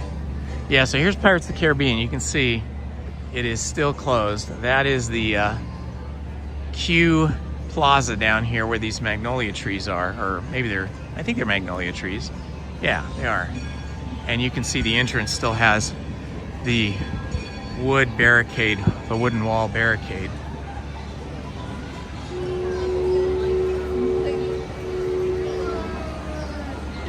Stop here in the shade for a minute to see what you guys are typing in the chat.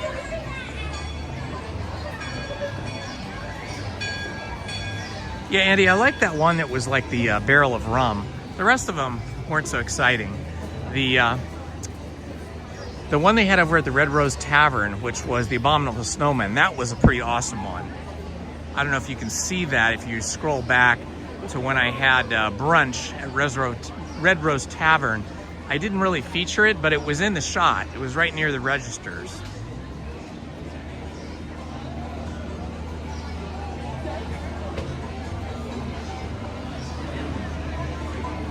I would doubt that Disneyland gets hit hard with theft because they have so much security here and lots of people walking around that look like regular guests in t-shirts and shorts and stuff are actually security. And they have cameras everywhere.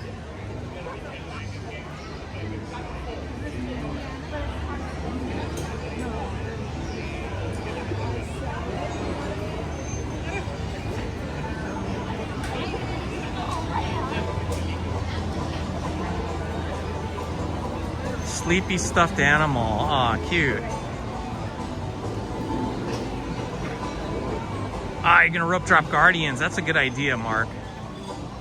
Yeah, that's always one of the biggest, longest lines.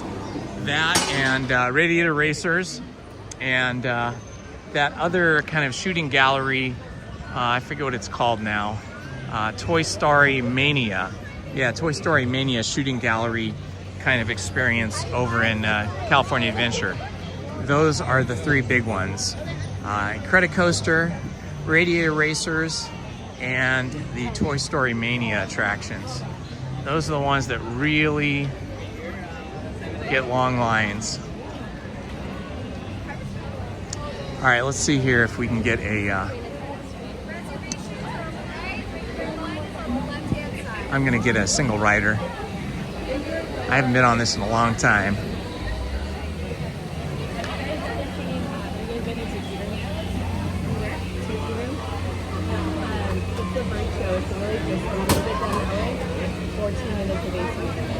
It's awesome. You'll love it.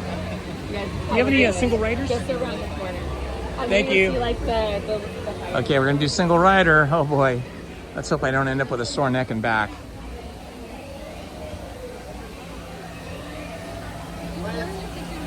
Oh, that's it.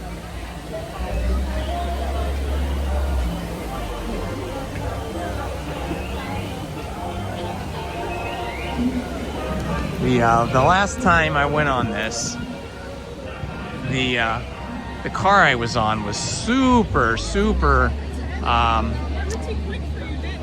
rocking and tipping and jerking and all that kind of stuff, and really tossed me around a lot. I ended up with a really sore neck and back for a couple of weeks. So I haven't been on it since. That was well before I had my surgery. But we'll give it a shot today. See what happens. See if I end up needing to go to physical therapy.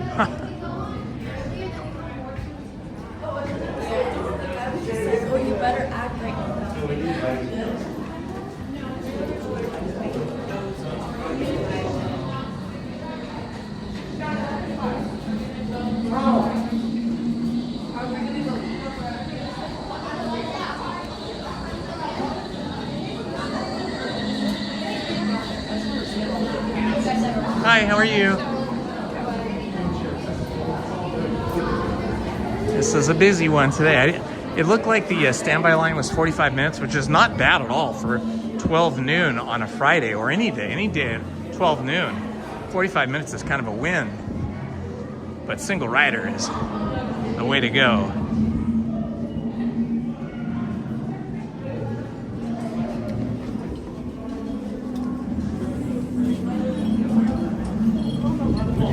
Lots of people exiting as we walk up to the single rider queue. For those of you that don't know, single rider at Indiana Jones and the Temple of the Forbidden Eye usually starts about 11 a.m. They usually don't give out the single rider pink passes like this one until 11 a.m. And the way you go through single rider is you go in the out. You go up the out past, up the out queue. Here we go. They're going to take us now.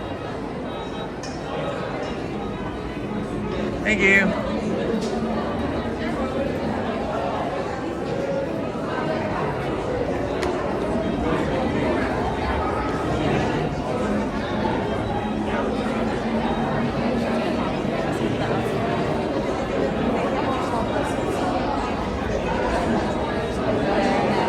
You know, you can still go on single rider even if you're with another person or even a small group of people. You just don't get to sit with those people when you get up to the car where they put you in, because they just take everybody with one of these pink single rider passes and they just place them in whatever car needs an extra person to fill the car out. So you can come with a friend or even a group of a few people. You're just not going to get to sit with them. Thank you. Occasionally, if it's really quiet, they'll let you sit together with your friend. Lizzie and I have had that experience a couple times, but most of the time not. Most of the time we're separated. When and if he does, I on the globe will be there.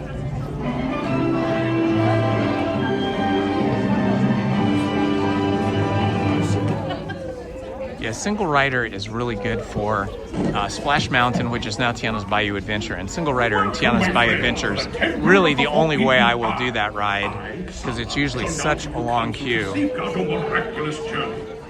Here in your transportation devices are ingenious pouches for safekeeping all earthly Hey, Party of treasures. 5. Yeah, we'll be doing California Adventure sometime in the near future. Safe and sound. Here are special belts attached into the seats. Simply pull it from the right, inserting it into the left, like so. We could even start there on Sunday, Lizzie and I, and then come back over to Disneyland to do our adventure treasure hunt. Now, my friend, one final word of advice. Once you've entered the chamber of destiny, look not into the eyes of the idol. That would be dangerous. Very dangerous. Well, my friends, your moment is drawing near. Already I am envious of the wonders that await you, if you avoid the eyes of Mara, that is.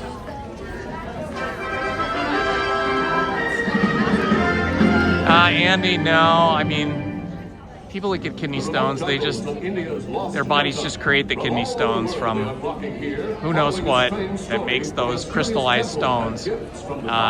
But some rides that do shake you around theoretically could move a stone or shake a stone loose from your kidney and have it start traveling down through your ureter into your bladder. A lot of people hypothesize and say that Big Thunder Mountain does that, but I don't know. Big Thunder Mountain has a lot more centrifugal force than this ride does, so I would think the centrifugal force of a roller coaster could cause a stone to dislodge and pull down. But really, I don't think many people, not even doctors, really know like how these things get created and you know what makes them break loose and come out. Welcome, my friends, to the Temple of the Forbidden Eye. I, Sala, shall now give you counsel to safeguard your miraculous journey. Here in your transportation devices are ingenious pouches for safekeeping all earthly treasures when the journey becomes bumpy. And to keep you safe and sound, here are special belts attached into the seats. Simply pull it from the right, inserting it into the left, like so. You see the excellence of this invention? Your off-road journey is high-speed and turbulent, going over rough and rugged terrain, and then suddenly you are turning sharply. All right, they're going to let us single riders suddenly. through now. It is unlike anything you have ever experienced, I assure you. Now, my friend, one final word.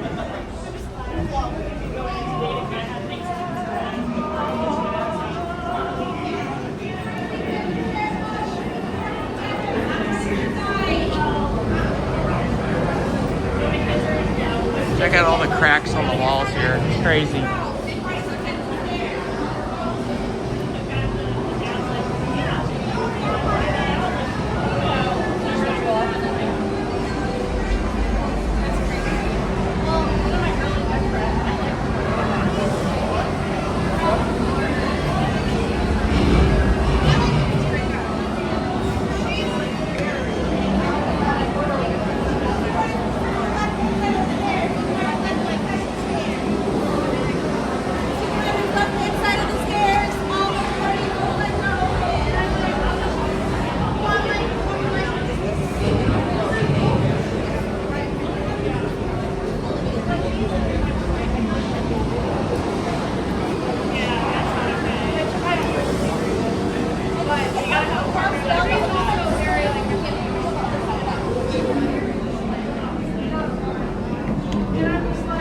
Well, there's nothing wrong with going to Disneyland by yourself. I do it at least once a week, sometimes 2 times a week, and occasionally 3 times a week.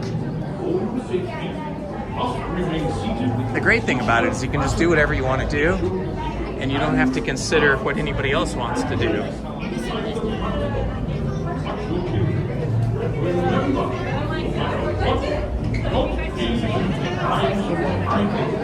Now, Solo wishes you a wonderful and successful expedition. Saludos. Para que su visita al centro sea 15, les rogamos que permanezcan sentados con el cinturón de seguridad bien activado. For some reason, my battery doesn't seem to be charging my phone, and we are down to 35%. So that's a bit of a worry. I think we'll make it through this attraction, but I don't know how much longer the phone will continue to operate. Usually once we get down to 25%, then it drops precipitously after that. So hopefully we'll make it through the ride without having the live stream drop out.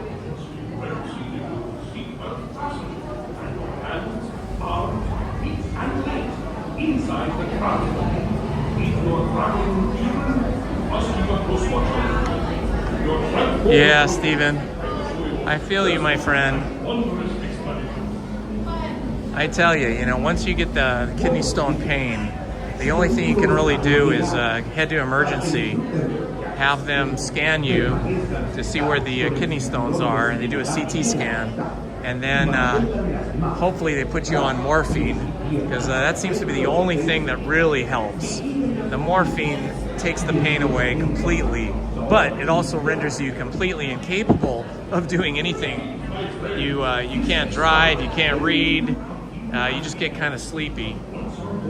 And then you just need to get surgery as quickly after that as possible, because that morphine will wear off in about 8 or 10 hours.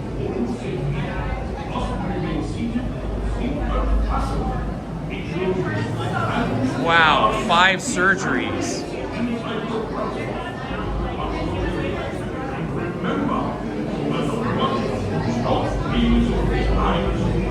I've had 3 kidney stone surgeries. I'm hoping I'll never have any more. I'm hoping I'll never have any more kidney stones.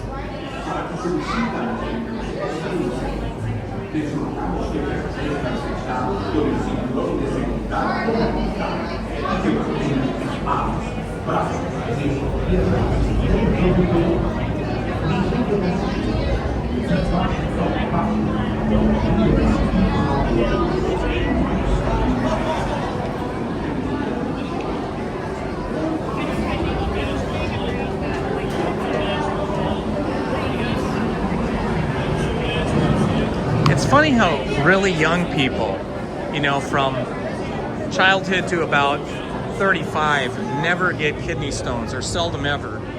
It seems like you always get them like when you're older than 40.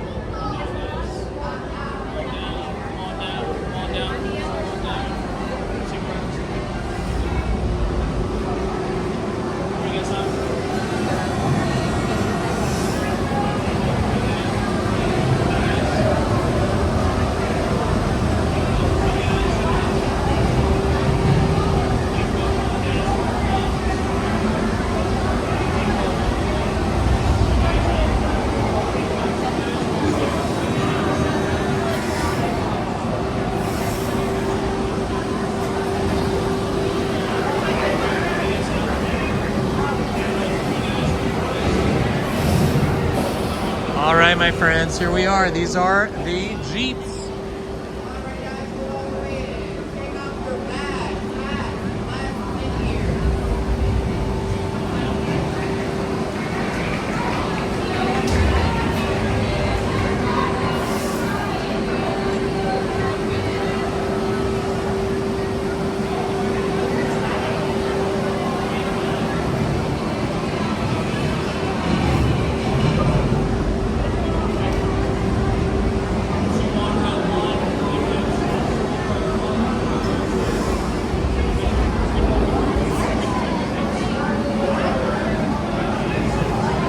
I got the hat cinched down around my chin.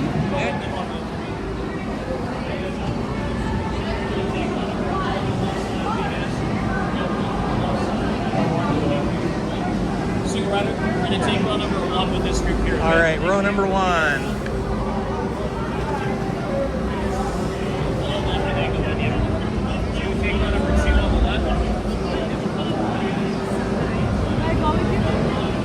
All right, we got a front row, row number 1.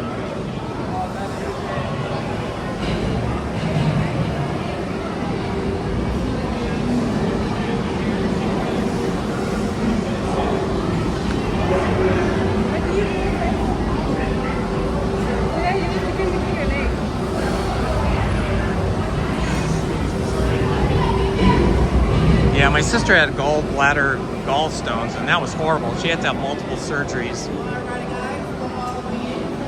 Probably very similar to kidney stones.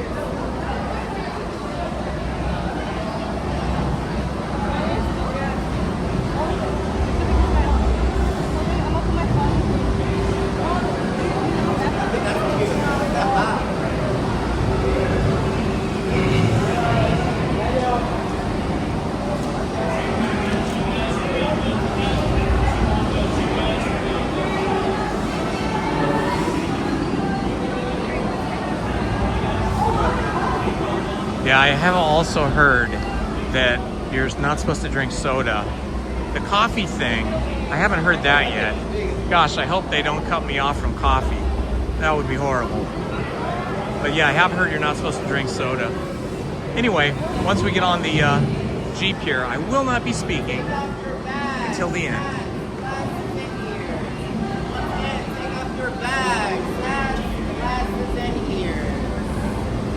Bags, hats, glasses, and ears. Follow me, guys. Follow me, guys.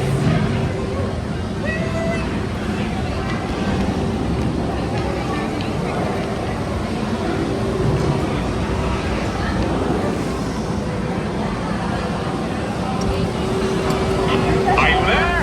Come All right, we got a front row. Should be good. You have only to take your seats, mates. Buckle up tightly now.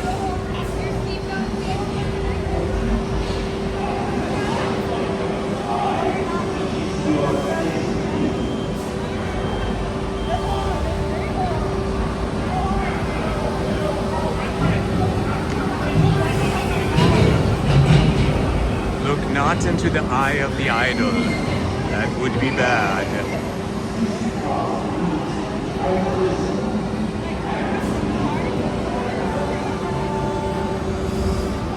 Alright, arms up for me, please, arms up.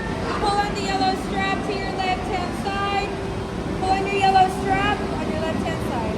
Thank you. Pull on the yellow tab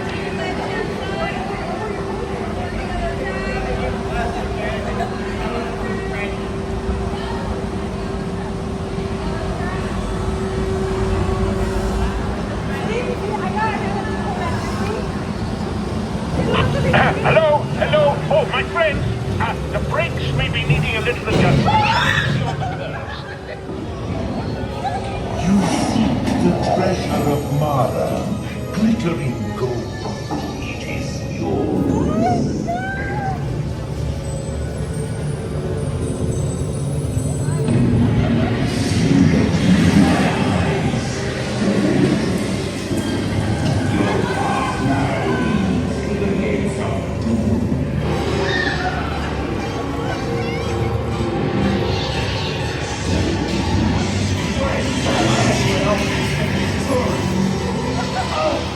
Swerve left! Up to the left! Oh! You had to look, didn't you?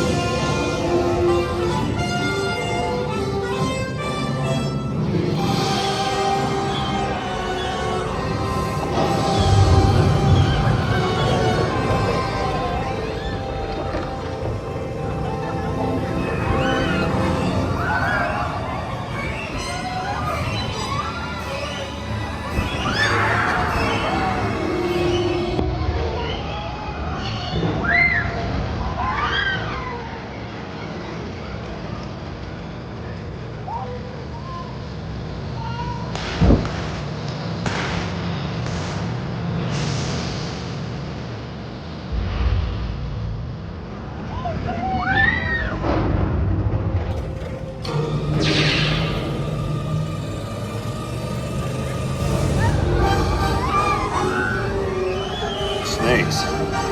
You guys are on your own.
Next time, you're on your own.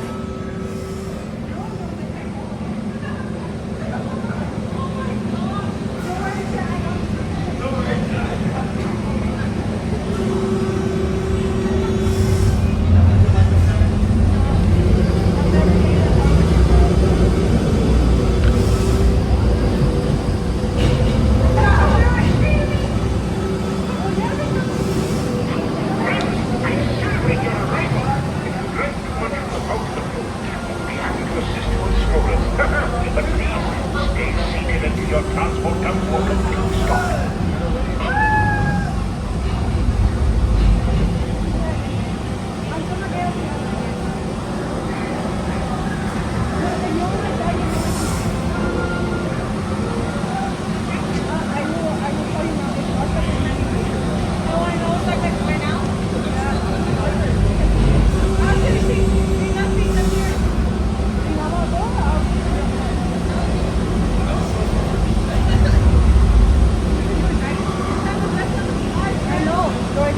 You are welcome, my friends.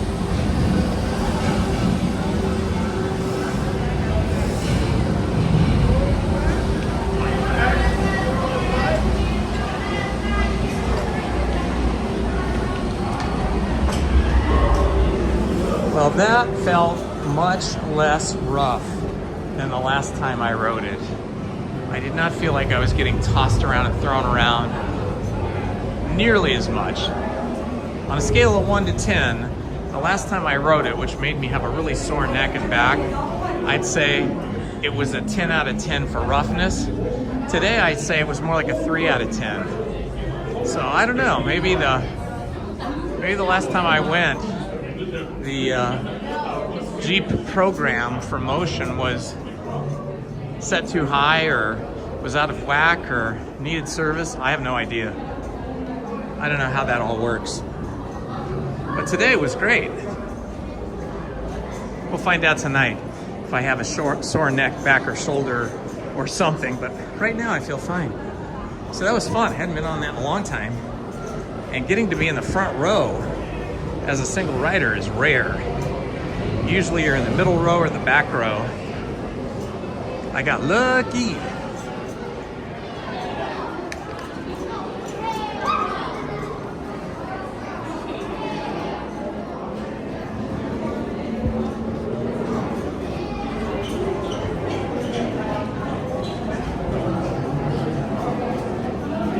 Let's see, for some reason, the cell phone does not seem to be charging off the battery.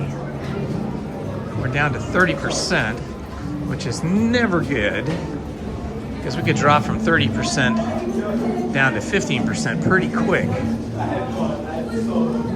I'll have to check on this when we get out of here and see if there's a way I can disconnect this and reconnect it and get it to charge.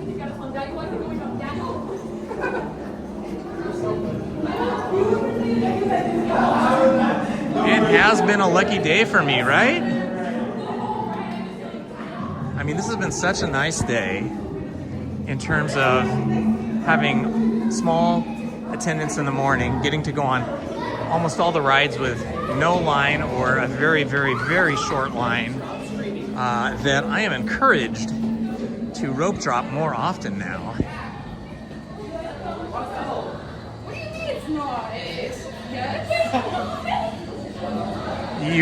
You are welcome, Andy.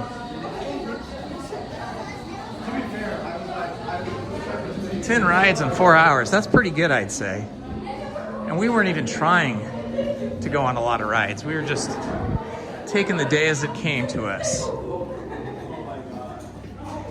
We could have probably done 5 rides just in Fantasyland first thing in the morning, except for Peter Pan. That was probably going to eat up some time.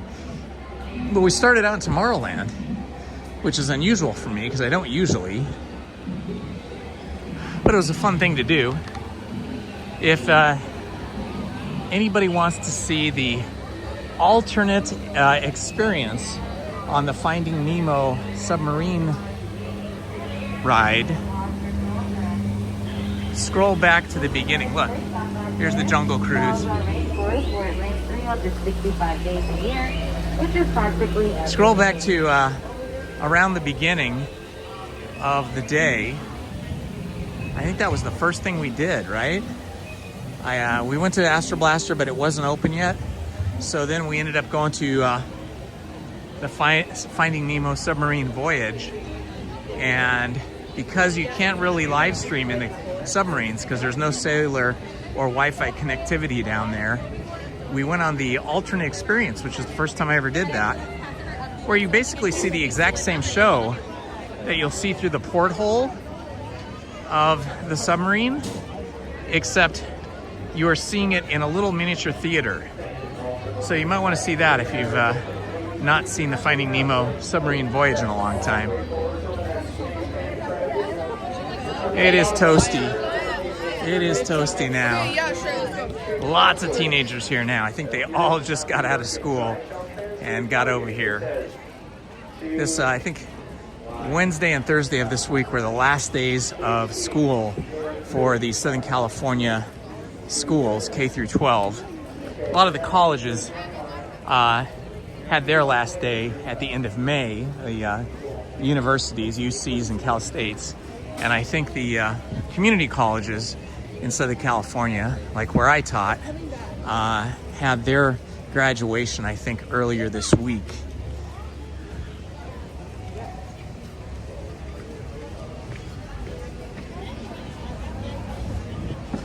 Okay, I think I'm going to do a quick bathroom break here. So I am going to put you guys away in my backpack and turn off the microphone and close the lens and just put a video on for you guys.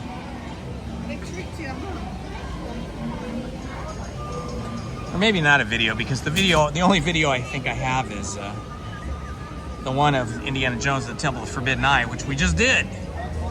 Okay. All right, so you guys hang in there. I'm just gonna go to the restroom real quick, but I gotta put you guys on a privacy screen and turn off the mic.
All right, we are back.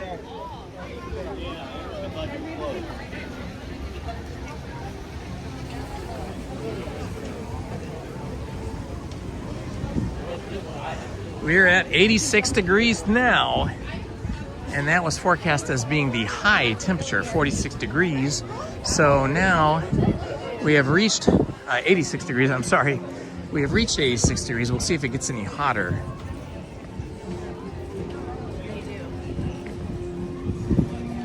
There's a nice little breeze right through here though, which is definitely helping given that it is very hot.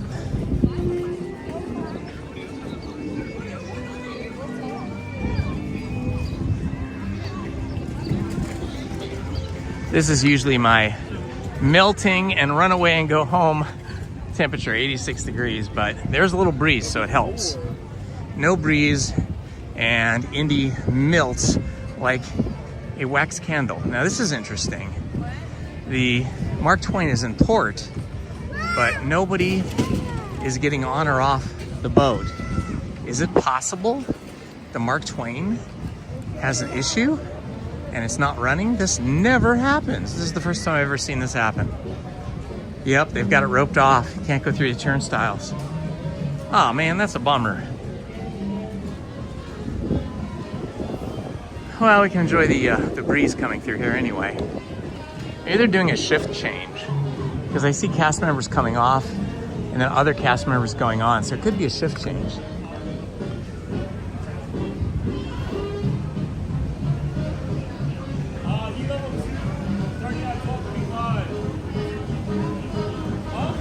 $12.35. It's already $12.41.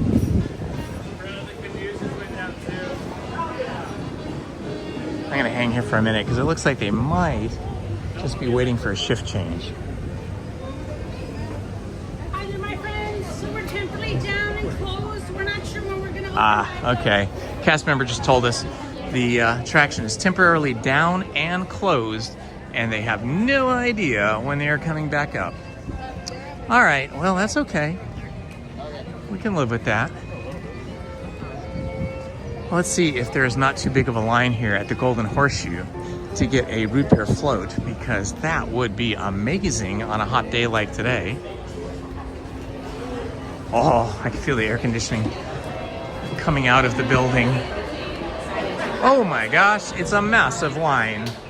It's packed in here too, probably because of the air conditioning. Okay, well, that was unsuccessful. Maybe further down Main Street we can get something nice, cold, ice creamy drink. I don't know. We'll give it a shot.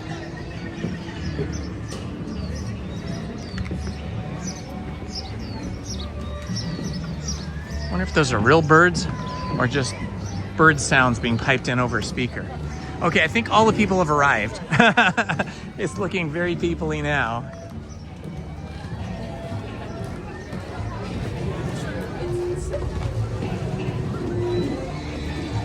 Oh yeah, a lot of people have arrived. I think they were just either sleeping in or working or having their last morning of school or traveling here or something. Still doesn't feel as busy or even look as busy as other days when I've been here. So it's still not bad, but it's definitely all the lines now for the queues for different attractions are like 40 minutes or more. I just walked by the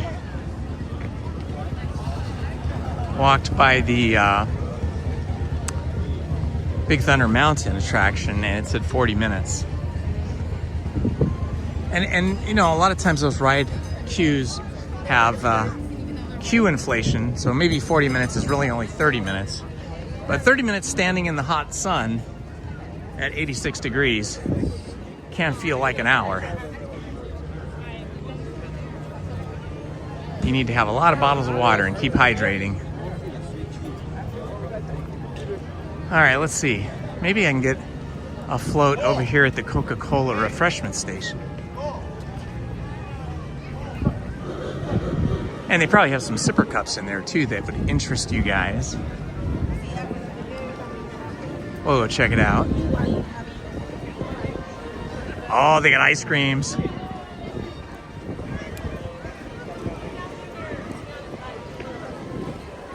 You gotta eat your ice creams quickly on a 86-degree day because they will melt very rapidly. Okay, it looks like they just have the Lewis Sipper Cup. Okay, so we've seen these before. The Lewis Sipper Cup and the one that I bought, which is Jiminy Cricket. There's Lewis. And then they have this snake one, serpent. That's pretty cool. Okay, I'm gonna stand back here and see what they've got. Power pack, baskets, beverages. I don't see any ice cream or ice cream floats. So we will follow on through this nice air-conditioned store here to the Gibson Girl ice cream store and see how that's looking. I'm all about ice cream. Ice cream is my favorite dessert. Well, not my favorite dessert. My favorite quick dessert, my favorite dessert is double crust apple pie or double crust blueberry pie or double crust apple blueberry pie. Let's see what we've got here. Root beer, 2 scoops of vanilla. Yeah, we can get root beer floats here. Awesome. $7.99 for a root beer float. Sounds like a deal in this heat.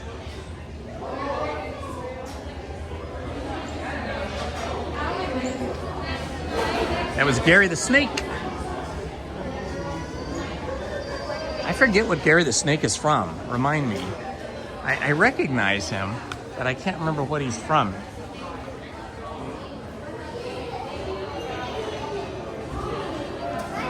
Oh, Zootopia. Okay. He's from Zootopia 2. Okay. Yeah, there was Zootopia, Zootopia 2, and then Hopper. So he's from Zootopia 2.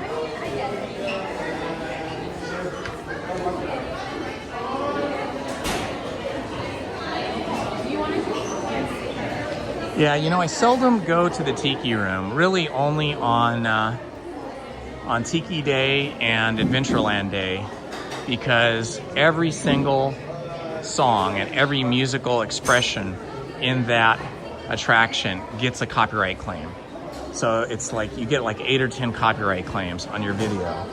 And then you either have to spend the next 6 or 8 hours selecting the copyright claims and deleting them, or your whole video just gets trashed by YouTube. They will not monetize your YouTube video. So I seldom go in the Tiki Room because of that, even though I do love the Tiki Room. But when I do go in the Tiki Room, I usually have to go in and delete that whole section. Huge sipper cup. Hi, how are you? Hi, we're gonna get started. I think I'll have a root beer float. Okay, anything else? That should do it. Can I get a name for and let's do 2 scoops. How you doing, Heather? You having a good day? Pretty good, pretty slow so far. Slow? Really? Yeah. This is hot out there. It's 86. You're lucky you're in here where it's air conditioned. Can you hold? It's more like a popcorn bucket or something. $9.79. Okay. Maybe next time. Thank you. I thought that was a sipper cup, and then I thought it was a popcorn bucket. Turned out it was an ice cream bowl. That's pretty cute. Oh, look at this. I love all of these waffle cones. I love waffle cones. Hi. I just didn't want to have to deal with ice cream. Yeah, no worries. See how they make them? They have these little forms.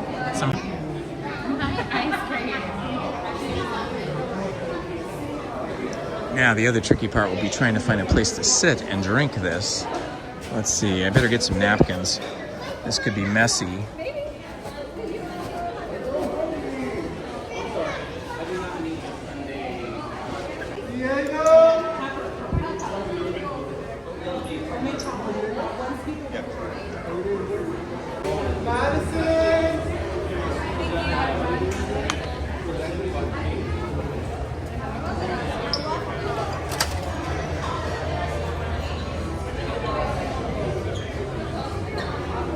Waffle cones are the best, right? Just like waffles are the best. Waffles, waffle cones, anything with a waffle.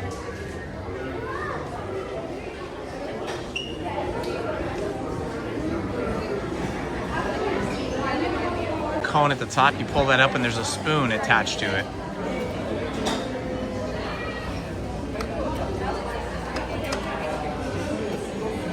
Yep, right here. Thank you. You too. How many viewers is that? Like about 5,500, but they're not all watching right now. There's like 250 or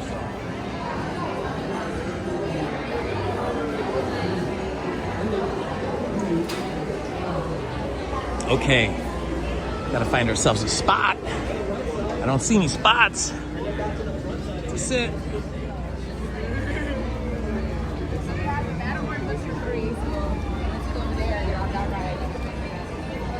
We'll just mosey on down here, maybe down to Main Street. Around the flagpole, there's a bunch of benches. Maybe we'll find something over there. There's a little stair place you can sit over here. It's not the most comfortable thing, but it's possible. At least we could see people walk by. Right here. This is where we're going. Right here.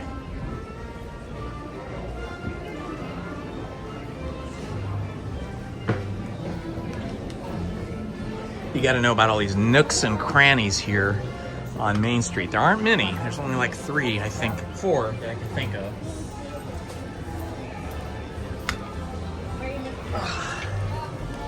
All right.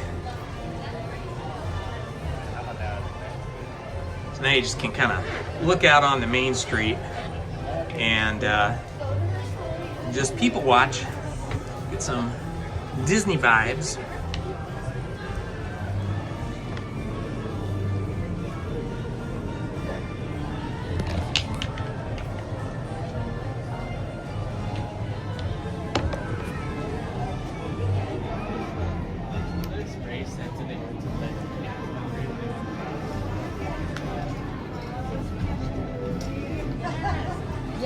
Yes. And then we could even like sit in here, right?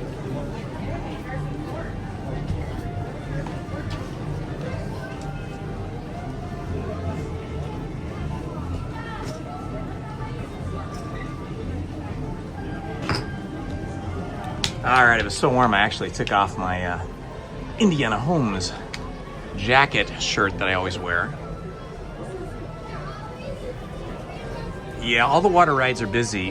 We went over to go to ride the Mini Adventures of Winnie the Pooh, and everybody was being evacuated out of the queue and off the ride over at Tiana's Bayou Adventures. So that's been down. I don't know when it's coming back up. And then because of that, the Mini Adventures of Winnie the Pooh got slammed. So the only other water ride really here is the Mark Twain Columbia River ride, which we tried to go on, and that broke down. So then that only leaves California Adventure.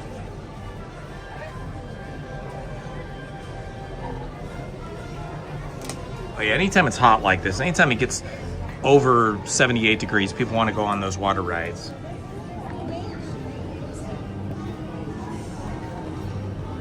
Here's to you guys.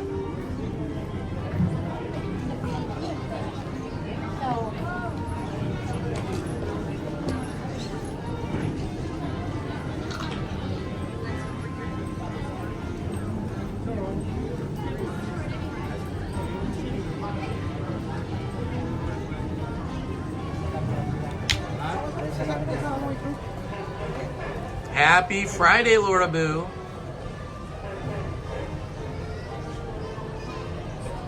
I'm just gonna chill here until I finish this root beer float. If you guys get bored of watching me just chilling here on Main Street, you can rewind the live stream and see one of the 9 or 10 attractions we went on.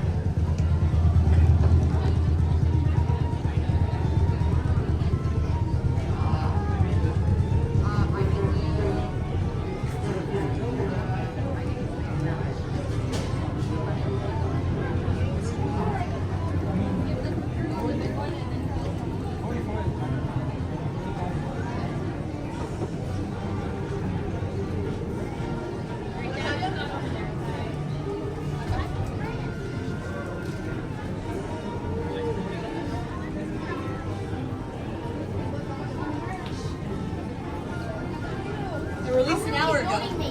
Hey, Astrid, you're not going to use me.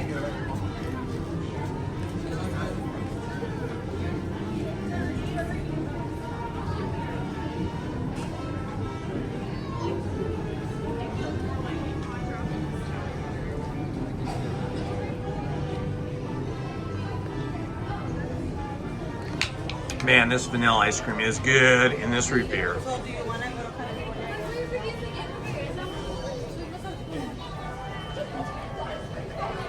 Hello, Teacher Tammy D. No, I use an iPhone 17 Pro Max. When I first started making videos here, I was just using like an action camera. This is a couple years ago. Then I was using my iPhone 15 Pro Max, which worked really good. But I found it didn't have great low light performance, although better than the action camera. And the cellular connectivity was pretty good, but not fantastic. But it was better than other stuff. So then I bought a Samsung Galaxy, I can't remember which number, but one of the better Samsung Galaxy phones, because I saw other people recording and live streaming with it. And my experience was that the Samsung phones did great at night in the dark, or on dark rides, because they compensate the exposure and they over brighten everything.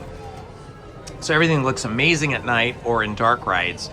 But in regular daylight, like now, like today, they just look blown out. Like the colors look off, they looked a little washed out, and everything looked a little overexposed.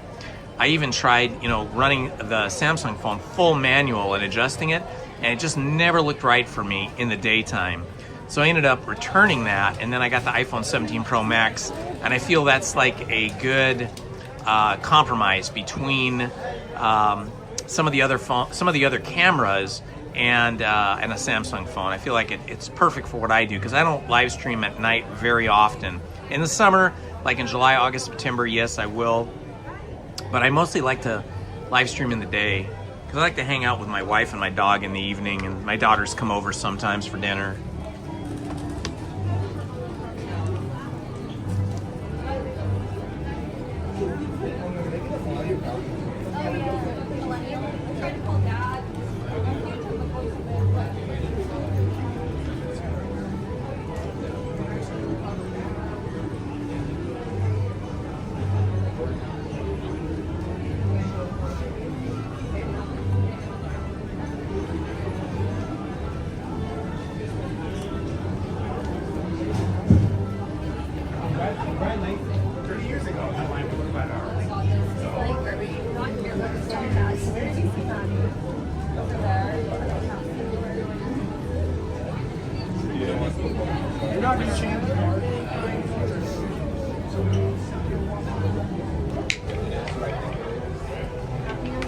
Place on earth, not room for tears. Oh, okay. Can you? Andy, I do not have commands. I need to look into that more and see like the purpose of the commands and like how you implement them. Maybe that's a discussion we can have with the moderators off YouTube and on the Discord server. So Stephen Kenyon created a Discord server for us, and it is live. So if you guys want to log into the Discord server, Stephen can give you guys the link. I think he's done it once or twice today in the chat, but he could do it again if he's available right now.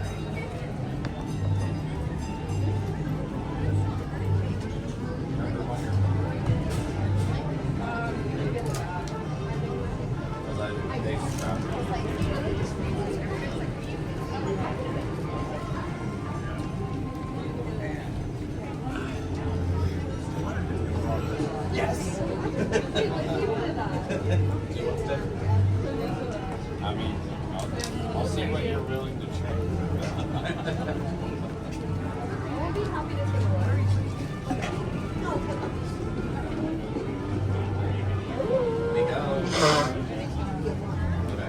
I think I'm literally probably demonstrating all the basics of I have Gemini or Okay, I have finished that root beer float, so I'm gonna suit up again and get out of my little alcove. Maybe we can catch the train from Main Street.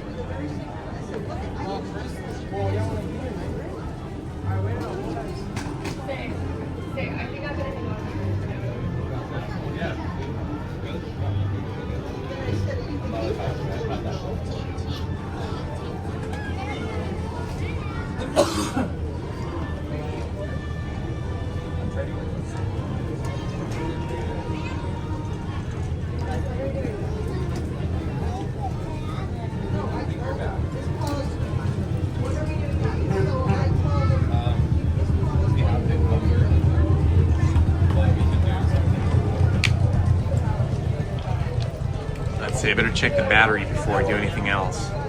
Okay, I'm not sure it's charging, but we're at 35%, so hopefully it'll start charging again here soon. All right, get out of my little 4-step alcove.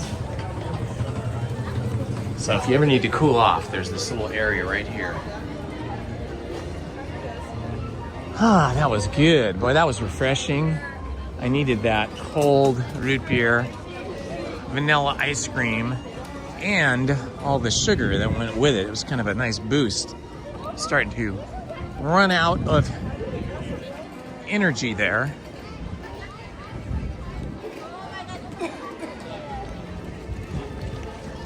I don't drink sugary sodas. I drink diet sodas. But I do love my ice cream. Now that root beer was probably a full root beer, well, full sugar, and ice cream with sugar in it. But normally, I would only have diet root beer, and there's no such thing as diet ice cream. Although I hear when you're on vacation that there are no calories in vacation food. I don't know if that's true, but I'm sticking to it. Although Lizzie says every day's vacation for me, which is kind of true.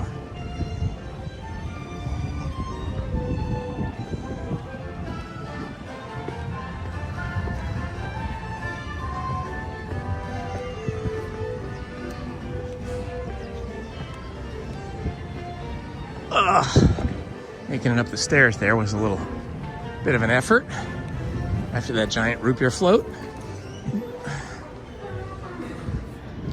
Here is the Lily Bell. This was a scale model railroad engine and tender from Walt Disney's Backyard Railroad.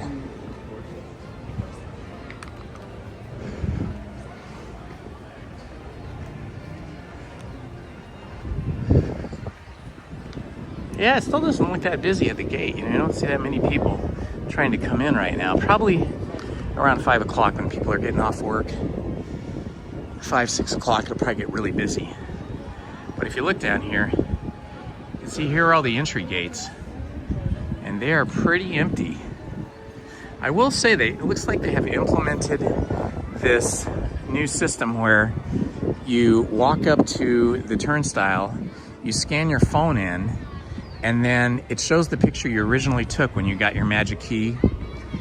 And then it takes another picture of you and it compares the two pictures like in a fraction of a second and then just lets you through. So where they used to have, let's see if I can zoom in here, where they used to have a cast member at every single turnstile, now they only have a cast member at about every 3 turnstiles. So sometimes you'll just see one cast member for like 3 or 4 turnstiles, and you will just scan in, and as long as the pictures match up and the bio, whatever they call it, bio identity thing matches up, then it lets you in. So that is the first time you are recorded here at Disneyland. And then of course, they've got cameras all over the attractions and all over the streets and all over the park to keep us safe.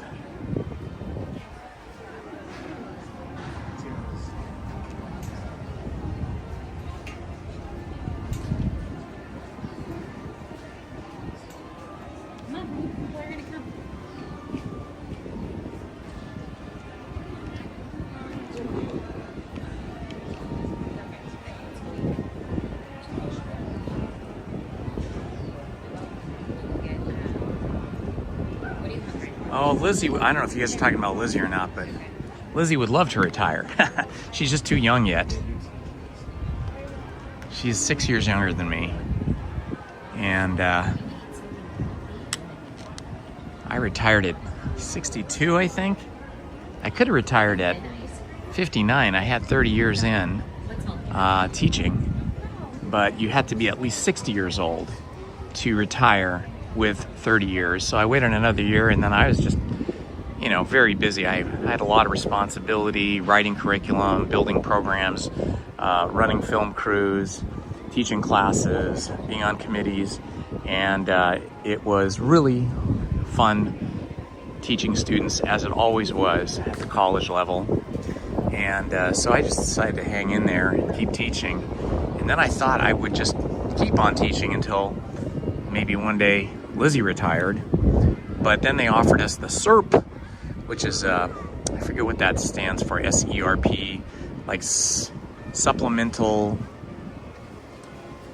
Employee something or other program. Basically, they're paying you a chunk of money to retire early because being one of the senior staff members, you're getting the highest salaries just from the fact that you've been there for so many years. So at 62 and 33 years in teaching, I did retire, but Lizzie was still way too young then.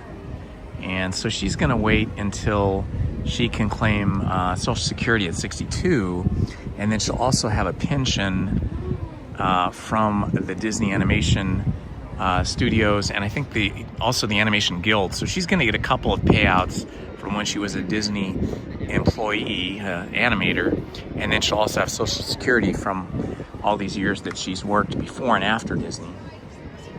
So that's why she's gotta wait till 62, so that she can file for and collect on those sources of income. But if it wasn't for that, yeah, she'd be retired already, and she wants to travel around and see the East Coast and some of the states in the middle, like Ohio and Iowa and Michigan, Minnesota, all those cool states. Tennessee, want to see Nashville.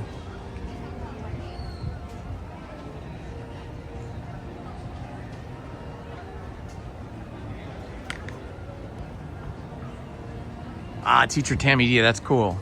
Does your school district ever offer the kind of golden handshake, like to try to push out the senior teachers that are at the top of the pay scale? Because if they do, if you can find out if they're going to do that, it's worth waiting.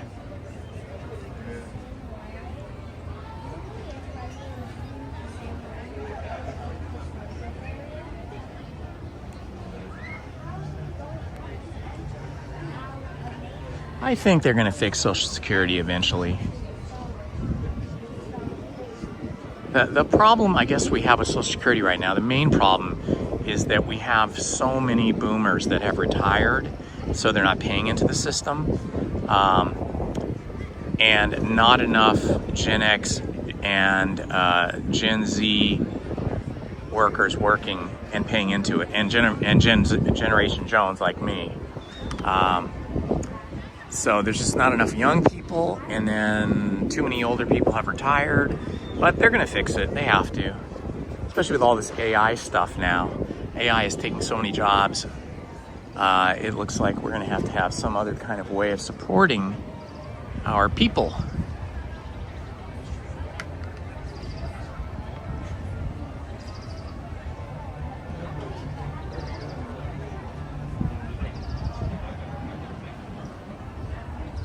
Yeah, Tammy D, if you're a public school teacher, as I was in California, I taught high school, public school, high school for 13 years, and then college professor at a community college for 20 years. They, depending what school district you're in, they do have these, they don't call them golden handshakes, they call them SERP, Supplemental Employee Retirement Program, something like that. And it's worth waiting for. I know the university like UC and Cal State get those as well, but they don't do it every year. They might do it like once every 5 years or every 6 years when you have a lot of people at the top of the pay scale, and you want to bring new young people in at the bottom of the pay scale. That's when they'll do it, because then it makes like financial sense for them. It's like a formula, an equation where they can save a lot of money and bring in some new blood with all the young people and young teachers, and we need them.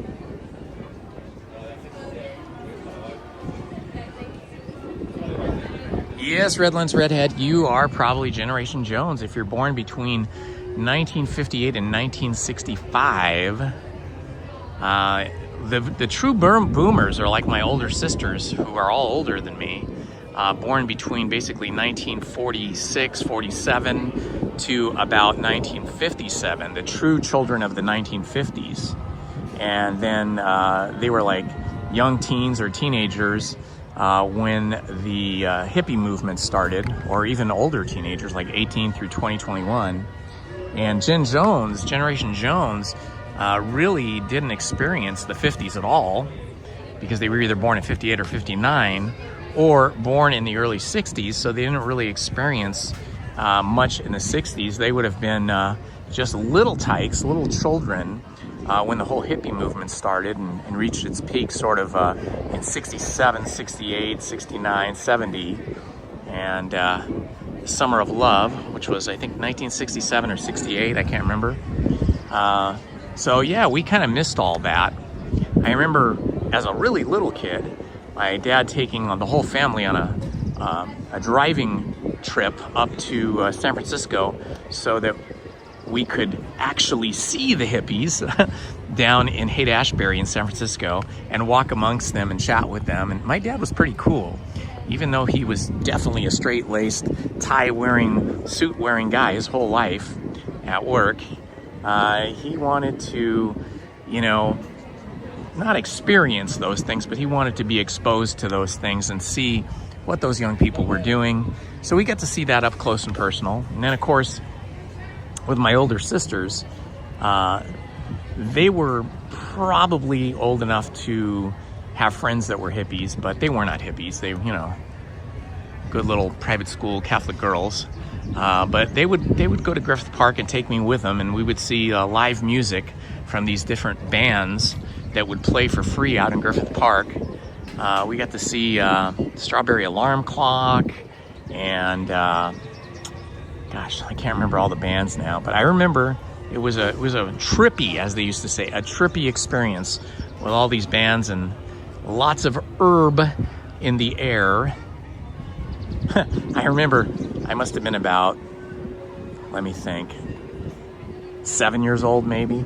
And I went with my sisters to Griffith Park, and we were all sitting on the grass on this little hill, and there was a band playing, and there was a ton of hippies around dancing and drinking and smoking and stuff like that. And some hippie that was sitting like right next to me was smoking some herb, and they were passing it around. And then when he got done, he passed it to me, and my sister's like, nope.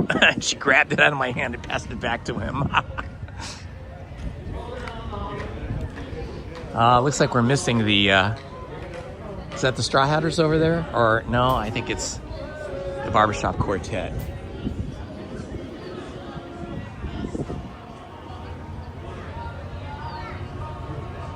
Oh, the 80s were amazing. See, I was not a teenager. I was 21 in 1981. So we caught, as teenagers in high school, we experienced the rock music. As children, the Beatles, and then we experienced rock music like Led Zeppelin and David Bowie and all that kind of stuff in the 70s, late 70s, mid to late 70s. And then the disco era, we caught some of that with John Travolta and all those movies, that Urban Cowboy and all that kind of stuff in the disco era. Staying Alive, Saturday Night Fever. And then quickly that went away, and we experienced punk music, real punk music here in Los Angeles. It had started in the mid to early 70s over in England, and then reached here to Los Angeles by about 1978. And so we got to go to a lot of punk events, and then that was quickly replaced by New Wave. So we saw groups like New Order and Depeche Mode and Susie and the Banshees, all those awesome groups. Got to see them in small venues too. The Whiskey A Go Go, the Rainbow. Ah, Steve Reno, you and I are the same age then.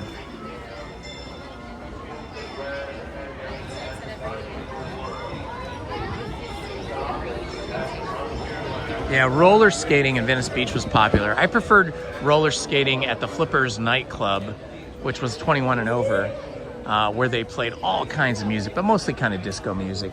And a lot of celebrities, sports athletes like Kareem Abdul-Jabbar and his wife, and lots of musicians and singing stars went to that club and would skate, and they had adult beverages and snacks. It was really fun.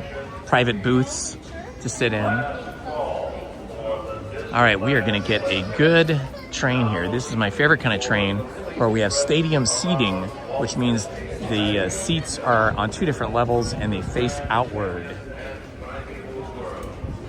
For the best view. Flock of Seagulls was awesome. They still play. They come out here and play like Orange County Fair and places like that.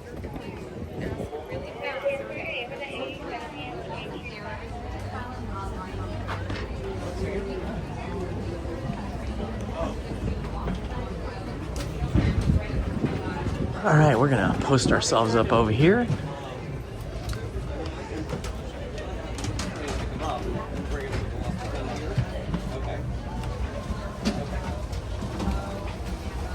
You turned 3 on December of 1981.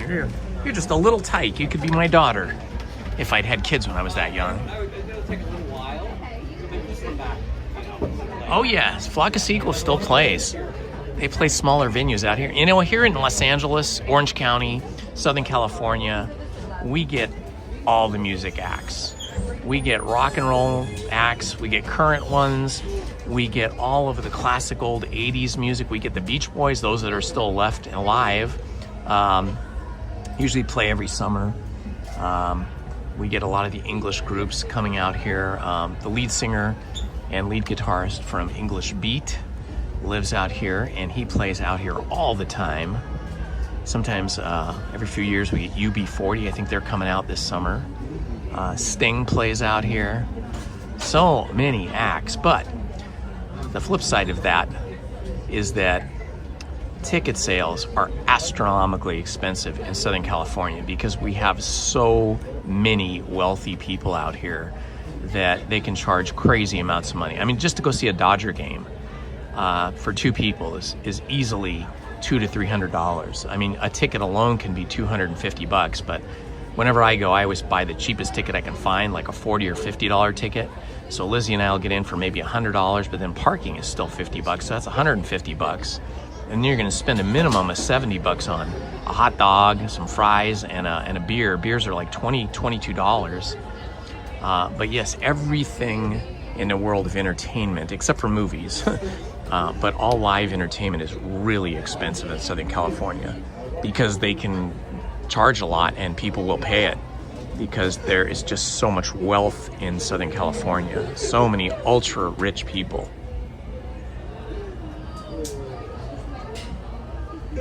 All right, Andy. Hey, thanks for hanging out with us. Good to have you, my friend.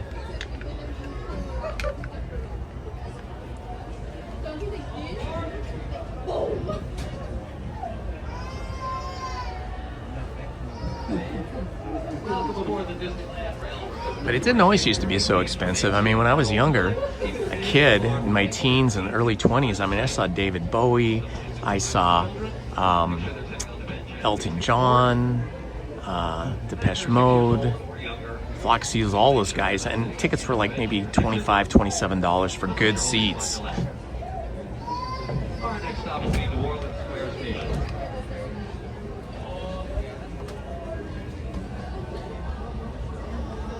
All right, here we go, guys. Grand Circle Tour.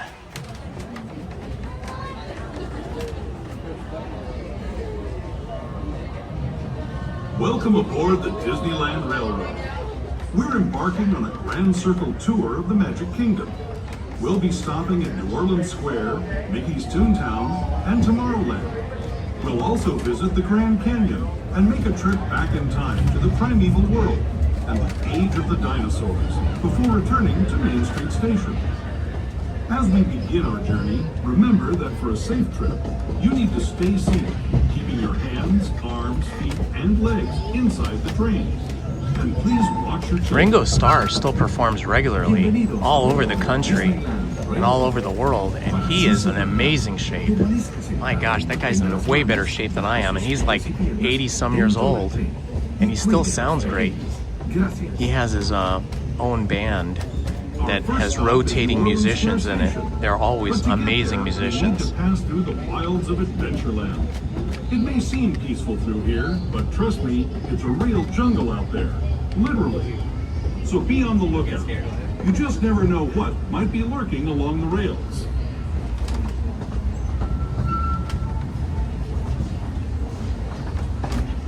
Just ahead is New Orleans Square. This station also serves Frontierland and Bayou Country. If you'll be leaving us here, please remain seated until the train comes to a complete stop. Then watch your step as you're... Yeah, Lizzie and I have seen Bob Dylan, and I do not recommend it. I love Bob Dylan's music. I love his lyrics. I think he's fantastic. But he is not the Bob Dylan that we grew up with. He is kind of aged out of performing, really.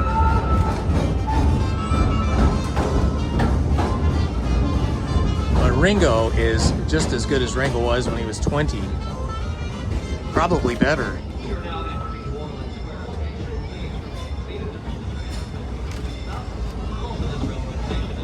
Wow, that's crazy, Andy.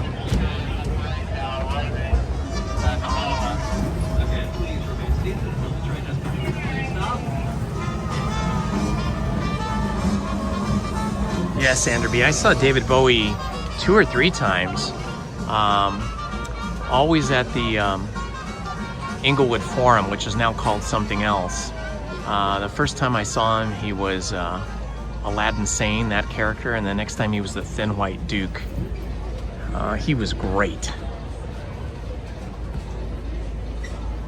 Bruce Springsteen was probably the best performance I ever saw. I saw him twice, and I've never seen anybody like him. He would do a concert for 4 hours, where most groups do a concert for 90 minutes, and they might have like 2 warm-up acts, 30 minutes each, and they come out on stage and they go for 90 minutes. Not Bruce Springsteen. He does 4 to 4.5 hours, and he never leaves the stage. He stays on the stage the whole time. The guy is unbelievable.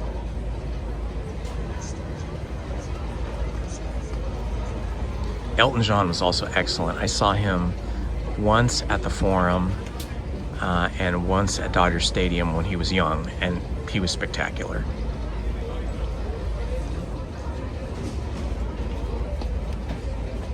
Saw Fleetwood Mac decades ago at the Santa Barbara Bowl, which is like an open air kind of,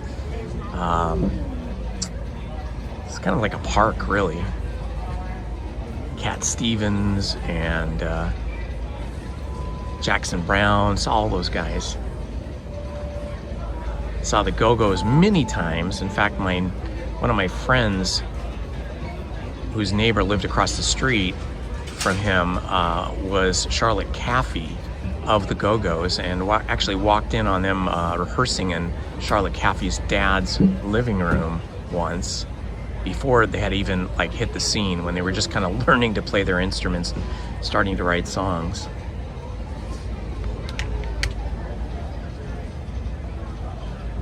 Teacher Tammy, you are so lucky to see Springsteen 4 times. That's awesome.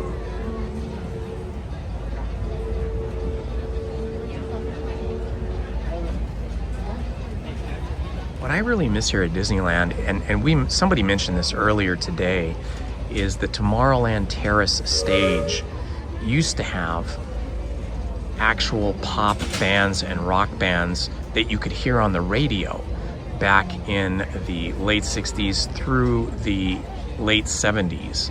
And they have not done that probably since the late 80s.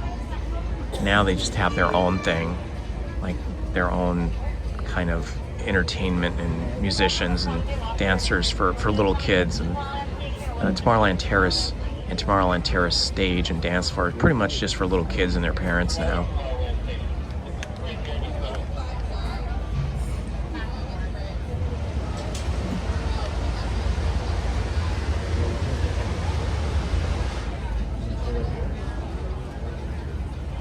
Yeah, Belinda Carlisle was great. That whole band was really good. They were so fun to see. We would see them at small clubs in LA. The Whiskey, which is a small club, or the Troubadour, or other small venues. Even like house parties when they first started out in Hollywood. They were always full of energy.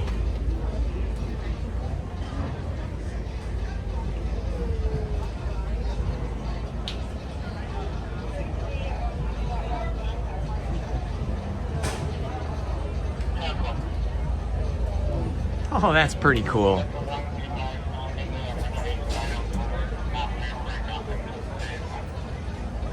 Carnation Garden, huh? I don't know where this Carnation Garden is. We had Florentine Gardens on Hollywood Boulevard where we saw a lot of punk bands. And then lots of these bands, after they played throughout LA and Hollywood, they would all go to Denny's at like 3 in the morning and hang out and eat, so you could always find all the rock stars if you wanted to and have a late night meal with them.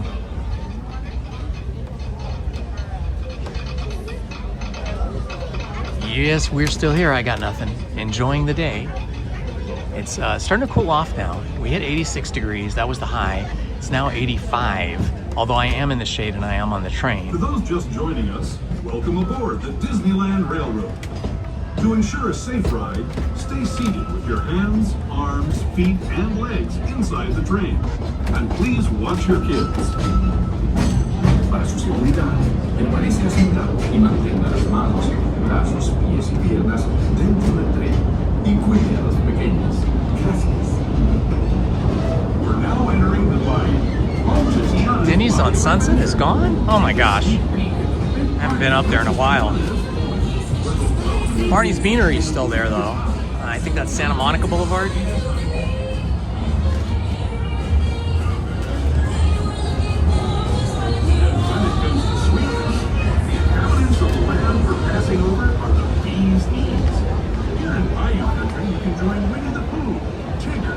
Lewis the alligator, and other beloved critters on their fun-filled adventures.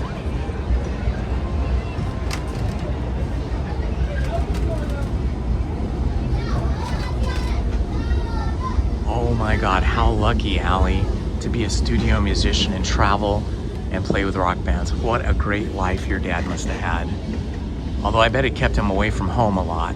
You guys probably didn't appreciate that, but he must have had an awesome rock and roll life. Now joining up with the rivers of America and entering the frontier as it looked more than a century and a half ago.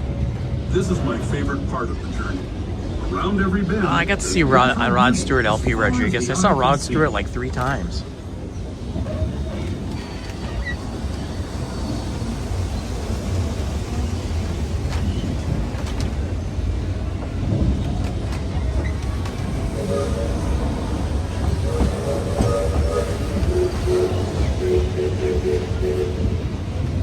There is the revered Indian shaman, sharing his story with those in the great river valley below.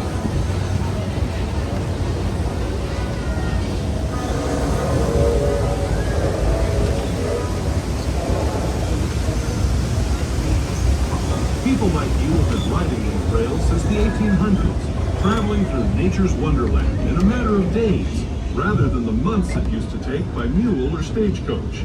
Steam power not only fueled these iron horses, but the dreams of a whole new generation as it moved west into this great frontier.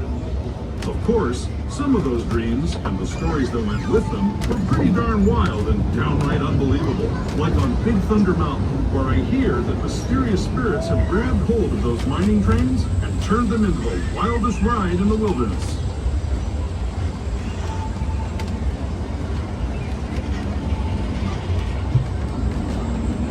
Nothing like a train ride. I love it. I used to take train rides all by myself from the time I was about 17 onward. I'd take the train to San Diego, I'd take the train to San Francisco, I'd take the train to Flagstaff, Arizona. I love trains. Kind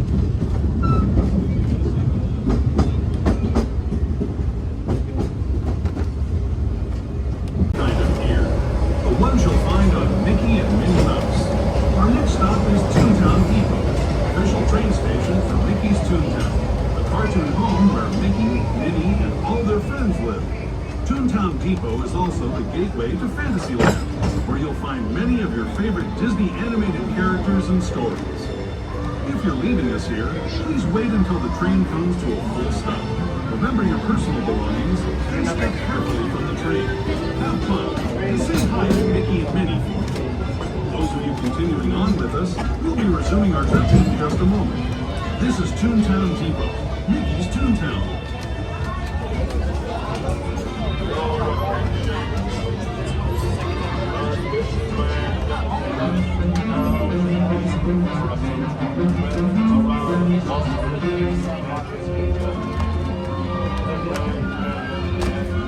Yeah, this has been so successful. I'm going to start rope dropping more often. So you guys, if you want to hang out, you can adjust your schedule to start rope dropping with me at 8 a.m. Pacific time. Lizzie and I will rope drop on Sunday, and then I will be back here again by myself on Tuesday.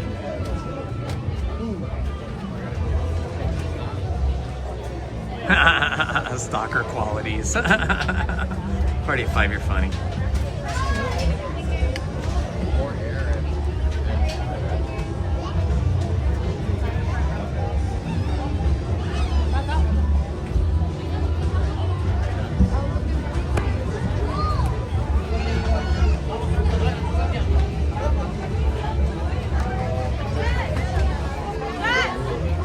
Yeah, the main thing is to try to beat the heat now that it's getting hotter, and also to try to beat the crowds before it gets too busy. I think today is a kind of a rare Friday, though. I don't think most Fridays are as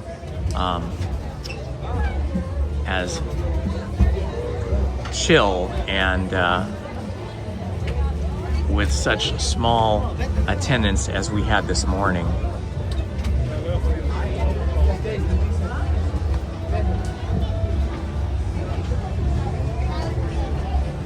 Oh, Steve, she doesn't work there anymore. She worked there starting in the late 1990s. Her first film was The Lion King, and then she did a bunch of films like The Hunchback of Notre Dame and Pocahontas, and I can't remember all the films, but her last film was The Princess and the Frog. So she hasn't worked at the Disney studios in a long time. When they stopped doing hand-drawn animation, which was what she did hand-drawn animation, originally on paper, you know, where you draw it on paper and then you flip the paper and you draw more and more papers. And then later they switched to a digital screen, and you still were hand drawing, but you were drawing on a computer screen, but it was a huge screen that you could spin around and turn just like you could spin the animation discs on paper. But once Pixar took over Disney Animation, they call it a merger, but really Pixar took over. At least they did for a number of years.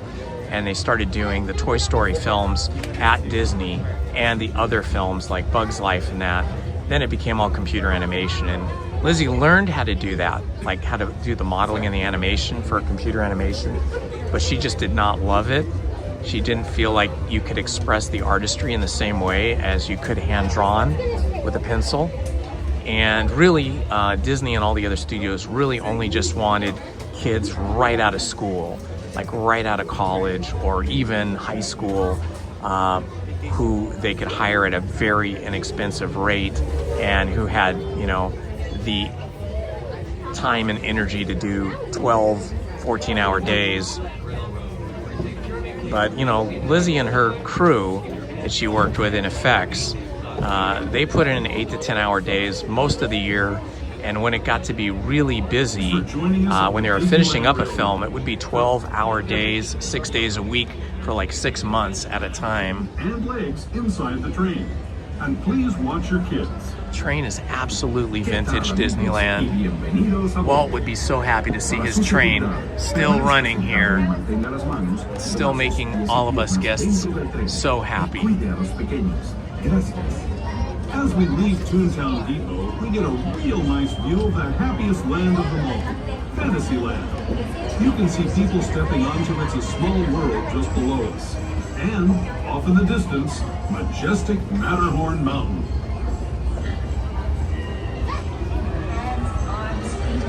Yeah, you know, and animation was like the perfect job for Lizzie too, because she is definitely an introvert and she's very shy, and most of the animators are like that.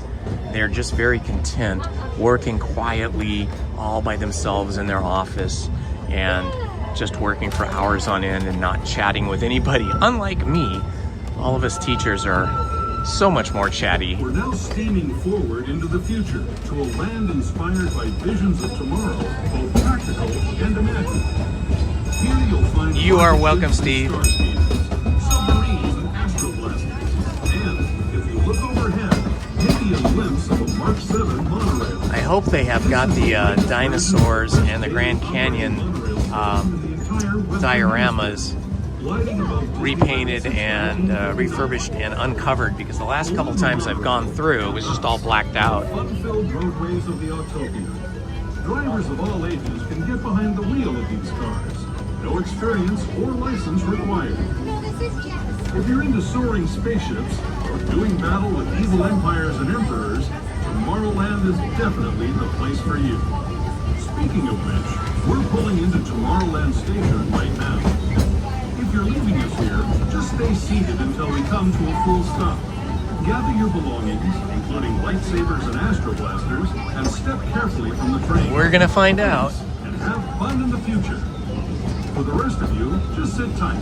We'll be on our way again in just a minute. You know, here's a hot ticket for you guys. If you like those kind of dioramas where they have here at Disneyland in the diorama tunnels of the Grand Canyon and the dinosaurs, over at the Natural History Museum at Exposition Park, which is right across the street from USC, they have always had these amazing dioramas of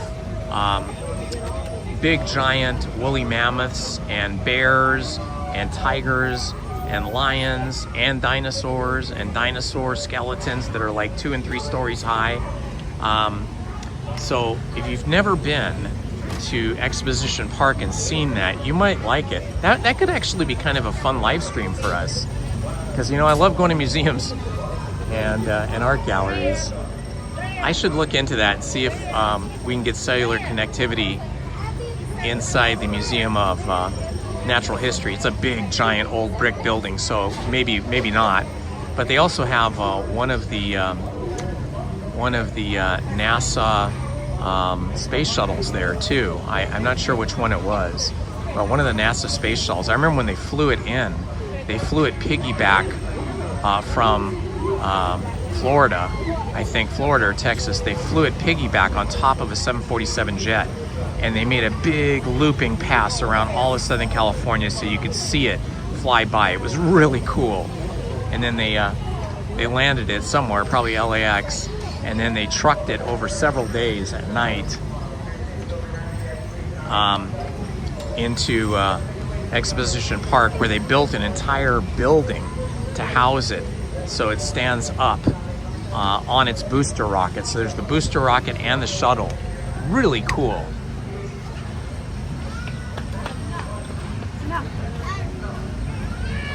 Oh, that's a good tips, San Diego Chrissy.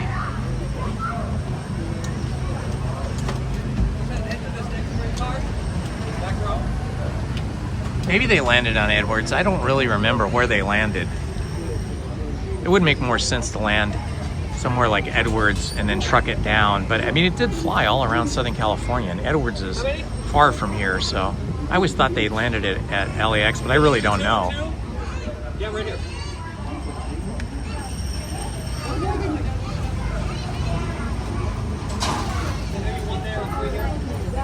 Okay, I'll do some investigation, see if I can find out if live streaming works inside the museum. They probably have Wi-Fi, but Wi-Fi doesn't usually work great for streaming because There's not quite enough bandwidth to do what we're doing, but we'll see. Who knows?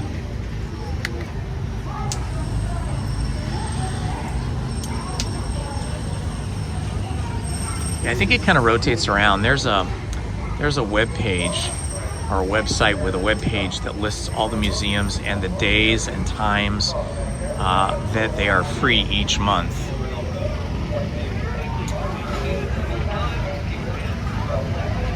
This is where we started our day here. We started our day with Finding Nemo submarine voyage, and then we did Autopia. And then we almost did Star Tours, but then the line was too long, so we left. And we went up to Mickey and Minnie's Runaway Railroad, and then we did Roger Rabbit's Cartoon Spin. Oh, and we did Astro Blasters while we were here too. That was my first stop, but then it wasn't open yet, so after we did Autopia, we went back to Astro Blasters and we did Astro Blaster. I didn't have a very high score though. It was only like 192,000. The next leg of our journey will take us from the fantastic world of the future to the breathtaking beauty of nature's own design. Hi Becky, yeah, I do that sometimes. They have a stage. It's called the Disney Live Stage, and usually every evening, especially on the weekends, they'll have a couple of bands that play, and they're usually really good bands, like professional bands playing popular music.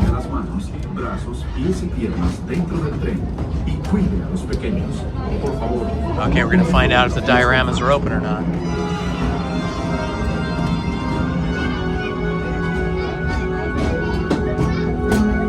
And it looks like they're not. We just get the music and no dioramas. Oh well. Yeah, they've just got these lighted little cutouts of animals for us. Must be doing a full refurbishment, repainting and everything. I wonder if they'll add any animals. Maybe some effects, like some projection effects, lightning effects and stuff. Maybe rain effects would be really cool.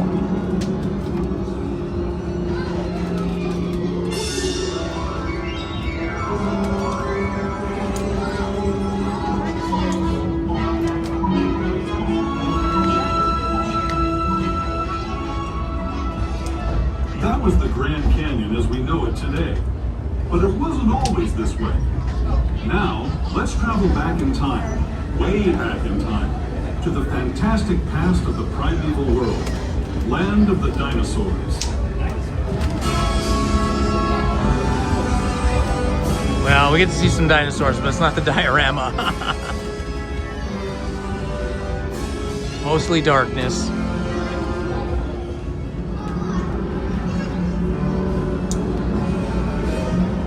It's hot in these tunnels too. It's not air conditioned in here.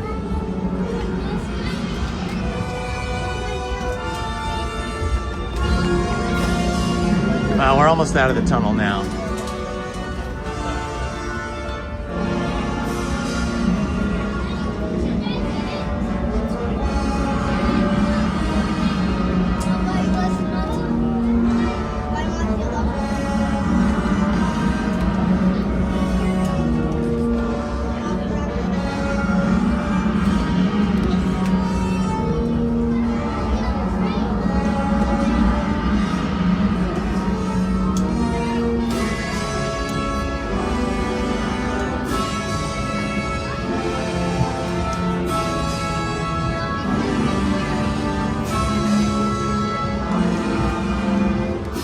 So dark in here. I feel like they could have done projections, and that could have been maybe a better way to entertain us. We're now returning to our own time and to Main Street Station, gateway to Disneyland. If you're leaving us here, stay in your seat until we come to a full stop. Remember to gather all your personal belongings and step carefully from the train. I'd especially like to thank those of you who've been with me for the Grand Circle Tour of Disneyland. We hope you enjoyed your travels with us and that you'll come back to ride with us again real soon. I may watch the USA football tonight. I'm not sure. I'll have to see what Lizzie has on schedule. We did see the Indiana Fever last night. Oh my gosh, it was amazing. They just had an amazing game. Caitlin Clark had 32 points and like 10 or 11 assists. Aaliyah Boston had 34 points and like 6 assists. Kelsey Mitchell did okay, but it wasn't her best game. It was just kind of a below average game for her, but she contributed. And Alicia, what's her name? Aisha Hines Allen. Oh my gosh, she was amazing on defense. Excuse me, guys. Thank you so much, sir. Yeah, the Fever game was crazy last night. First quarter, they were up by like 19 points.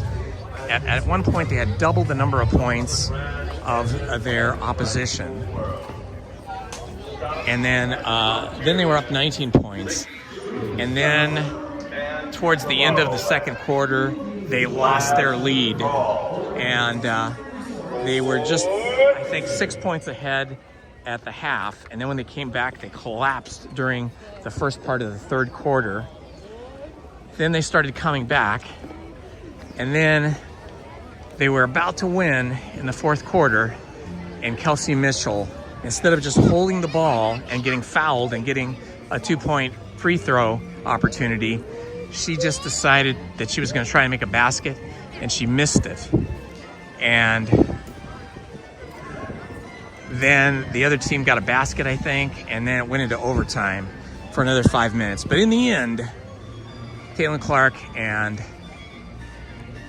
Aaliyah Boston dominated and pulled out the game winner for us. It was great. So we're excited to see the next Indiana Fever game on Saturday.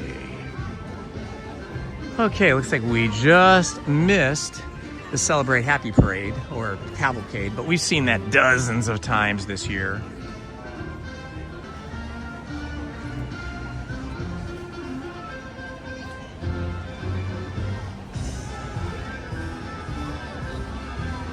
Oh, interesting. Okay, Teacher Tammy D.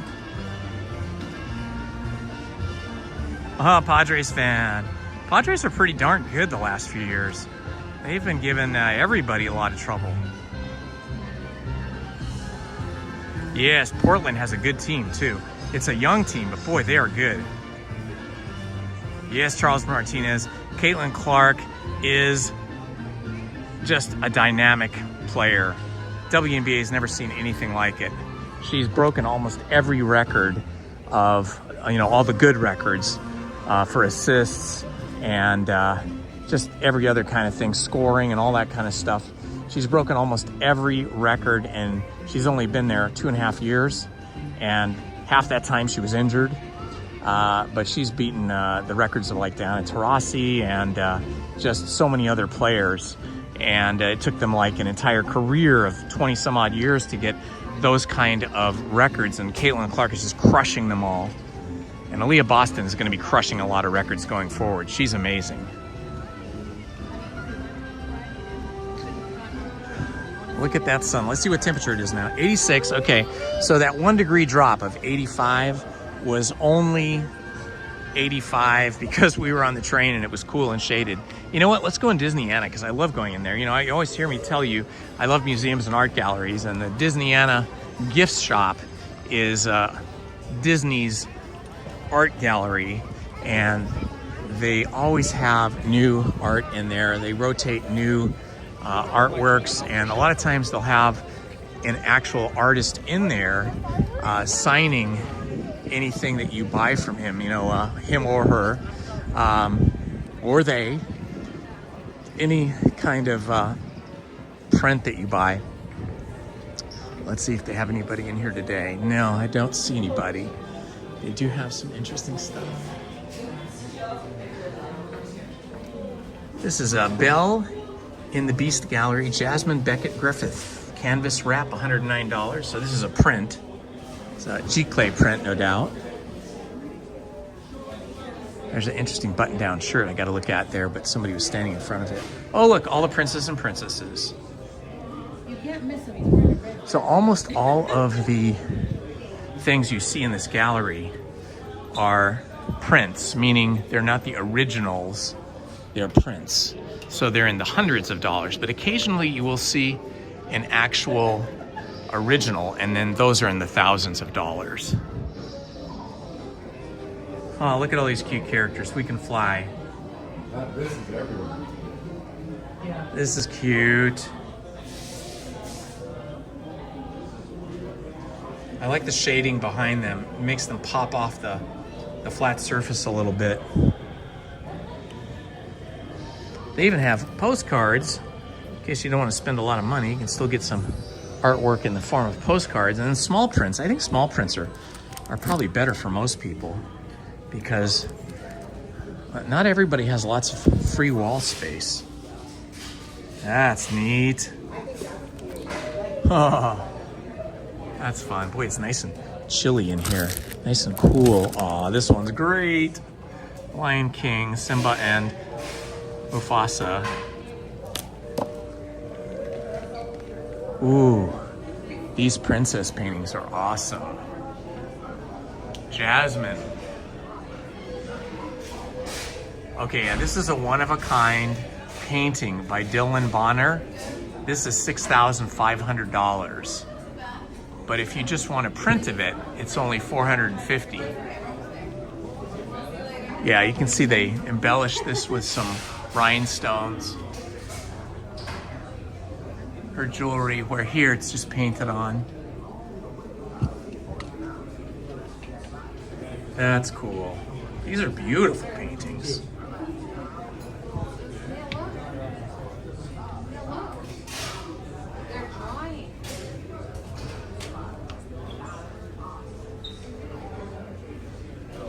Oh, look at this one. There's so much movement and emotion in it. $229. These aren't bad, considering they're canvas prints with the signature. But, you know, they're just canvas prints. They're not originals, but why would you need an original, you know?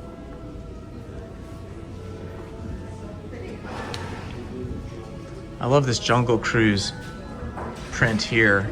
$350, that's a lot of money. Eric Tan. It's really cute though. Enchanted Tiki Room, again, $350. I love the graphic quality of that, but those were a lot more expensive than Bonner's prints, and Bonner's prints were like beautifully detail painted. Ah, look at this. Basil of Baker Street. That's fun. Ooh, Bruce Bushman's The Father of Fantasyland. This is $5,500, and it is not an original, it is a print.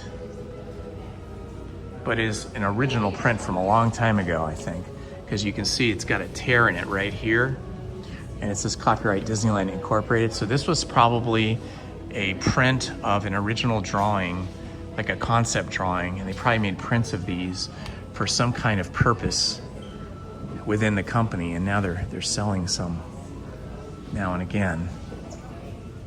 Okay, so this is Mark Davis original concept sketch.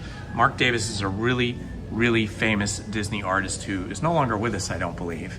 He has a window up on Main Street, and this little concept drawing is $2,000.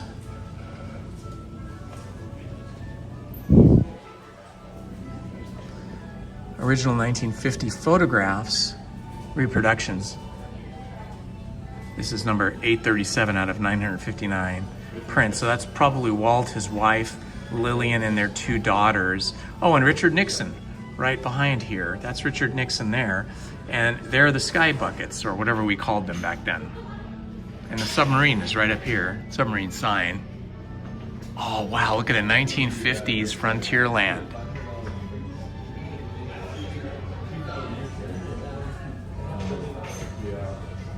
They actually had wagon trains and surreys and horse-drawn carriages. Oh well, original Mickey and original Donald were a little scary.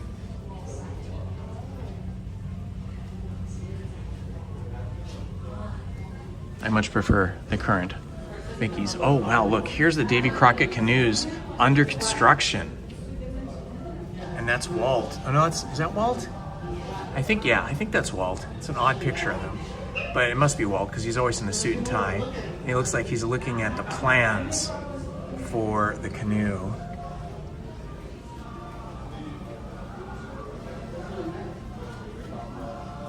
Wow, some cool stuff in here. I love this Pinocchio.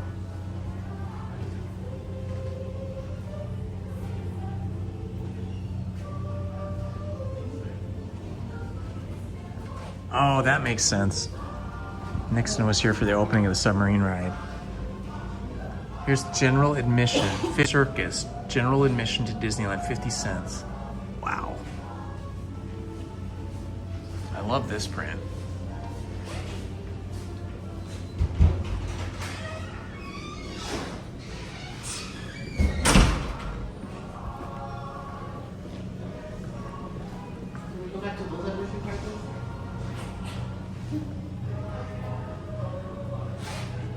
Eric is drawing here. I don't want to disturb him, but you can see he's drawing Tiana. Hi, Eric. How you doing? Hello. Good. How are you? Excellent. It's nice to see you drawing a color Tiana there. That's cool. Beautiful. Very cool.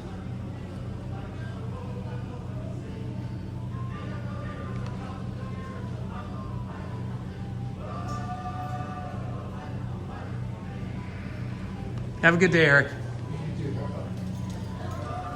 Okay, I want to get up front in that front room and see that button-down shirt. I think it's one I haven't seen before. Let's take a look at it.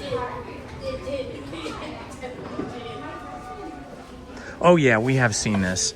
This is the shirt that commemorates or celebrates the 60-year anniversary of It's a Small World. That's pretty cool. And then they got the commemorative It's a Small World ears. I bought Lizzie a different pair, but this is a little bit more fancy pair. It has the happy hippo on it. Hippo's my favorite wild animal. Oh, look at this cute purse. Oh my gosh, Lizzie would love this. It is sort of a purse bag thing. Yeah, it has a handle here. And it is a 60th anniversary Small World purse. $50 isn't bad, but it is just vinyl and printed vinyl. It's not any special kind of cloth or anything, but it is really nice. It has some nice features. It has a little metal feet on the bottom. Ooh, and then look at the clasp buckle cinch thing here is the clock face. Oh my gosh, I hadn't seen this before. A 60th anniversary Mickey Mouse beanie hat. Oh, that's really cool. Something I'd never wear, but I mean, it is very cool. Oh, and then they got the happy hippos. It's like a sleeping hippo. Huh, that's cute. Oh, these mugs are nice. Those are cool. I think this would be really cool to somehow screw onto my house, but I'm afraid somebody would see it and take a crowbar and tear it off the front of my house. So I'm not gonna get that, but it is cool. No sipper cups here though. For you sipper cup fans, they got a special Oswald D23 backpack. That's a Loungefly one, those smaller backpacks.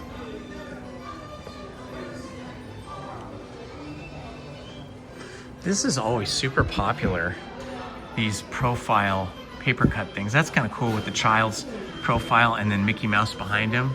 That's neat. Lots of prints over here. Oh, here I can see this mug better here.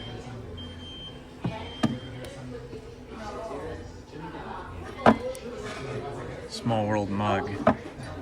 I get some ideas here for a present for Lizzie's anniversary. Not Lizzie's anniversary, for our wedding anniversary, but for Lizzie. That's what I mean to say. Yeah.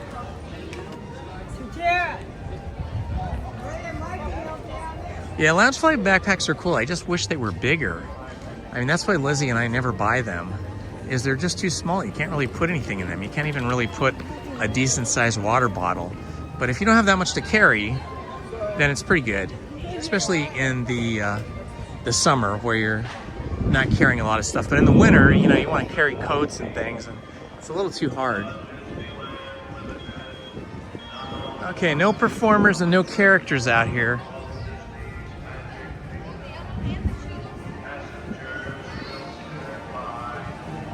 Oh yeah, it's like one of my favorite places to go. I love that place. I love the Disneyland shop.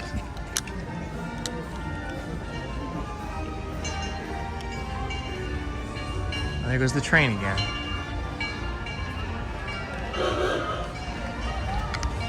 All right, my friends, I want to thank you for joining me today. It has been about 6 hours of live streaming, and we went on 11 attractions, had breakfast or brunch together, and then had a root beer float snack. And hopefully I got a good number of steps in today. It doesn't feel like I walked all that much, but we'll get more steps in on Sunday.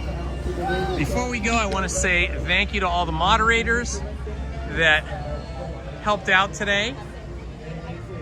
And so I'm going to pull them up and read their names off.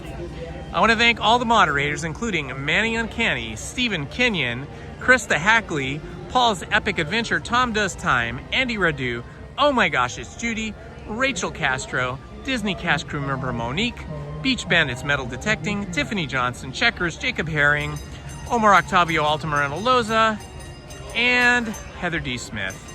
We love you all. I love you guys. Thank you so much for being here and helping me out today and sharing your day with me. All right, my friends. Thanks so much for hanging out. And I will see you all of you that can make it, on Sunday for Rope Drop Sunday. This has been Indiana Holmes.